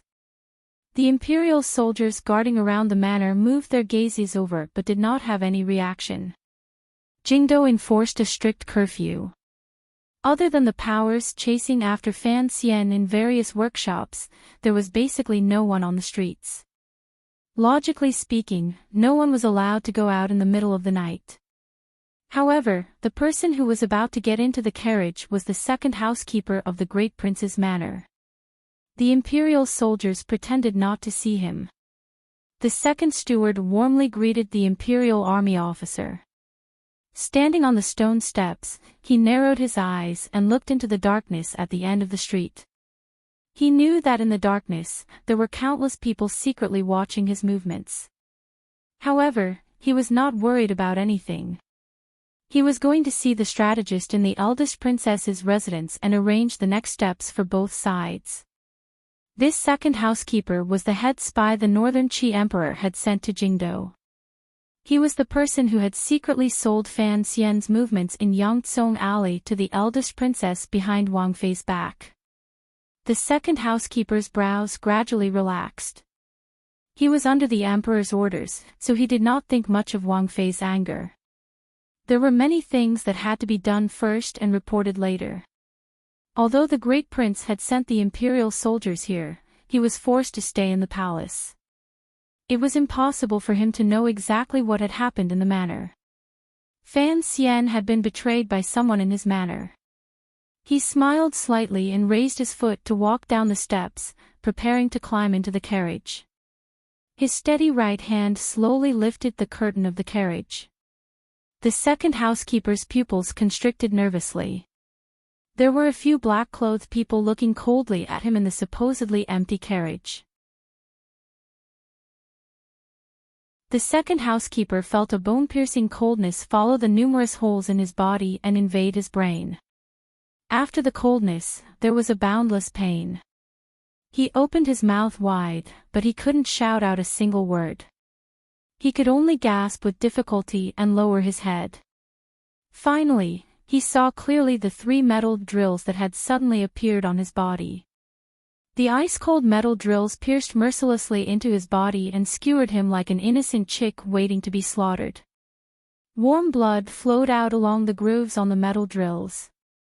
The Fifth Bureau. In the instant before his death, the second housekeeper finally recognized the identity of the assassins.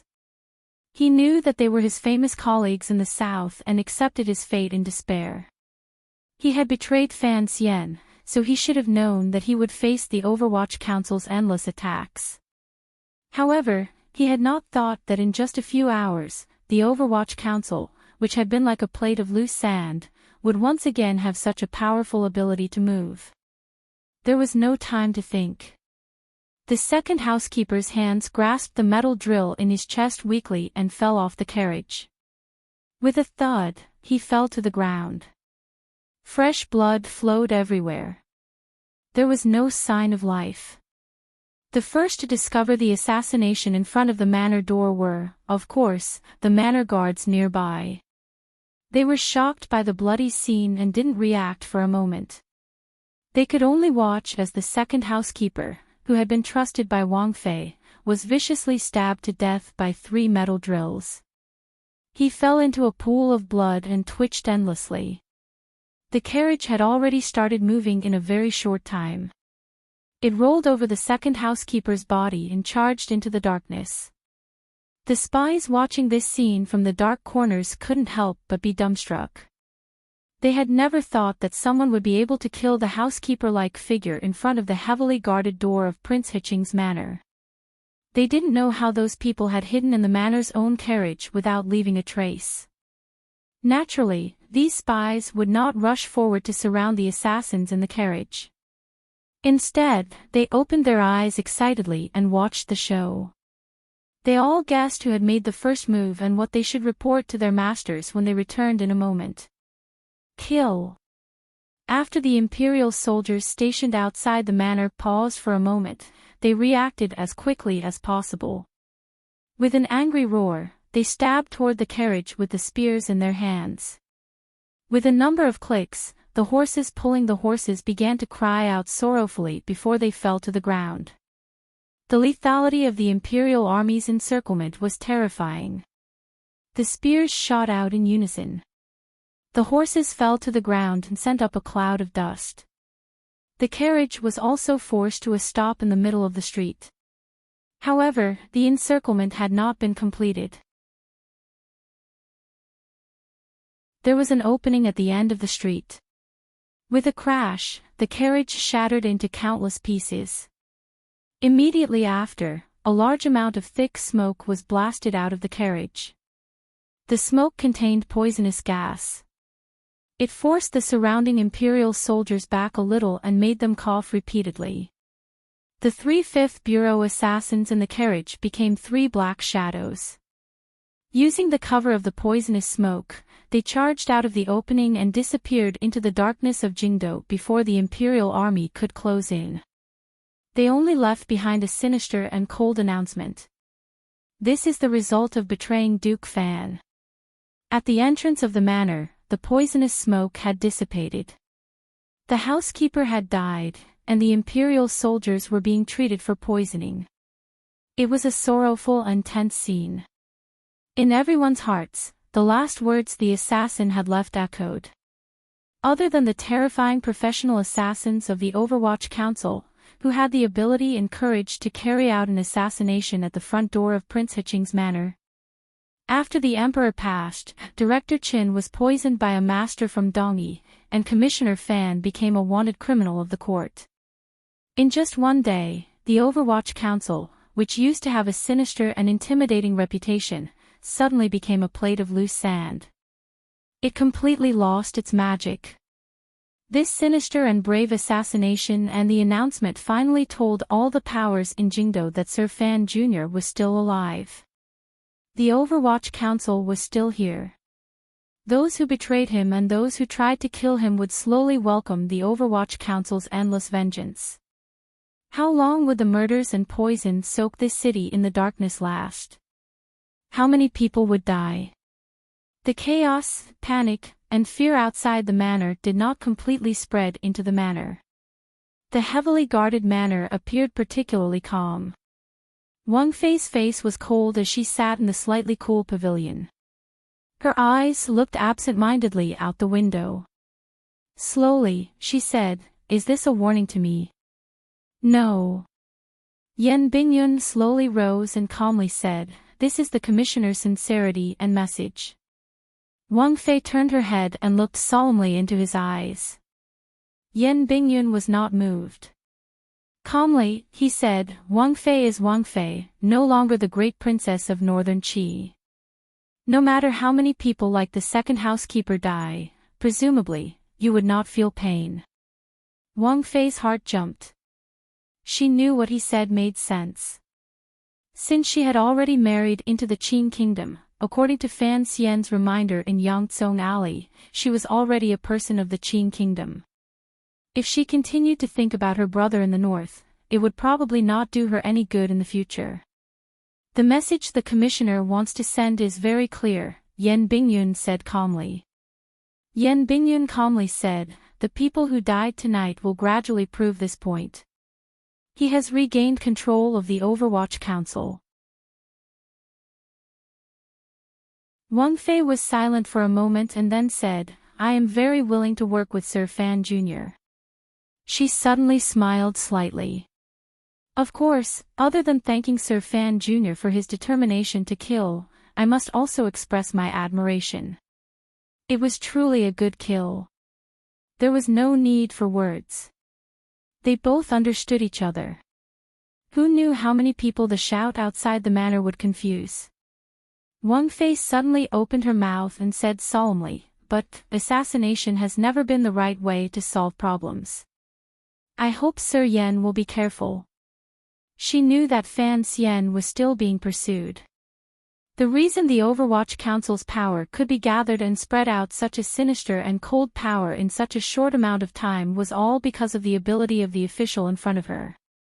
Perhaps Fan Xian had set the policy of assassination to establish power, but the person carrying it out was the person in front of her. Yan Bingyun quietly said, "The people in the council have long dispersed. Our advantage is in the darkness." He bowed to Wang Fei and slowly said, using the commissioner's words, "We don't draw our swords, we only kill. As for the specific consequences and how the Empress Dowager will react, that is something the commissioner needs to consider." "How many people will die tonight?" Wang Fei asked worriedly. If Fan Xian truly raised a storm of blood in Jingdo, was he really not worried that the Empress Dowager would retaliate with bloody methods? What about the people in the palace? You're tuning into the LoveLore Library YouTube channel. We're so grateful for your support, and don't forget to subscribe to join us on this incredible journey through captivating stories.